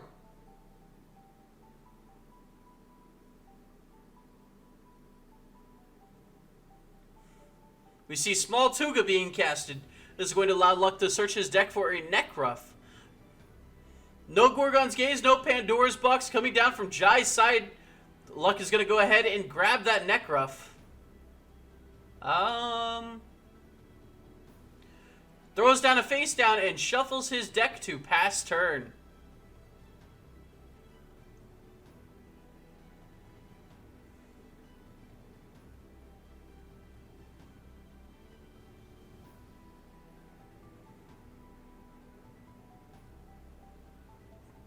Gorgon's Gaze is going to be casted on the Vertaqua. Verte does not take out Small Tuga. We're going to see Necruff coming down on on Luck's side of the board. But before that, we're going to see Heliod's. Heliod's being casted here. Luck knows that... I need to stop saying Jack. I keep saying Jack. Luck knows that he has the opportunity to apply offensive pressure, and he's going to take it. He sees the Verte, and he's thinking, I can deal damage. Either that or he's about to play Viscaris, and that's going to allow him to build a board. We actually see a Galaxia coming onto the board. Small Tuga into Verte. Galaxia into Jai. Jai takes a point of damage, loses her board. And we are seeing amazing tempo coming out of Luck's side. If Jai can't regain tempo here, she's in for a world of hurt. We already know that Luck has the Necruff. Jai, if she plays defensively, is going to start taking damage.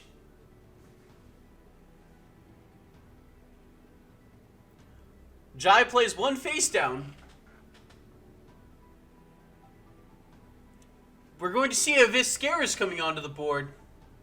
PTA on the Viscaris! Jai, you can't keep anything!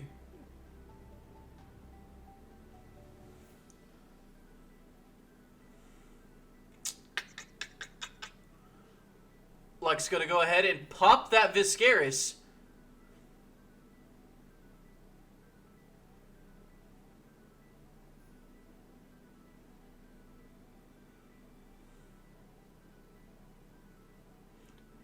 What is Jai thinking right now? Well, I can tell you what she's thinking. Why? Luck's going to go ahead and expend to pop the Viscaris. Luck is in the driver's seat, and he is not going to stop. He's just going to keep his foot on the gas pedal. We see Necruff coming down properly enchanted. We see a PTA coming out of Jai. Jai's going to take 3 points of damage here. Jai's going to take a total of 5 this turn.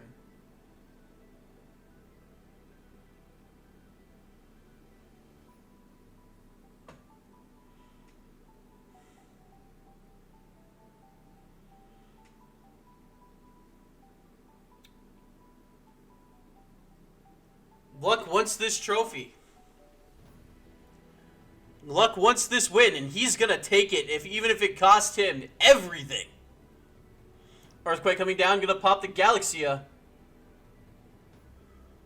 Jai has no cards left in hand, is what it looks like. Or maybe it has 2 cards in hand? I'm not entirely certain on that one.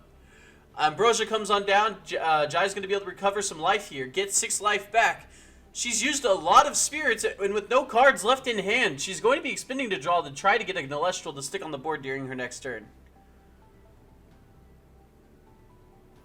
Luck is in the driver's seat right now, but Jai has the spirits to be able to continuously expend to draw cards. Unless Luck can draw some Elestrals here, Jai can kind of take time.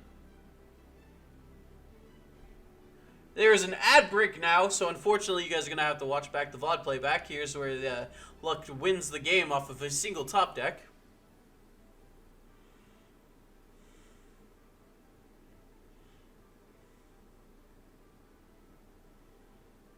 Ambrosia comes on down using the Lycoris.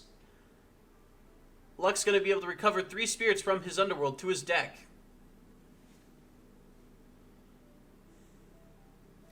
Neither player playing hand control, so they are more than welcome to continuously expend a draw if they need to draw cards. Kind of weird that Jai did not. Makes you wonder if Jai knows something that we don't.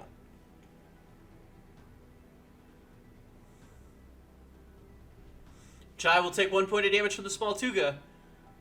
Can she draw an Elestral to get rid of this small Tuga? Earth Spirit coming on down. Viscaris hitting the board.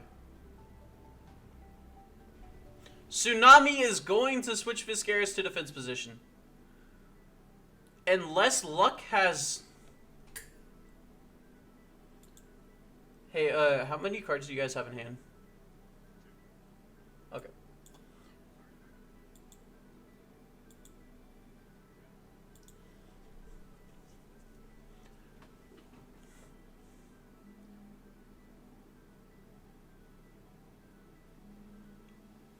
Luck doesn't have a way to kill Viscaris unless he's sitting on the Earthquake.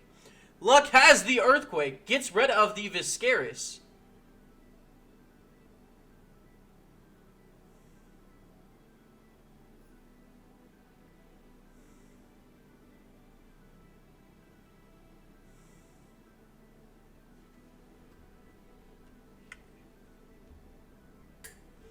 Luck has 2 small Tugas. They attack directly for 2 damage. Jai is top decking, so unless she drew an Elestral, the game's basically over for her. Nekruff comes on down to the board on Jai's side. Nekruff attacks into a small Tuga, destroying it, forcing Luck to expend his spirit. Luck does, however, have a Nekruff left in hand, so he can trade with his opponent's Nekruff.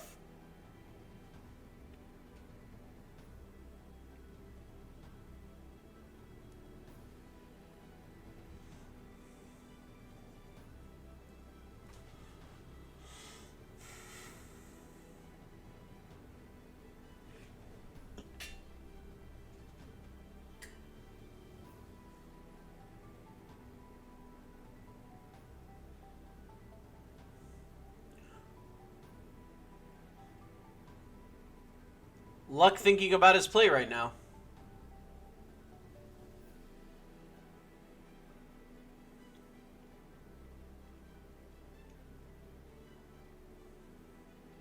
Jai having exactly two spirits. If either of those spirits are a Shield of Achilles, then Nekruff kind of wins her the game. But if they are both bluffs, then Luck wins the game. We go ahead and see the Nekruff coming down on Luck's side of the board. Luck is going to declare an attack using his Nekruff into Jai's Nekruff. If this attack goes through, Luck will win the game. Both players will have to expend a Spirit. Small Tuga will be able to attack directly for 1, but if it is a Shield of Achilles being casted here,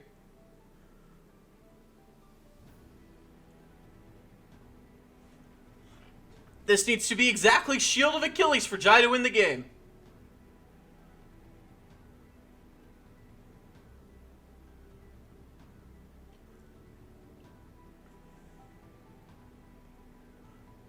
Both players take a point of damage here. Luck attacks directly for 1. And that's going to bring... No, if it was Tsunami, then Small Tuga could just attack over it. And then Jai would have to top deck into an Elestral that she could play that would have an effect that would actually impact the game here. With only 1 spirit remaining. Oh, shit, 3 spirits remaining. Okay. So Jai is still in this game. If she draws an Elestral, she drew an Elestral! She drew the Swirlite! Swirlite attacks and destroys Small Tuga! We are going into a game 3! That is actually insane! I did not notice there was 3 spirits. I only saw 2 spirits. Jai being able to take it to a game 3 against Luck! The Luck, let's go!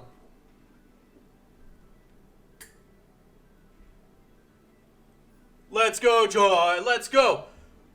It's not a sweep yet. Jai still has to be able to take game 3 against Luck. This is probably the most exciting match of the day. Actually, no, I genuinely think that the finals would be even more exciting than what we're watching right now. We're seeing both players taking their their level of play to the maximum. They're both thinking about how exactly they can go about winning this game in the most perfect way possible. This is peak Elestrals!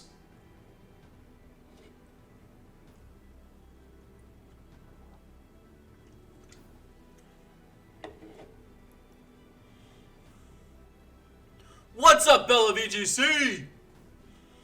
Dude, I love VGC. VGC's awesome. 2014 meta, best meta. That's all I'm saying. Actually, 2015. Maybe 2016. 2016 was pretty good, too. 2016 was great.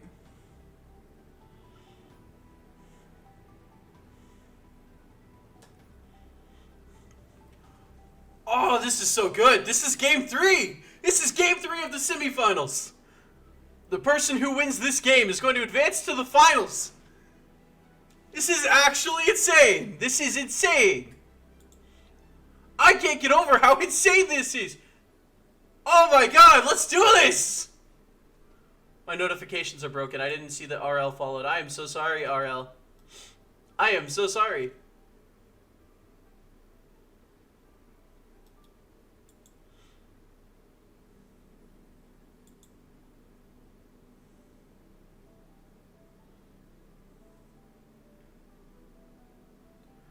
Alright, and we are into game 3. Start off the game, Luck is going to go ahead and throw 3 face downs. And we see Small Tuga coming down onto the board. Small Tuga is going to search out a Necruff. Hey, Bella. Don't sell yourself short. Top 10, you can do it. No. Top 3. Don't sell yourself short. You know you can do it. Small Tuga is going to be able to search out a Necruff for Luck. Luck is going to have an offensive pressure in hand. Jai's probably looking at her hand and going, no. Oh, she's just got a Verte! Verte comes onto the board, backed up by 2 back row. Verte is insane, and the Gorgon's Gaze negates the Verte effect during battle step. Verte cannot destroy Small Tuga in this situation. Heliod's Chariot's going to go ahead and come down on Luck's side. Wanting to make sure that he gets this attack through, it's probably going to end up being a Viscaris. Usually he waits until he has Viscaris to be able to play Heliod's Chariot, so we're probably going to see the Viscaris go ahead and come on down onto the board on Luck's side. Instead, we actually see the Necruff just wanting to secure the kill against Verte. Necruff will attack and destroy the Verte, forcing his opponent to expend 1 spirit. Jai will lose board presence, but at the same time, Luck has a Small Tuga in attack position that's just there for easy pickings. Hey, Bella, I believe in you. Top 3. You know what? No. Number 1. You got this. Number 1.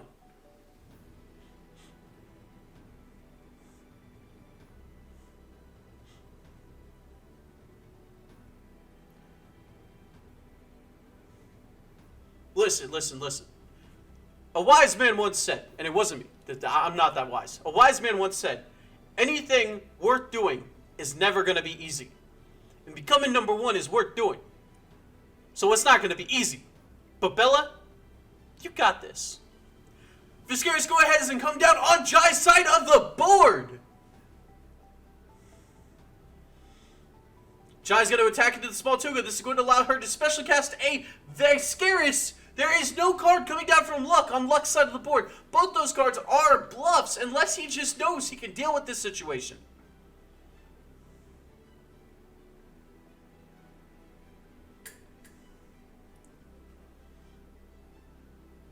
Jai goes ahead and plays the Viscaris, has 2 Viscaris on board. Luck goes ahead and draws his card for turn. Does he have a way to deal with this situation? Heliod's Chariot! He has a way to deal with this situation. He would not be so confident flipping that card face up if he could not deal with this situation. We see 2 spirits coming down. This is going to show us that Luck is doing something. He's got something cooking. He's cooking. The chef is cooking. We'll let the chef cook.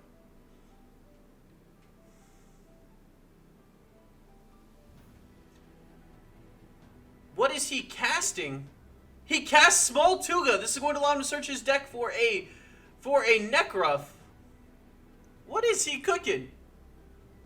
How does he have the Earthquake in hand? If he has the Earthquake in hand, he has the way to deal with that attack. He has the Earthquake! He just has it! He's like a magnet for earthquakes!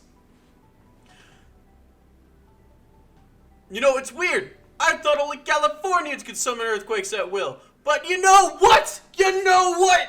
Luck can do it too. Nekruff goes ahead and attacks into the Viscaris, burns his opponent for 1. Small Tuga attacks for 1. 4 damage coming out of Luck's side in total, and the last 3 to 6 damage because 2 of that was dealt by a Nekruff effect. So 6 damage coming out of Luck on 2 turns. Jai's not having a good time. On top of that, 2 of her main attackers are already in the underworld. Does she have a way to recover from this situation? Or is Luck just going to steamroll through for the rest of this game? Vigo, how can you not be in tits? This is amazing! This is peak! They are the pinnacle! We go ahead and see a Nekruff coming down on Jai's side of the board.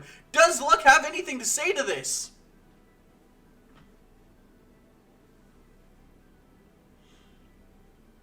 Looks like he's thinking. Nothing in response to the casted Nekruff. We're going to see Zeus being casted here. Zeus disenchants to be able to reduce the attack of Nekruff by 3, 2-2. We're going to see the Tsunami being activated in response to the Nekruff attack declaration. Oh my god, this just keeps going back and forth, back and forth. Nekruff was switched to defense position, but Luck is just shortcutting it back to attack position. We're going to be seeing Nekruff attack into Jai's Nekruff. Does she have the Tsunami?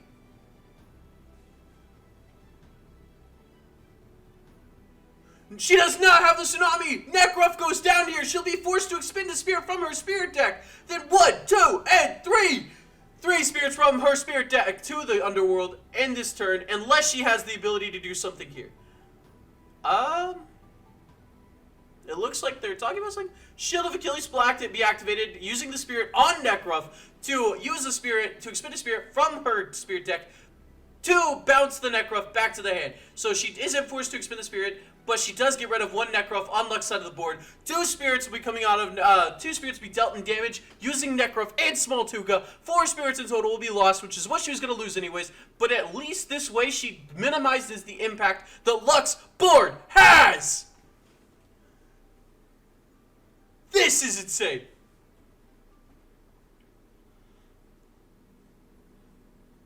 Realizing I'm losing the board presence and saying, okay, well, let's make up for it by making sure that even if I lose my Elestral, I'm still doing something impactful this game.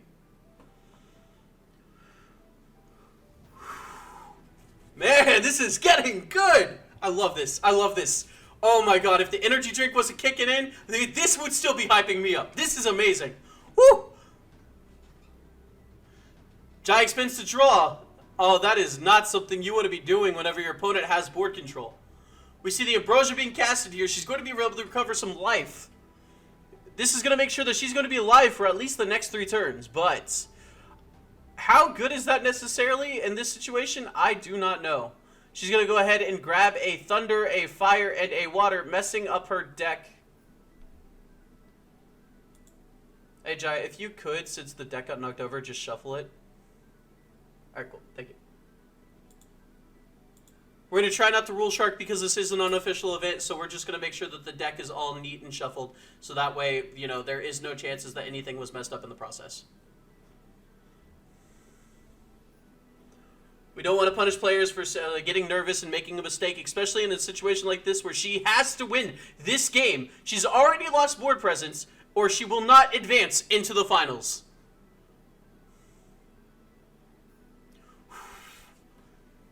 This is insane. I love this. I'm intensified. I feel energized. Like, this is awesome. This whole entire tournament has been amazing. We see Ambrosia coming down from Luck's side, making sure that he's able to keep up with the recovery coming out of Jai.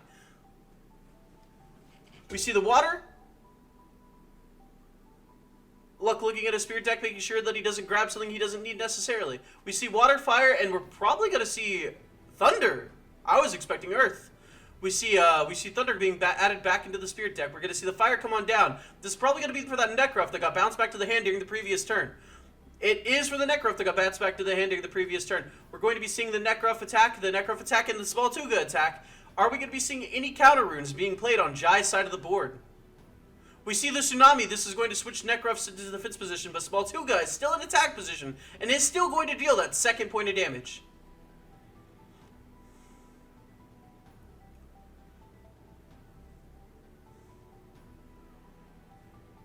Jai draws card for turn. What does she get? Does she get an Elestral that can make an impact on the board? She gets an Earthquake. This is going to deal with one of the Necruffs.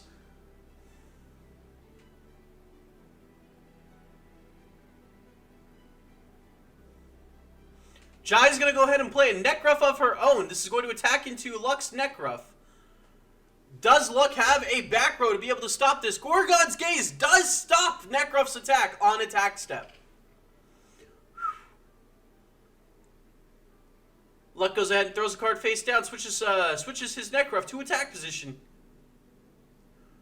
Does he have an Elestral? We see a Necruff being enchanted with a water. Fire enchanted Necruff probably going to attack into this fire enchanted Necruff. Both players will be forced to expend if this attack goes through. Both players are forced to expend one spirit, both of them losing a Necruff. But Luck has the ability to deal 2 more damage here via attacks. Jai will take 3 points damage here, and this looks like it's just going to go into Luck's favor. Unless Jai draws a card right here. She's already used to a Viscaris, so Viscaris is not going to be the game changer she needs. She's looking for an Ash Rabbit or something to play defensively with.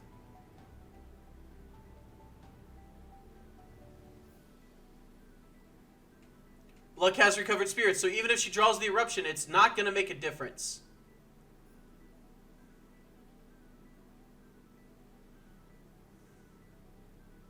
Jai expends to draw, and that's going to be game, set, match.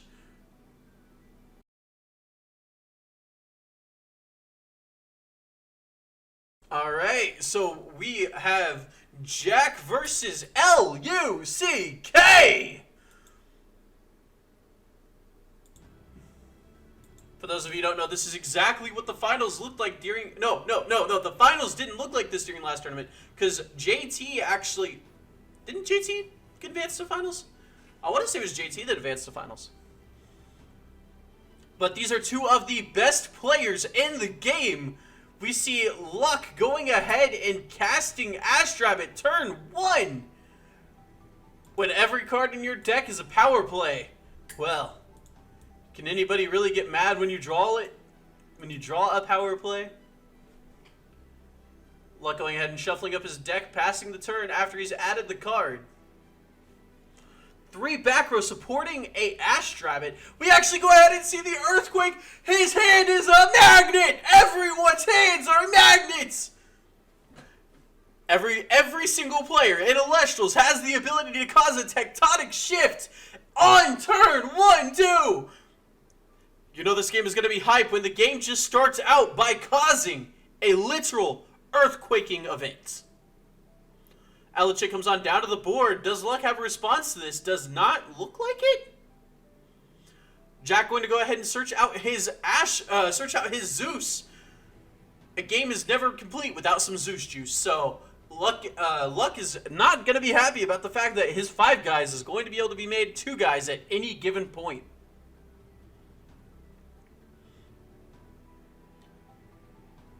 Does Jack have any back row to support this Elichick?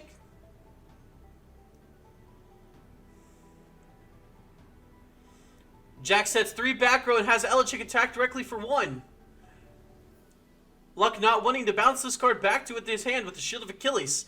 Getting a second Zeus search is never something you want your opponent to be able to do. It comes around to Luck's turn. Does Luck have the Heliod's Chariot?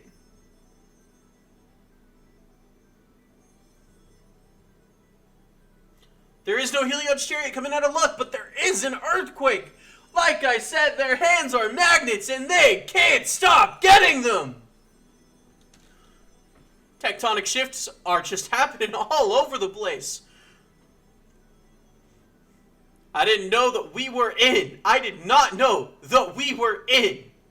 Yo, Dan. Hi. Hi, Dan. I did not know that we were in California. So many earthquakes coming down on turn 1. This is insane.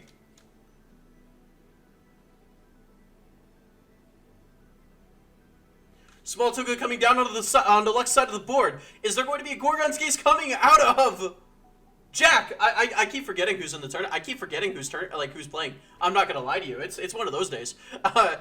There is a Gorgon's Gaze coming down for Jack, wanting to minimize the amount of Elestrals that Luck is gonna have access to. Luck is gonna be able to just kind of have to pass turn here. Jack knowing that if he can keep Luck down to a minimum amount of Elestrals, then he's going to have to rely on top decking into Viscaris.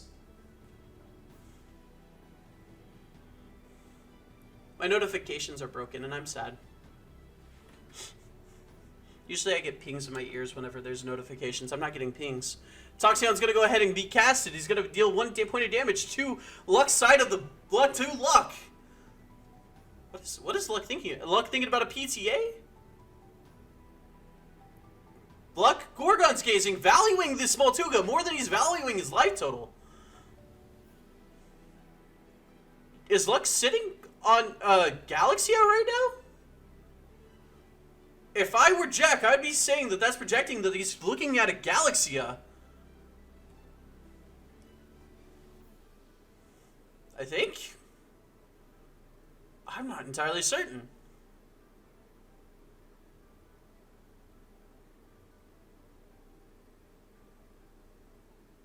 Just wanting to protect the Small Tuga? I don't know why Luck Gorgon's Gaze there.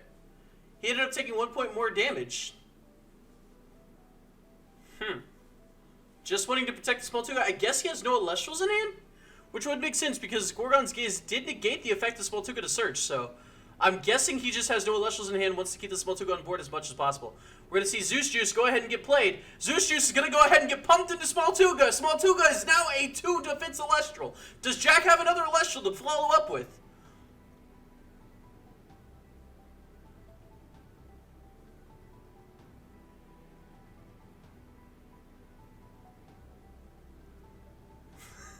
Listen, Jai. If I have an Elichick and my opponent has a Small Tuga, the only way I'm out in that Small Tuga without using an Invoke rune like Earthquake or Laurels is gonna be Zeus Juice. So I'm gonna Zeus Juice into Small Tuga. Toxion go ahead, coming down on Jack's side of the board. Luck is gonna be forced to expend a Spirit. Small Tuga is at 2. We see Toxion number 2 attacking into Small Tuga. We're gonna see Tsunami coming out from Jack's side, from Luck's side. This is going to switch all of Jack's Elestrals to defense position. Heliod's Chariot being activated now. Oh my god, I think this is projecting that there's going to be a Galaxia play here. Both Toxion's in defense position. The Galaxia play wipes Jack's side of the board. Galaxia comes out! Jack loses both the Elestrals, going down to 1 card in hand, 2 cards face down, and Zeus Juice being at 2. Oh my god! Luck is in a winning position, in a commanding position. Jack has lost everything! This is insane! Yes! Yes, that's my boy! Luck making an amazing tempo swing. It looks like he was down and he's just not gonna take it. You can kick the man, but he will not stay down. Let's go! I'm loving the work the water is putting in right now. I'm loving the work the water is putting in right now.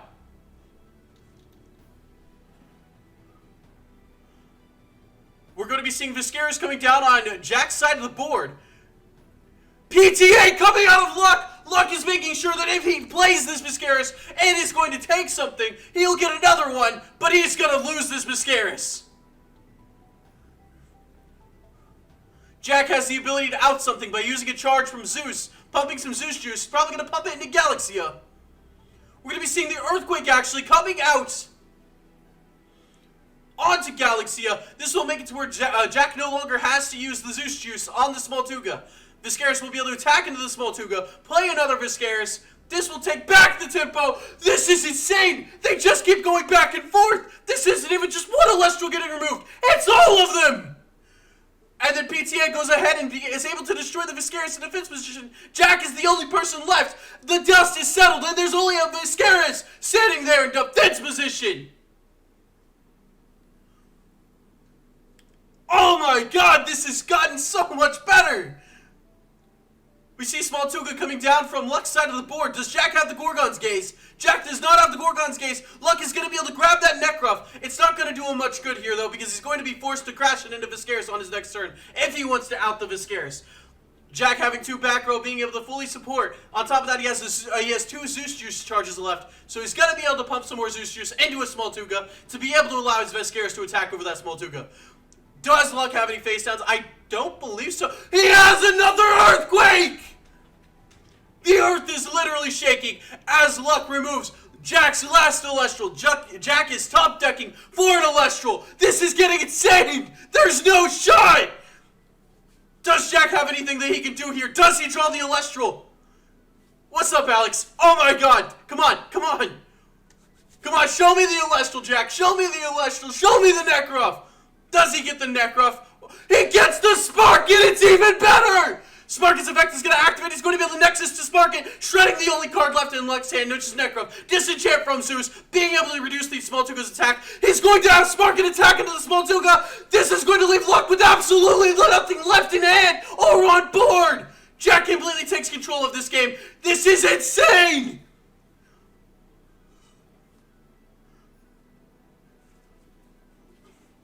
Luck is going to need some kind of way to come back into this game. He's top decking here. He's looking for a miracle. Does he get the Sorlet? Does he get the Viscaris? Does he get the Necruff? Does he get something? He gets the Viscaris! It just get PTA coming down on Jack's side of the board, though. This is not going to matter. You can play your Viscaris, but it can't out the Sparket. Jack's going to go ahead and spin during the end phase to pop the Viscaris. This is going to allow him to make sure that Luck has nothing left on the board. If Jack draws an Elestral here, I think he can simply... Jack can re-enchant during his turn onto the Sparket, attack for 3, leaving Luck with 0, winning Jack the game, going into Game 2! Oh my god! Wait, Jack expends the draw? Place card face down, dealing 2 damage to Luck. No, Jack, not like this, not like this, not like this!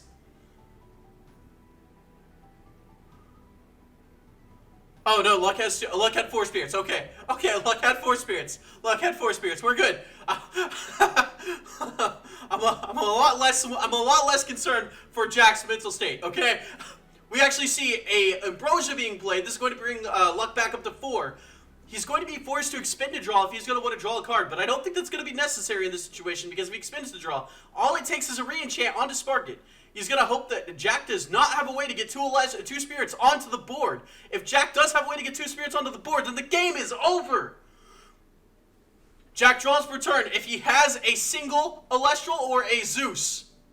We see the Astrak coming down on the board. Jack is going to be able to look at the top 3 cards once, then twice, and then he's going to be able to attack for 3 damage, leaving Luck with a single spirit left in Spirit deck. Jack is going to be able to add 3 cards, and then he's going to be able to shuffle, and then he's going to be able to do it again. He's going to have the counter rune. There's absolutely no way that he does not have a counter rune after this. Luck is going to draw for turn. If he does not draw an Elestral or an Ambrosia, then the game is set. He draws a Nectar of the Gods. The game is over. The game is set. Jack wins game 1. Oh my my god, super back and forth gameplay all around. Amazing kudos to both players. Oh my god. Whoa. Oh man, that got really hype all of a sudden. That got really hype all of a sudden. Bro, I asked Jack to deliver on some amazing gameplay, and he came through. He absolutely came through. We're going into game 2 now, and this is going to be Jack versus Luck. Are either players going to side deck? It does look like Jack is side decking. Jack actually has some amazing side decks for this very specific matchup. He can side deck into Pandora's Box. He can side deck into Sonic Core. He has some decent side deck options. If I recall correctly? If I recall, he has Sonic Core in the side deck. Let me go ahead and do this. Oh no, he has Verte. He has Pandora's Box. That's about the only side deck option he has here. Who's the one with Sonic Core? Whatever. Anyways, the only thing I could really see him side decking in is Pandora's Box. He has access to Tornado, Veritaqua, and that's about it. I guess you could side deck in the Veritaqua specifically for the Astrabbit, but that feels very bricky, if that makes sense. Let's say bricky. Bricky's the word. Oh my god, this game. Oh my god, my heart's beating. I love this. I'm so happy. I should not have decided to wear the hoodie for this. If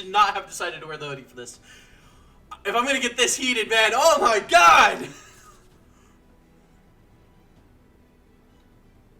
This makes me really happy that my cards are sitting in Los Angeles right now, because whenever they get here, I cannot wait to play against these two. These two are amazing players, like absolutely outstanding. Oh my god! Oh man. Be still my beating heart.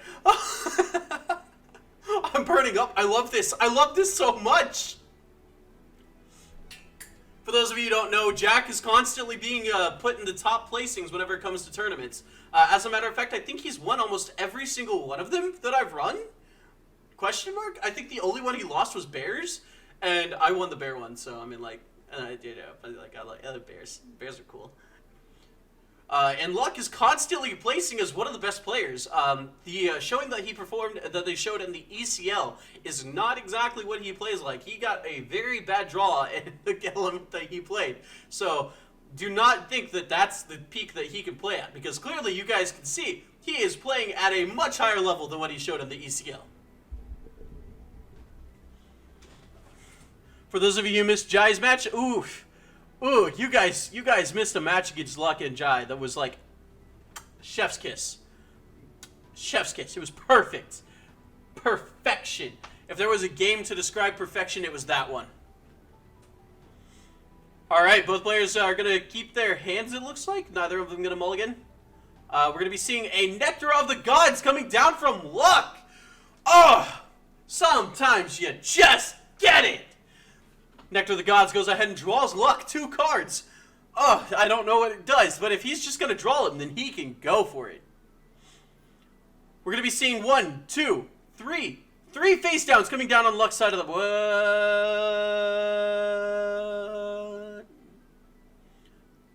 Thunder Spirit's coming down onto Astrabbit. Astrabbit is going to allow Luck to look at the top 3 cards of his deck and add 1 to his hand. Luck picks a card, probably gonna be an Elestral. We know he has 3 cards in hand that are runes. 5. Yeah, so probably gonna want to look for an Elestral. He plays 4 cards face down. Oof, that's not. He's sitting pretty with 3 cards in hand, but 4 runes, not something you want to see if you're playing an offensive deck like Five Guys. Jack's going to go ahead and cast an Elestral. We're going to be seeing ElYouSeeKay come on down to the board. Jack actually has horrible internet, so you guys might see his screen freeze up every now and then. ElYouSeeKay is going to be activated, and we're going to see Gorgon's Gaze being activated in response to ElYouSeeKay's effect activation. Luck has burned through 5 spirits so far, but he has the ability to recover spirits, unlike Jack, who does not have the ability to recover spirits. He's not playing any spirit form of spirit recovery. No Ambrosia, no Scythe, nothing. No Quackle, no Sluggle, which, by the way, just so you guys are aware, Sluggle actually did top cut this event, so just throwing that out there. Just throwing that out there. And if Jack wins this game, then that means Sluggle came in third. We're just throwing that out there. I'm just going to throw that out there. Just so all of you know that that's a thing. I'm just going to make all of you know that. And just make you all hyper aware of the fact. Heliod's Chariot coming down from Luck. Luck is going to apply some pressure this turn. Are we going to see Viscaris come on down to the board? Is he going to make sure that he has board presence? Or is he going to be playing something like Necrof, which is going to ensure the fact that he's able to deal damage? We're going to be seeing Ambrosia coming down from his side of the board. He's going to recover 3 spirits from his Underworld back to his spirit deck. You know how I just said that he'd used 5 spirits? Well, guess what? He's actually only used 3. We're going to be seeing a Fire Spirit enchanted Ambrosia to recover the other 3. Oh, no, I guess he's only used 2 now. 2, my bad. I think it's 2. I think we should be at 2 now. Man! We're going to be seeing a Fire Spirit coming down. Necrof is going to be able to attack into the yellow chick. Take it out. Ash Rabbit's going to be able to attack for 1. We're seeing 2 damage going into Jack this turn.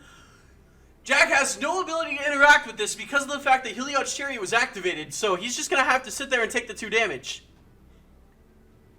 Luck lost game 1, realized what went wrong, and he's saying, I'm going to fix this. He's applying a lot more pressure. Jack's sitting there pretty with 3 cards in hand, and Luck's just kind of like hoping that he's going to be able to stop those 3 cards from being able to do anything to him.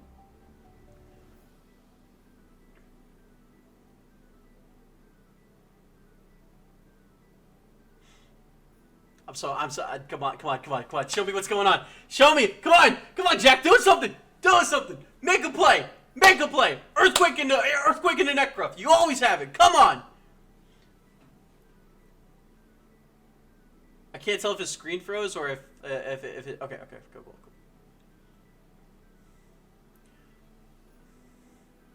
All right, we're gonna go ahead and see Taratlus coming onto the board. So we're seeing a Viscaris being played this turn. Viscaris is going to be able to attack into that Ash Rabbit, destroy the Ash Rabbit, and be able to special cast a Viscaris from deck if he has the opportunity to. Does the Luck have anything to say about this, though? Do we see a Tsunami? Do we see a Shield of Achilles? Do we see anything coming out of Luck's side to say that this is not going to happen? Jack looking at his hand. Does he have a Zeus in hand already? If he has the Zeus already, is he going to instead go for the Necrof? We do not see that. We do see Viscaris attacking into the Ash Rabbit. Ash Rabbit is going to be destroyed here. Jack is going to be able to search his deck for a Viscaris and put it on the battlefield.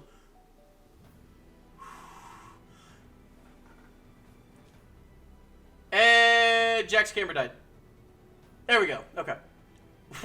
We see Viscaris coming onto the battlefield.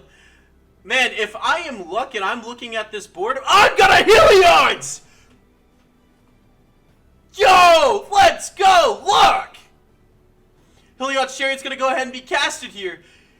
Luck sees the Viscaris and he sees a problem and he's gonna fix it.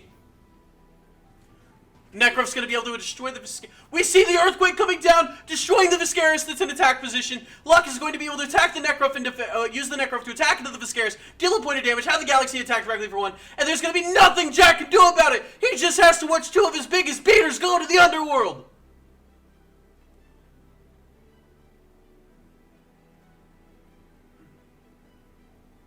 Knowing Jack, I'm probably just thinking, God, why?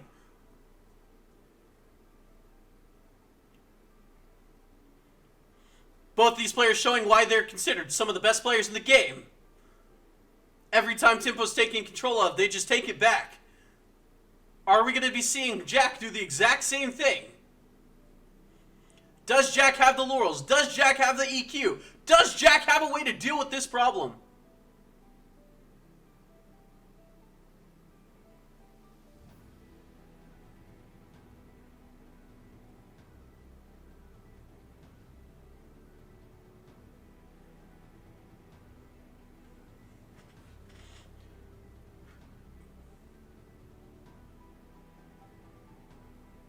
Come on, Jack, show us what you're made of.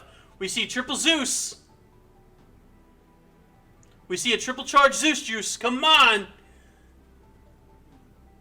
What's the Elestral we're seeing supported by it? Quad charge Zeus juice? Ooh, this is... I'm interested. Are we going to see a Spark It? Are we going to see a Spark It deal damage?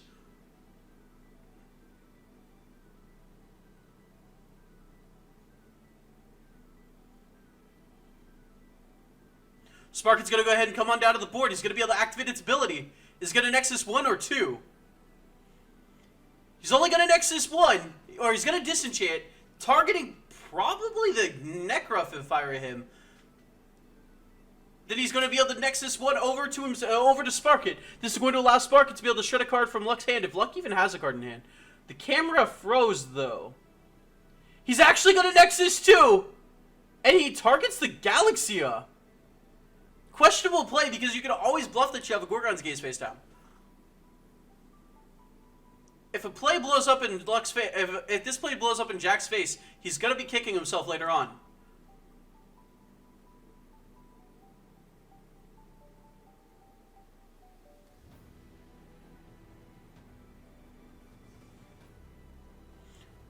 However, Jack did deal 2 damage on that attack. Unless Jack has an altar, I don't know what he's thinking here. We see the Necruff attack into the Spark It. We're going to see the Tsunami being played to switch the Necruff to defense position. Both Elestrals in defense position now. Does Jack draw an Elestral? Even an Astrabbit will do just fine to be able to remove this Necruff.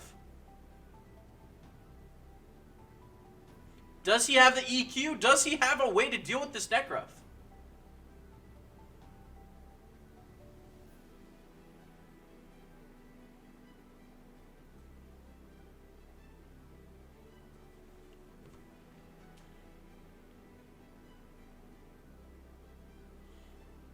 The downside is I can't tell when the camera is freezing and when it's not, so if I get an Elestral jump scare, I'm going to be... We see a Leviathan go ahead and coming down and chance it to an Elechick to make sure that he can play around the Tsunami. Spark It's probably going to activate its effect here to Nexus 1 over to Zeus, if I were him. Or he's just going to hope that he can apply the offensive pressure to be able to deal damage here.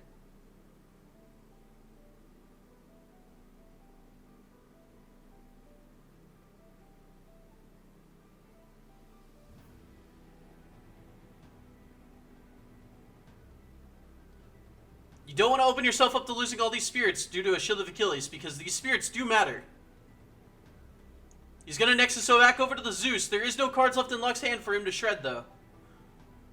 We're going to be seeing the Elechick attack into the Necruff. And then we're going to see the Spark It attack directly for 2. Is there a face down? Will Luck activate his face down? It is a Tsunami, which will minimize the amount of damage and also open Luck up for a counter-strike against the Spark It that's dealing so much damage. Does Luck draw an Elestral to deal with this Spark It, or is this just game over?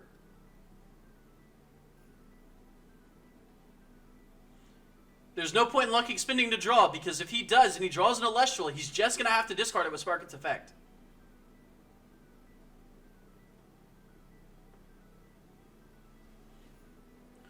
We see Thunderstorm coming down onto Zeus, most likely. Yes, it is Zeus. This is going to remove Spark It's Nexus Bank, but I mean, you can just simply Nexus over to Elechick to be able to do anything if you need to. We're going to see Spark It come into attack position. Does Jack have another Elestral to go along with it, though?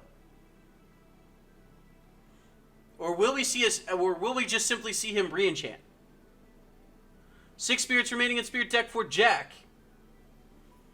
I didn't see how many Luck had. Not going to lie to you, I did not see that. I think this game is going to end kind of anticlimactically with Jack just kind of pounding down Luck, though. We do see Jack expend a draw, bringing Jack down to 5 spirits left in Spirit Deck. We're going to see Spark It come into attack position, and we're going to be seeing 3 damage go directly into Luck. If Luck does not draw an Elestral, this game is going to end very anticlimactically.